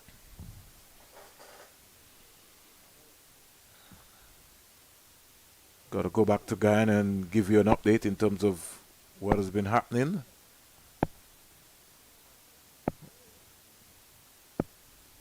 Ewan Jeremiah top scored for the combined campuses and colleges with 60. He's the captain of that squad. Wicket takers there in that game. Brian Charles, Pear, Tian Webster, and Yannick Karaya. 11 overs, 2 maidens, 18 runs, 2 wickets. So 151 for 5 in that encounter. Let's go over to Arnos Vale in St. Vincent and the Grenadines and give you a comprehensive roundup in the second inning so far. Jermaine Blackwood is making a statement. He's on 75 not out, 108 balls, 5 fours. Daniel Bedford, the wicketkeeper, is on 44 not out. Kurt McKenzie scored 46. Don't know if something is wrong with John Campbell, but he's maybe might be nursing an injury. 228 for 5 in the second innings, Jamaica. Then we... Blackwood backing up his century in the first innings very well. Yeah. They normally sometimes have some folks, you know, in county cricket, they call them county bowlers. True. You just never know. But he's making a statement to get into the team. Get back into the West Indies test squad. So let's look at what's happening in the second innings. McCaskey 1, Boucher 5, Reefer, the captain Raymond Reefer, not out 35, Drakes 26, Wickham 22, Demetrius Richards 2, Ford Knott. Luca Knott seems to be the guy who's picking up the wickets. He's got 3 for 15 from 8 overs. And Ronaldo Ali Mohammed is 2 for 36. Niall Smith 1 for 33. So that game could be done and dusted today. Guyana, the Barbados Pride, they say trailed by some 60-odd runs with 4 wickets remaining in that game. 50 up for the West Indies Academy. Terry? Yeah, nice shot by Justin Jagassar. Just stroked it through the cover region of Jeremiah Louis' final delivery. He's over, so he moves on to 22. Rivaldo Clark is on 3. West Indies Academy, 53 for 2.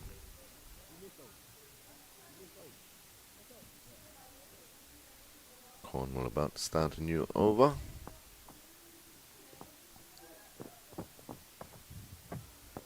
Goes Flyington again, just to the left of Kareem Magor in there at short leg. He's not going to catch anything there, Terry. His base, that has to be critical. The center of gravity, he has to come to his left. He has to be a little wider. It's a difficult position to be in, but they're going to have to find somebody to do that work. Fielded there by Forbes as it went through Cornwall's legs on his follow through.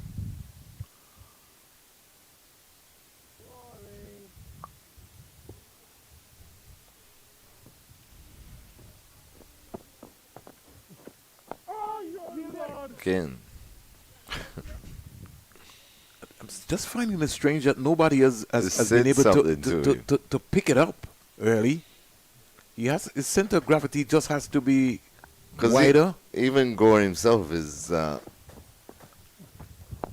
practicing with his hands, moving his hands to his left. So they must realize that every single delivery hitting that area has gone to his left.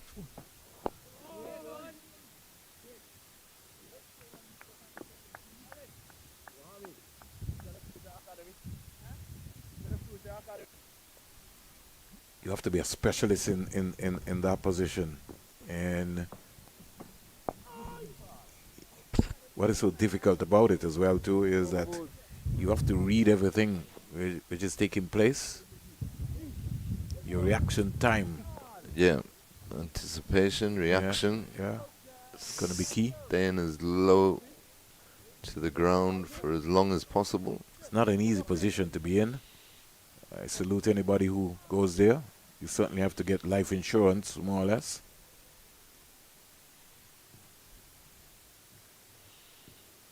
Your bowling change at the northern end.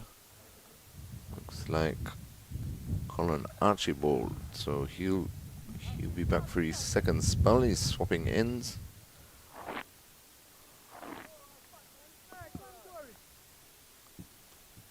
So Cornwall has decided that they're going to. No. No, it looks like he's changed his mind and he's called up Hayden Walsh Jr. So it was going to be Archibald, but now it's 2:35. Spin. 5 so minutes. 5 to tea. minutes, yeah. To tea. So maybe that's why they've decided to maybe just go for Walsh. The composition of the Leeward Islands team going forward is going to be very critical, because when you have someone like a Daniel Durham who has not been able to get into this team for the first game, it begs the question as to what is going to be the way forward, going forward for someone like a Durham. Yeah, I reckon he would have been very surprised not to make the final 11 in his opening match. But you're quite right. Positions are there. That's short by Hayden Walsh Jr. and cut nicely through the point region by Rivaldo Clark for 4. I don't think Hayden was prepared to bowl, and that's another thing. You when you're preparing, you gotta let folks know so they get warmed up. You look like it was just an afterthought, and somebody says, "Oh, let's go." Yeah, and also in being vice captain, it seemed Jamal Hamilton to be more in charge than anybody.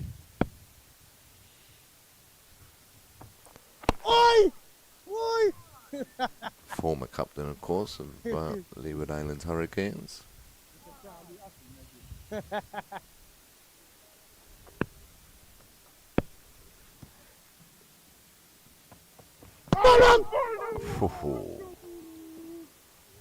Don't think Clark knew anything about that. Yeah, he'll tell you well left. It certainly was well left, so we can't complain at all. I wouldn't give him wrong at all in saying that. He picked the link early. Picked the length. Whether you like it or not, delivery. it was a beauty. Why? That's the area that Hayden has got a bowl. That's the area. That's the area. I feel sometimes for Hayden Walsh, Terry, and I'll tell you why. The advent of having somebody to work with him can develop in. Yes, you can go to the nets. Yes, you can do all of the hard work. You know what I mean? But it's a matter of having a bowling coach, having somebody who looks at your alignment, you know, and the amount of balls that you're bowling consistently. You know, well bowled. Yeah. A good over apart from that drag down of the first delivery, but I don't believe he gets a long enough run at it. Even when he plays, they give him 4 or 5 overs, and that's about all. For your wrist spinner, you need a lot longer. Back up, Terry. They expect him to get 3-4 wickets once he comes on to bowl. If he doesn't get the wickets, then he's dropped. So we don't look at his other contributions in the field. It's going to save you 20-25 runs within the field, and he's also a proper batsman as well. So I'm saying, if you invest in, you invest in. You can't invest in a wrist spinner for one game, drop him, exactly, and then give him another game. You know. And you talk about his fielding. He took the catch at the tournament, the first wicket that fell. Absolutely brilliant. Went like a tracer bullet. He dived full strength. 4. Good thing he got back onto that. That was a bit risky there by Rivaldo Clark. We have to be very careful. We can't get loose here, Rivaldo Clark. Especially last over before tea. 61 for 2. He's a responsible cricketer. A lot has been talked about him in his own development. He has to see this as an opportunity now to be able to nail that. He's back and just tugging this one down to Henry at long on. Come, brother, come. Bringing the field in for the last few deliveries. He's got 4 men round the bat for this over as Cornwall, as he brought in a silly mid off. Still feel that he needs to get Kareem Agor come to his left. He's moving. He's going to always have a problem because in the position that he is, he's not flexible. And that's one of the, again, the position he has to be balanced. Yeah. You're just hoping that it sticks.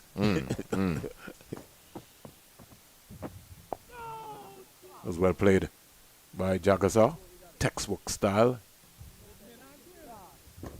Just needs to kill the ball in front of him. One of the master players of spin bowling, Victor Eddy, he was a master at that. Even Enoch Lewis himself too. Those guys will just kill the ball right in front of you. That's a nice shot.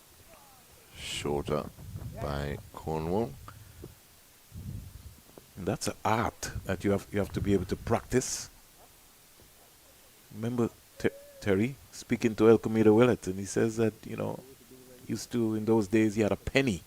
He used to put the penny on the pitch and just go and just hit the penny all the time. Don't think our modern day bowlers even will look to even try that. No, that's a lot of discipline and consistency. So they could afford to put more than a penny down. They still couldn't hit it. So at T, the West Indies Academy, who trail or require 439 runs, they are 64 for 2. Loss of their first wicket at 1, the second wicket at 45. The wicket takers so far, Cornwall 1 for 25, and Colin Archibald 1 for 9. It's a tea break here at the Coolidge Cricket Ground, and we will go searching around along with myself to try to see if I can get some lunch. Maybe I just need to get some lunch, maybe sent from Connecticut or from England or from Dominica or from Nevis somewhere. I'm going to search myself around and get something going. Terry just gave me something, but Terry, that's cold. I have to get a microwave. So on behalf of the entire team, Marla Richards, Terry Larajo, and Vernon A. Springer, 360 signs out here from the Coolidge Cricket Ground in Antigua and Barbuda.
All right, so welcome back in the final session of day 3 of this West Indies Academy 4-day championship game.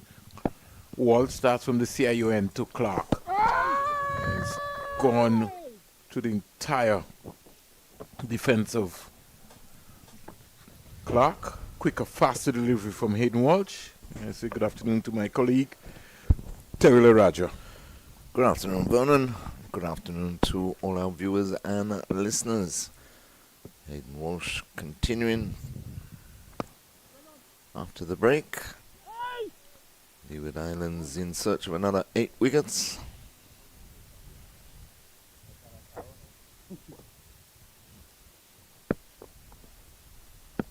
We just had to cloak up Terry. You're almost like Connecticut. Close, and he's gone. Play back to that one. Trapped in front. Ronaldo Clark has fallen in the first over after tea. Let's have a look at the replay there, Terry, and look at the alignment of the feet movement of Clark. Straight ball. And he was turned right around and looking to play fancy, hit the ball into the square leg area rather than looking to hit the ball up in front of him. He goes back leg before. And once again, West Indies Academy lose another wicket on the break. Yeah, it's amazing how that happens. The break in concentration before they can really get going again. Teams often lose wickets after the break. So, 3rd wicket down for the Academy. Score on 64. Still 34 overs remaining in the day, including this one, of course. So 64 for 3 as Colin Bowen Tuckett joins Justin Jagassar at the crease. He's come out with no helmet, his white West Indies cap.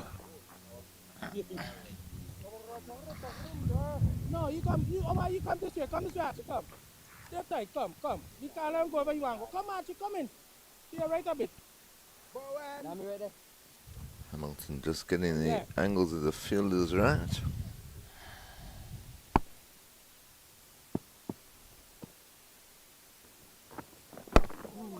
Well done, Josh. Engine, your hand on the high. All right, engine, you see. You see now, engine, you see.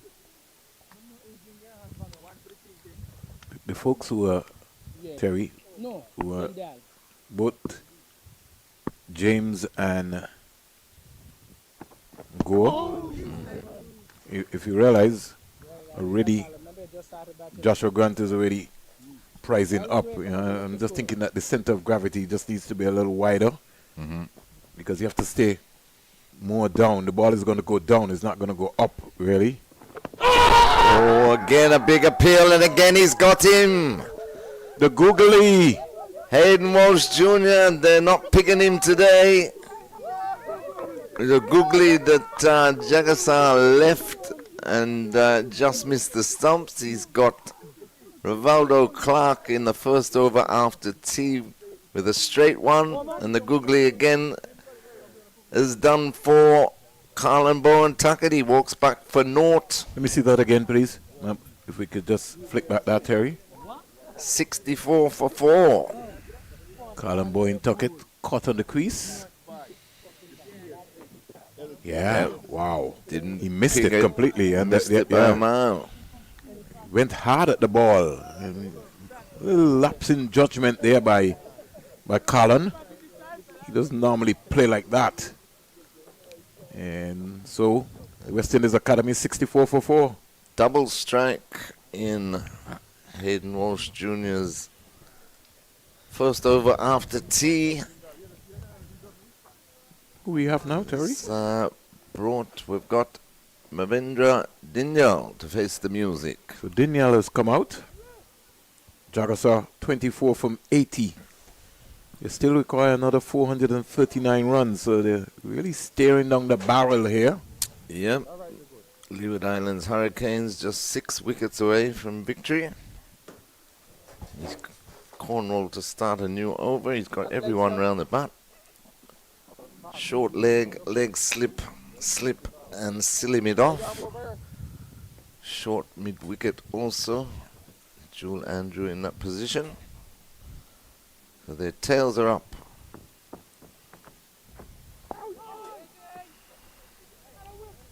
Well flighted delivery, but again to the left of the short leg. I'm just quite surprised that nobody has said anything to him. Or even he himself. To move a little to his left.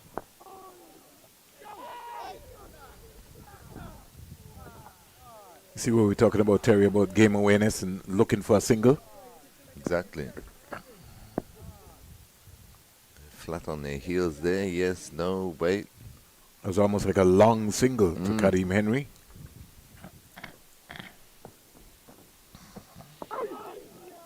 Flighted again by Cornwall. This time they get the single out to square leg. Brings Dindio into the firing line.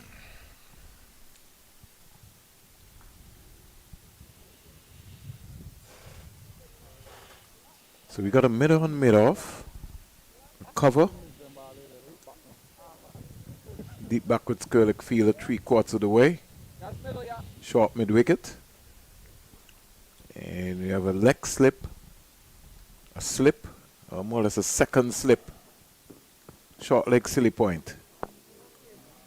Leeward Islands Hurricanes attacking.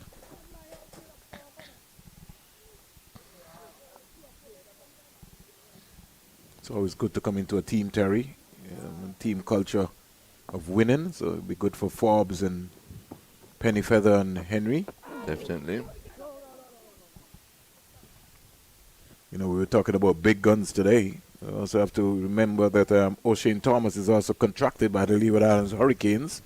And he's just come back from the Bangladesh T20 competition in Bangladesh.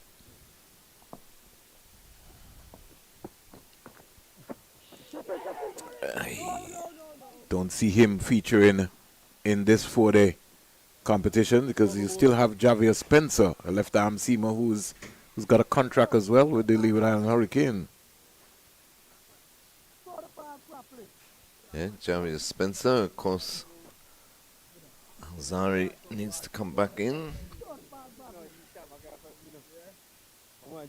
Plenty of options. They've got the depth this year, though, Leewards, to perhaps go all the way.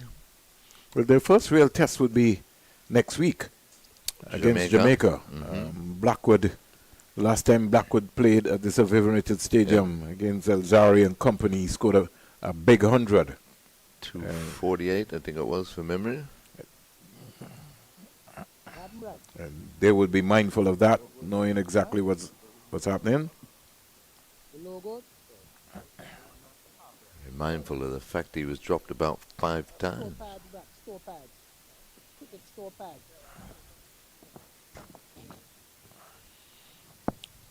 Hayden Walsh Jr. start a new over to Jefferson. That's swept in the air. One bounce to the square leg. Hamilton, hands on hips. He was rushing towards him in celebration. The fieldsman down there. I think it's Shelton Forbes. Shelton Forbes decided to take the safety route first, let it bounce in front of him. Yeah, it's a big boundary as well, too, Terry. Definitely.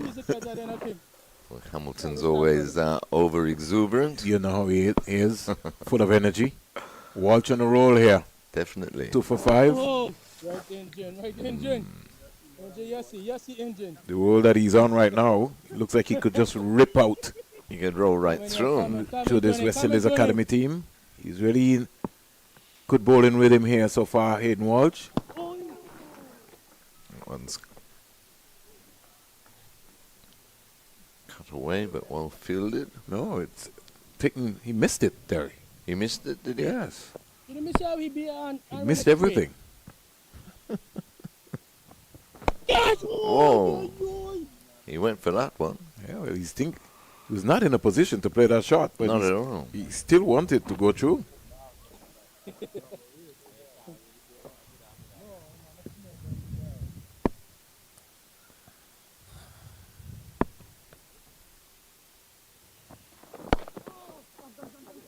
Good balance there, good on drive. Down to Colin Archibald, who had to run about 2-3 meters to pick that one up. Yeah, a bit full that time by Hayden Walsh Jr., but you can certainly see the pep in his step. Oh, and he's cleaned up. Dindio middle stump out of the ground. Hayden Walsh Jr. I think he wants a day off, Vernon. They've slumped to 67 for 5 at the West Indies Academy, and that one kept a little low, went on over the googly again, right back through his defences, took middle stump out of the ground. Daniel goes for 1, 67 for 5. I think this game could be done and dusted by this afternoon, Terry. I think that's Hayden's idea for sure. They lost 3 wickets in the first 2 overs after the lunch, the tea break.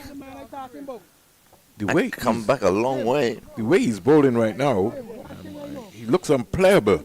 He does, and you can see the pep in his step, as I said just before he bowled that delivery.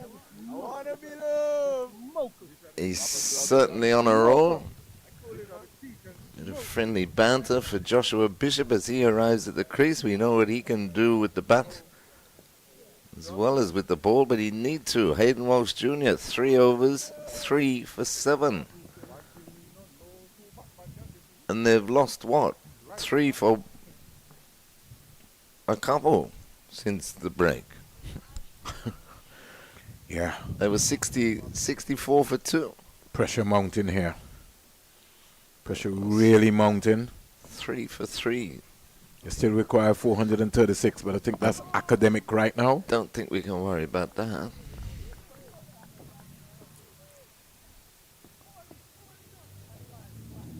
So, 67 for 5.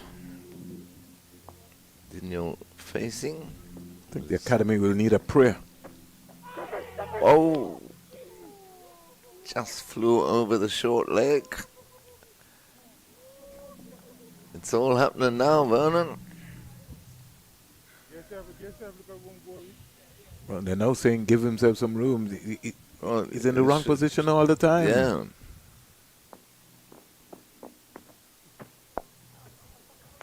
Nicely played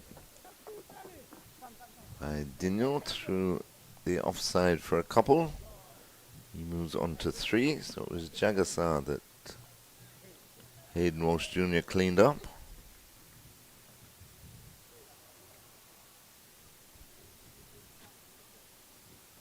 $69 for 5. The West Indies Academy, Cornwall. Oh, close, close, close. He's gone. LBW again. Squared him up. And this time it's Daniel LBW to Cornwall for 3. They lose their 6, 69 for 6. And they've lost 4 wickets in less than 3 overs since the tea break. Don't think they're watching the ball long enough, Terry. And that's been the major problem. If you're playing back, you've got to watch the ball. Like a hawk. And they're still looking to, it's a ball. It's a 5.5 ounce red ball. So you've got to watch the ball. Means that they're playing down the wrong line if they're missing those balls. 69 for 6. Also the concentration levels. Concentrate. That turned a long way, though. You got to watch the ball, Terry, umpire says. right onto your bat. Yeah, you have definitely. to watch the ball right onto your bat. Whether it would have gone on to Miss Lake stump. It was pitched between wicket and wicket. But it turned a bit. It turned enough based on umpire Gregory Battett Bowler to, right arm be able over. to hit the stump. 2 deliveries left in the over. Palmer on debut. He's under a bit of pressure as well too. Stays low to the ball.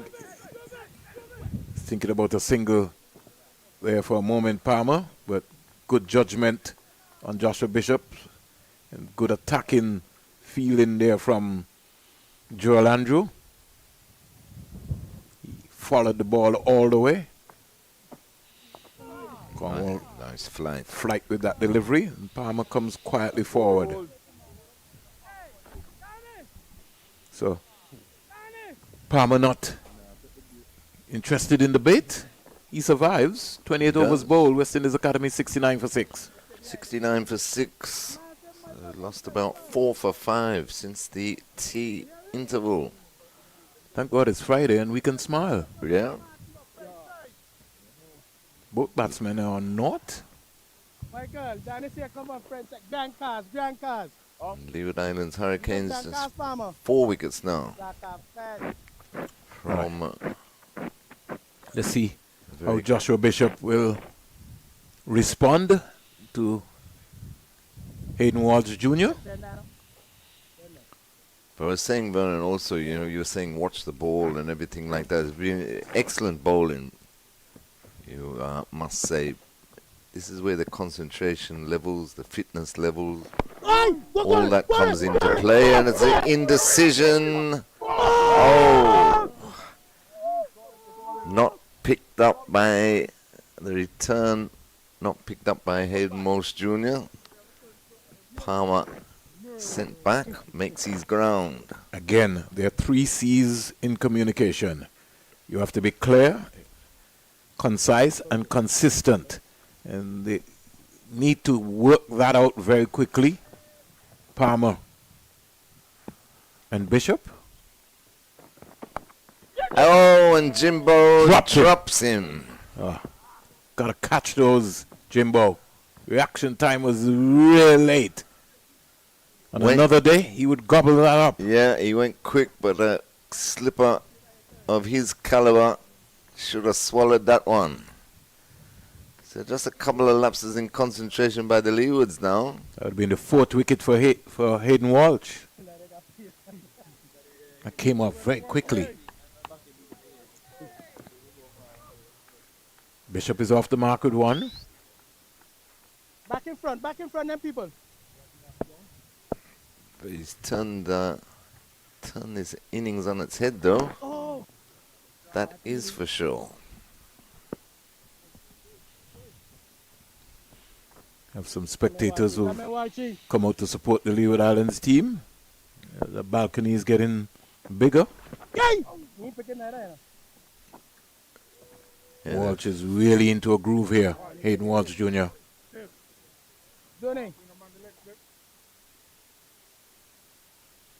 Cornwall just asking if he wants a leg slip. He says, skip. Spot on now. Extremely good spell. I would have maybe bring Joel Andrew into the leg slip. That was a good question being asked there by Cornwall. And get Cameron Pennyfeather to just go wrong into the cover area, because I don't see Hayden really looking to flight up anything, really. Over-completed. Could have had a wicket.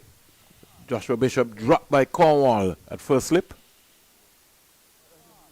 Yeah, he could have had 2 if he had have taken the return cleanly.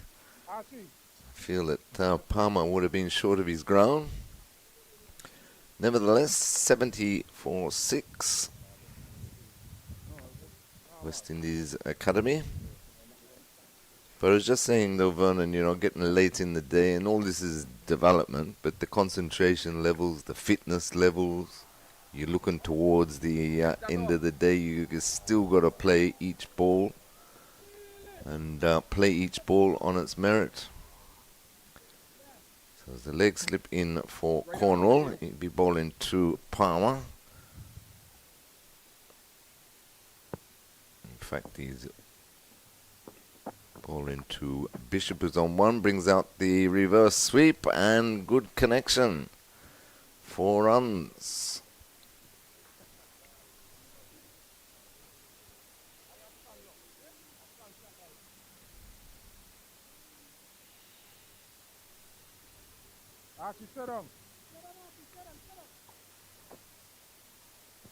We know what Joshua Bishop can do with the bat.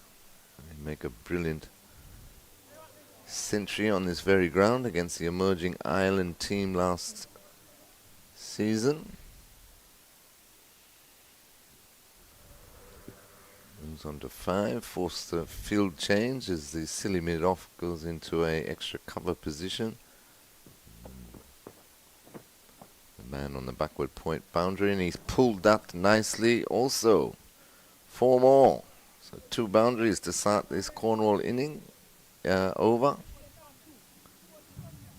1 a reverse sweep. And the next one pulled back with a square.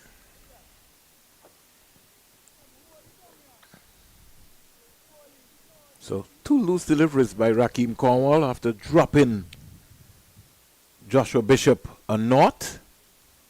Bishop has decided, well, I'm going to deal in boundaries with you. Again, he turns that through the mid-wicket area. Picks up another 1. He moves on to 10, and the score 79 for 6. So good afternoon to Basil Morgan in Montserrat. We thank you very much for your support. And clean bowled Michael Power. First ball that he received from Cornwall. Played back. Missed it completely. 7 wickets down. 79 for 7. West Indies Academy falling apart here at the Coolidge Cricket Ground in this final session, as Leeward Islands Hurricanes look to wrap up what will be a very convincing victory. You mean a massive victory? Convincing, massive, any adjective you like, won't it? My God, you're out in sympathy or something, are you, for your friends in Connecticut? Because you look like you're going to take over around Greenland, like your friend Trump. What do you mean by that, Terry? I'm just saying. The hoodie. It's cold.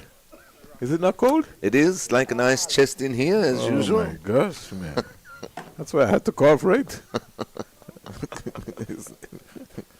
and we're being honest, brutally honest. Yeah, exactly. No exaggeration. The air condition in this place is, trust me, it's just kicking. Yeah. Both of them. You could never ever say the air conditioning does not work at Coolidge. With all the high-powered equipment by 360, you certainly have to make sure that they're cooling down the heat and everything is okay. Mm-hmm. So we don't have a blow-up. But back to the serious times here. Yon Lane comes out. Hugely serious times for West Indies Academy. This game is at the crossroads right now, figuring out whether it will be finished today or going to the 4th day. And by the look of things, looks like we could be over this afternoon. 9 runs out of the over so far, including a Palmer wicket to Cornwall. He so far picked up 3 for 37, and he's into his 11th over. He'll be looking for a 4. Oh. And just for a moment, that stopped on Yon Lane. Played it well in the end, though.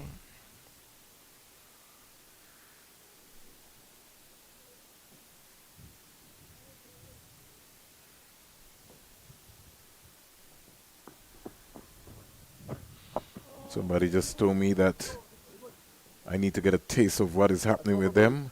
They're -2 when they're in England.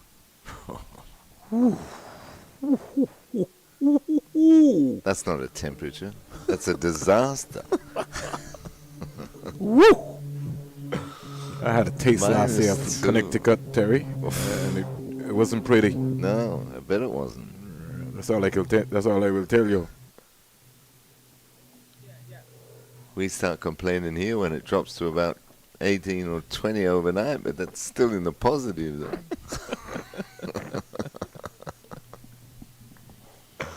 Boy, I was listening to Frederick Morton, and he was just saying, you know, it's just amazing. He was one of the big man CEO, owner of Tempo Caribbean, saying it's cold. Amazingly cold. Back with the cricket action. Hayden Walsh looking for 5 wickets here. At Cornwall taking the Joshua Bishop catch. Could have been on his way.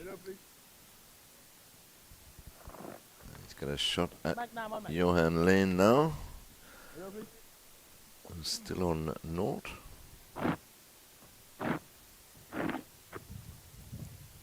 $79 for 7. Could become 79 for 8. Or it could become 85 for 7. Because Johan Lane, either way. He's not going to die wandering. Oh, he's going down fighting.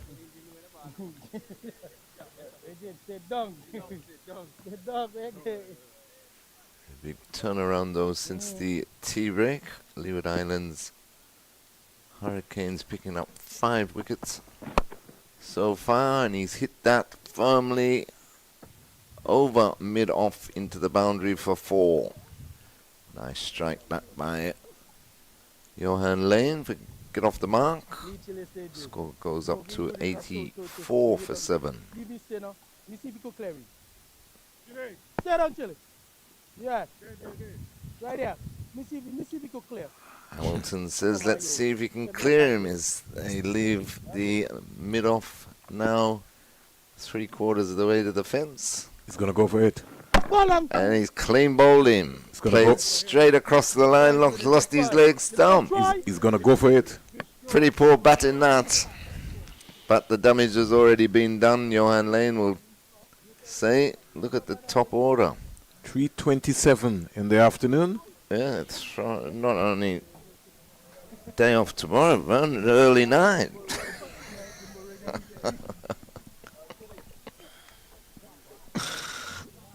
It's more than an early night. Yeah. McKenny only Clark halfway comes through out. the day.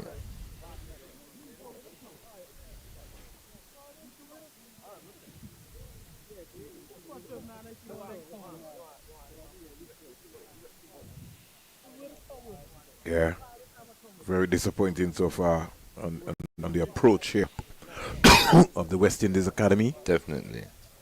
Melting to the pressure. But let's find out what's happening in Barbados. Have been bowled out for 112. Oh my. They collapsed also. They're more than collapsed. Yeah, after giving up a first innings lead, 340 odd, wasn't it? The first innings they scored. Jamaica in the second innings, 277 for 6.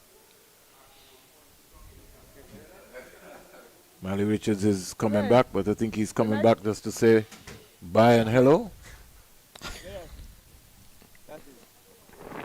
Missed all the excitement, right? He certainly did. Maybe he was following it online. Brad, like roller. Hayden in again. Hey, Archie, That's Archie, nicely played there by McKenny Clark.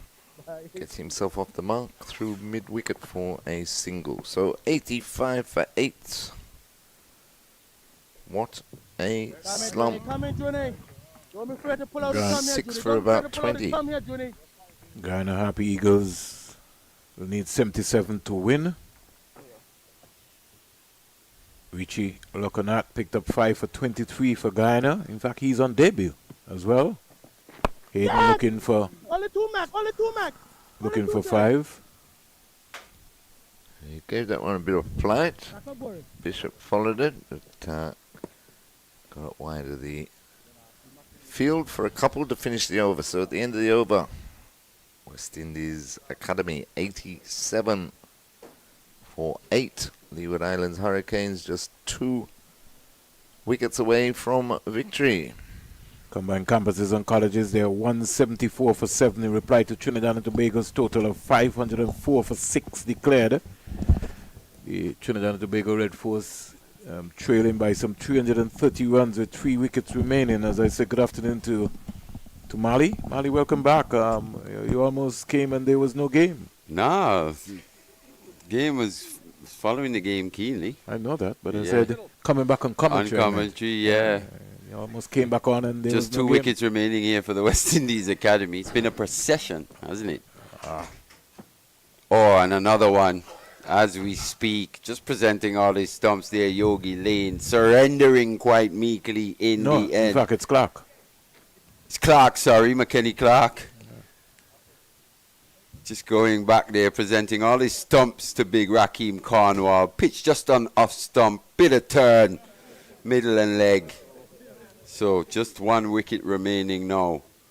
And this, the West Indies Academy slumping towards quite an embarrassing first round defeat here, Vern.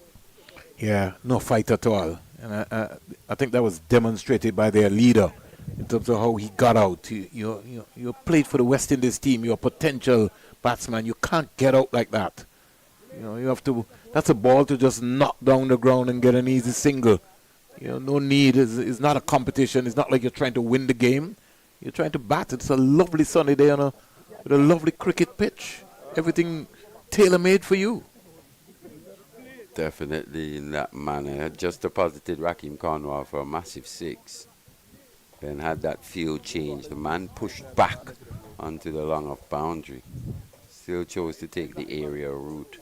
And as you said, yeah, just a all-round lack of leadership being seen. We saw it in the field. Commented quite a bit on that from Teddy Bishop. So something for the young man to think about going into round 2. It's kind of beginning to, I don't know how you feel, Mali. We looked at this academy team for the last couple of years, maybe under a 9 young. They were a much fighting spirit team last year. And I'm not worried about the victories. I'm just worrying about what you're looking to see being demonstrated coming out of an academy setup. I think this year they're lacking another batsman or two. Well, so far in round 1, that's fair. I've had a few really graduate to their respective territories. Think of Kevlon Anderson, who picked up, his 3rd first-class 100. His first away from the West Indies Academy setup. Although we don't know what are the possibilities or where is Jordan Johnson. Yeah, still no word. I haven't seen his name. We haven't seen or heard anything about Ashmin Ned. So a lot of questions still up in the air, especially for the West Indies Academy going into round 2. You'd hope that they'd respond from this performance. You'd expect that. I wonder if 9 Young is injured as well too. Didn't see his name either. So that's another concept again. Or maybe he's going to just concentrate on white ball cricket. That's another conversation. Over comes to an end. Wicket maiden for Cornwall, 4 for 37. And they're all crumbling here. 4 for 16, Hayden Walsh Jr. Yeah, Hayden Walsh, he's been the one that's really broken the backbone of this West Indies Academy batting lineup. Guess he... Just 5 overs as well, 4 for 16. Hayden Walsh will be maybe very disappointed. He wants 5 wickets here as well. Raheem Cornwall dropped 1 at first slip. But he has an opportunity now. It's quite a sharp chance, that one. Yeah, but Big Jim don't drop those things. Oh, he's quite close. I was actually to the side as well, and I thought, wow, that went in quite quickly. Could have taken some catching that. Saw that catch from Hayden Walsh to dismiss Akeem O'Geese for Terry Laraji, the catch of this season. Well, I didn't see Terry and Mali, so I hope that my technician can find it and he gets a chance. I'll take some getting. But he's skilled enough. I know he's not a whiz like Jason, but he's close there. I'm not so sure. You know we love Jason. Yeah. You never know, boy. Good afternoon, Jason. Oh, my God. I think he's done some fantastic work, though, here in this match. It's been brilliant. It's been seamless, actually. Yeah. With the production. Once again, kudos to 360 and all the 360 team. Vinod Manchan as well. Oi!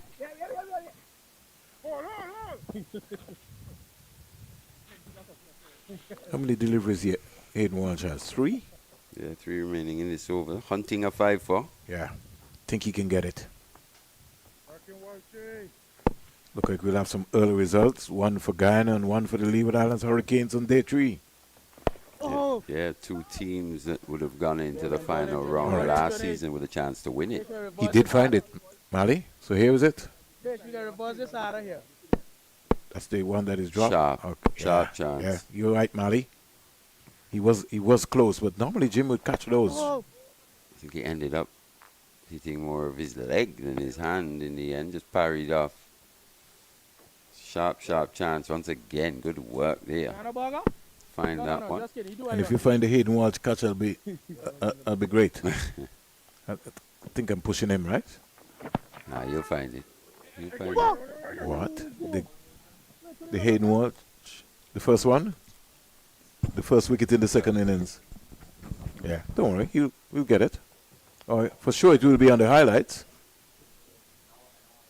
88 for 9. Hayden Walsh 6 over. Finishes with in style. A leg bite coming out of that one. And the figures now remain 4 for 17. Hayden from 6. So the big question is, who will get to 5 first? That is the big question. You want to make a bet or? No, I'm not. I'm so hungry, Mali, that I can't even bet you. Yeah, you missed lunch today, didn't you? Yeah, boy, town was like carnival, Mali. Oh my gosh. I tried all the back roads to get back to Coolidge Cricket Ground, On a and Friday afternoon. they were just ram-packed, man. You're struggling to get parking in town. It's just unbelievable. And more cars are still coming into Antigua and Barbuda. Just aerial once again, this time from the right-handed blades. Don't know where they're going to place them. Here it is. Hayden Walsh catch. Have a look at this, Vernon. Oh. Full length dive away to his left. Only Hayden can kick that. Superman Hayden Walsh Jr. And in real Brilliant. Yeah, in real time as well. It went down there very quickly. That's what he brings to any team. Tickled away fine. Will it get to the boundary? Does it have enough pace? He does. Fast outfield here. Very quick. Lightning quick outfield here at the Coolidge Cricket Ground. So a welcome boundary for the West Indies Academy. Not that it's going to have a major effect on this game. It will just look good on the scorecard in the end. Just every run just adding to the respectability, I guess, of this scorecard. It's been an abject batting performance, you must say, from the West Indies Academy in the second innings here. Gail Lee getting some lunch there on the portable scoreboard. They have really worked hard through the entire 3 days here. And in fact, they're always working hard on the manual scoreboard. They put in the rail yards in the hot sun. Because even though the sun is setting, that's why it beats up on them. Got to get some cover over that scoreboard. Blades is forward. So Hayden Walsh will have another opportunity to get 5. Still Joshua Bishop at the crease here. It's the 1 wicket remaining. Hayden Walsh, he's been a constant threat in terms of his lengths, that pace as well, in which he's bowled. He's bowled well, eh? Really well. He's landed the ball in the good areas. It's important the pace he bowls, because especially when he slips that googly in and he lands it in that good area, it's very hard for the batters to adjust. Goes across his stumps this time, makes good contact, goes away for 6. Good shot that from Joshua Bishop. Woo! That was more or less like a drag down from Hayden Walsh. Yeah, slight improvisation from Bishop, getting way outside that off stump, exposing all his stumps Some white ball skills being exhibited there. Hayden Walsh shouldn't be too perturbed by that. Nah. They need another 400 and add. Leeward's hunting a massive first round win. 404. They're 99 for 9. Will it be 99 all out? Will it be 99 all out? Jump. 100 up for the West Indies Academy. As we said, just adding a little bit of respectability to the scorecard.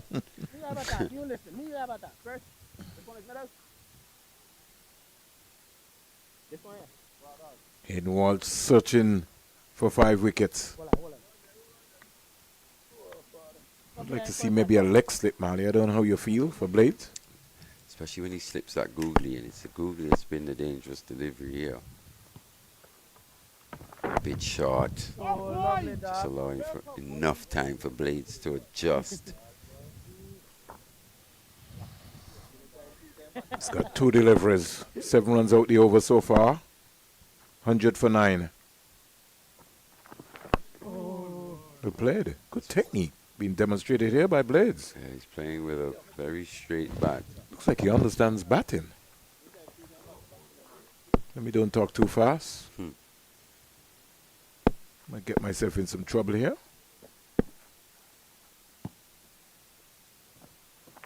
Go long. So 5 Hayden. 5 Johnny. What was that, Bert?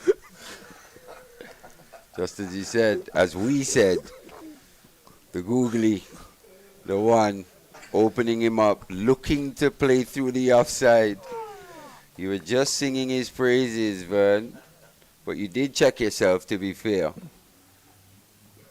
Actually took the inner half of the bat, so inside edge on that one from Blades. The match comes to an end. The Leeward Hurricanes win by a massive 402 runs here at the Coolidge Cricket Ground, round 1 of this Regional 4-Day Championship. But on a serious note, Terry, let's take Joshua Bishop away from this academy team. Any positives? Yeah, well, what you're looking for, especially from innings to innings as well, is at least an incremental improvements. Saw that from a Micah Palmer. Struggled in that first innings with his rhythm, with his run-up. Went away, obviously had some discussions, thought about it, came back in the second innings and employed something different, and it actually had a positive effect. You'd say Yogi Lane, still a couple positives here. Most of these players, you maybe chalk this up to first round nerves, quite a few of them new to this setup, playing at this level for the first time.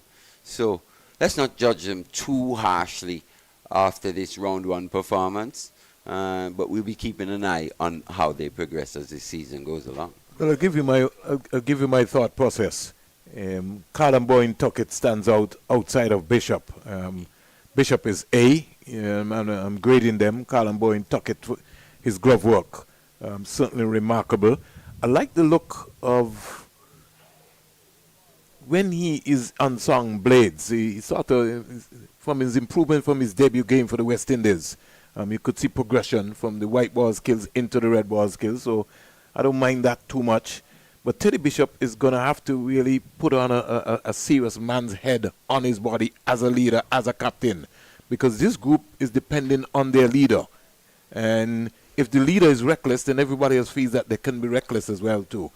His batting approach, even last year when he played, number of times he looked like he got starts and he just got out. He wasn't bothered about anything. He has to put a price on his wicket, especially with him being spotted into the West Indies ODI squad. So he's one for the future. He has to be able to now lift his game and his mentality to be able to change his mindset. Overall, as you rightly said, Mali, there are some new young guys in the team, and so yes, even though we are critical, it's gonna a quick turnaround for them before their next game. They're going on the road, which even makes it more difficult for them. But let's hope that they'll be able to rebound in a good time. Ewan Lane, yeah, he's also got some some qualities. Actually, I forgot to mention as well, Joshua Bishop, 10 wickets. Well, in I the said match. he's A. He's the A guy. And that's what I said. We put Bishop at A, and then everybody else we would grade maybe after in terms of what's going on. So quite a lot of work still for the Leewards. What do you think? On debut, Shelton Forbes? Yeah, it's good all-round performance, really. It's reflected by the result, isn't it? Massive win, 402 runs, but they got contributions throughout the team, in the field with the bat and with the ball. They caught particularly well at times as well. Think back to that catch by Hayden Walsh to dismiss Akeem O'Geese. That was a real stunner. So for the Leewards, they're looking in good order, especially with the players on international duty due to come back for round 2. The Leeward's Hurricanes would be very happy with the work that the debutants would have done. As you said, Shelton Forbes, Kadeem Henry, even Cameron Pennyfeather. He was particularly impressive as well. He looked good today, Mali, based on what I saw when I came back bowling. He was honing in at those pads there, so I think the Leewards have got something to work with. And I'm glad that I'm not a selector, because they're going to have a headache. Because you have a situation here where, I was to remind you, Mali, O'Shane Thomas is a contracted player with the Leeward Islands Hurricanes, so he's one of the big boys. He's just come back from the Bangladesh T20 League. I don't see him getting in to the 4-day team, realistically, based on what we're seeing so far. We still have Javier Spencer, the left-arm seamer, on the bench waiting. You also have this young man, Mali, who we saw a couple of years ago, Onaji Amri, big off spinner from Nevis. My only unfortunate situation here is that the season is so short, so somebody like him will maybe not get an opportunity. Is he on a full contract or development? He's a development contract. Okay, so he's on a slightly more junior contract. But it's full-time here, because he lives here in Antigua and Barbuda. Yeah, but it's a slightly lower grade contract, right? Which says developmental for a reason. I don't think they're absolutely pushing necessary per se.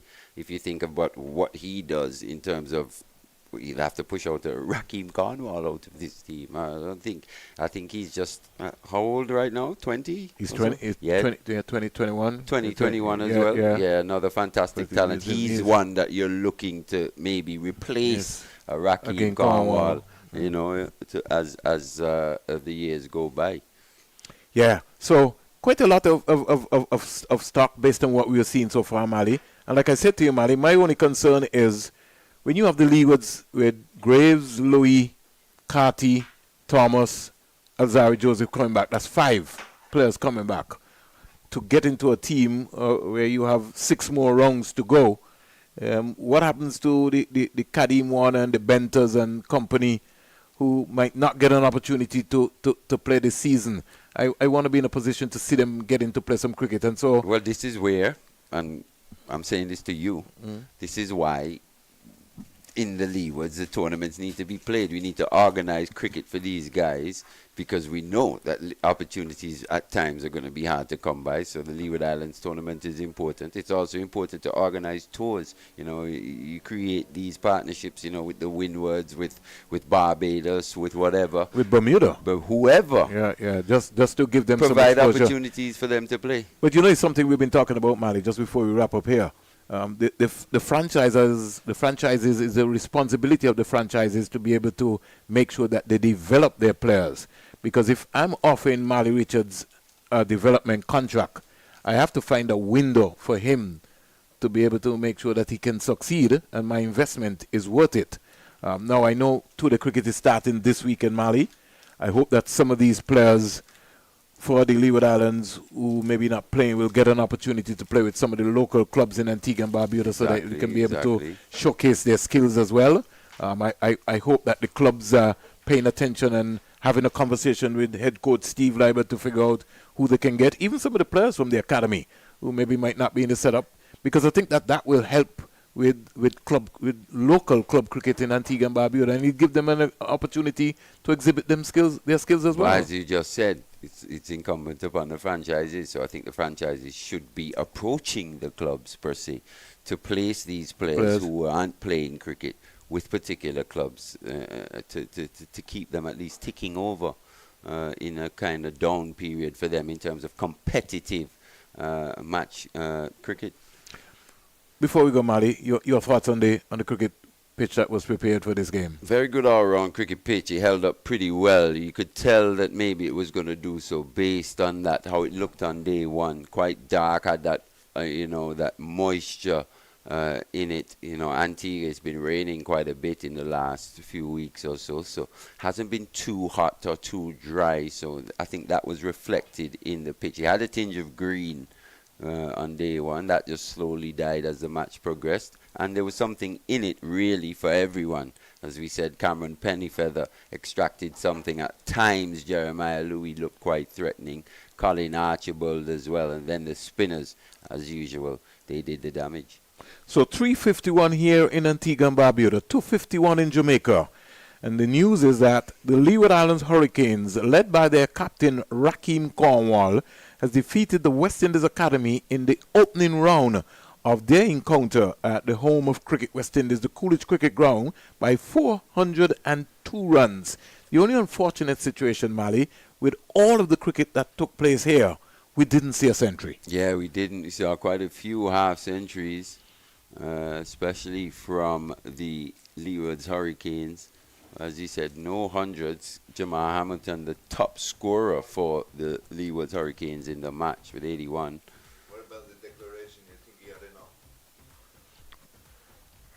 But yeah, no hundreds in this match. No hundreds. But we want to give credit to Travis and Kadeem Phillip and the entire crew here. They also have a lady within their spectrum. They've always had a lady, which is excellent, for a real good cricket pitch. And as I know, as cricketers and as people who admire the game, the young cricketers have to be able to take some pride to be able to understand the work that is put in here. When you get a track like that with lovely sunny day, you want to be able to make sure that you keep Mali and Terry Laraja out in the sun for a very long time. It wasn't to be. The game is done and dusted in 3 days. We'll get a holiday. Our crew here from 360 will also get a holiday, a day off. I'll tell you who isn't getting a holiday tomorrow. Who's that? The West Indies Academy. Oh, I'm sorry. Oh, they're going to practice tomorrow? They'll be working tomorrow, that's for sure. All right, so you guys have hit it. So, hey, folks, on behalf of our entire team, the next time you hear this team will be next week from the Sir Vivian Richards Stadium. The voice of Terry Laraja, Mali Richards, and myself. By the help of the Almighty God, we will be bringing it to you. That'll be a big game. It'll be a top of the table clash. Leeward Islands Hurricanes versus Jamaica Scorpions. On behalf of the entire team here, 360 team, we say thanks very much to you as we sign out. And just remember to tell you, if you're driving, please buckle up and take your time.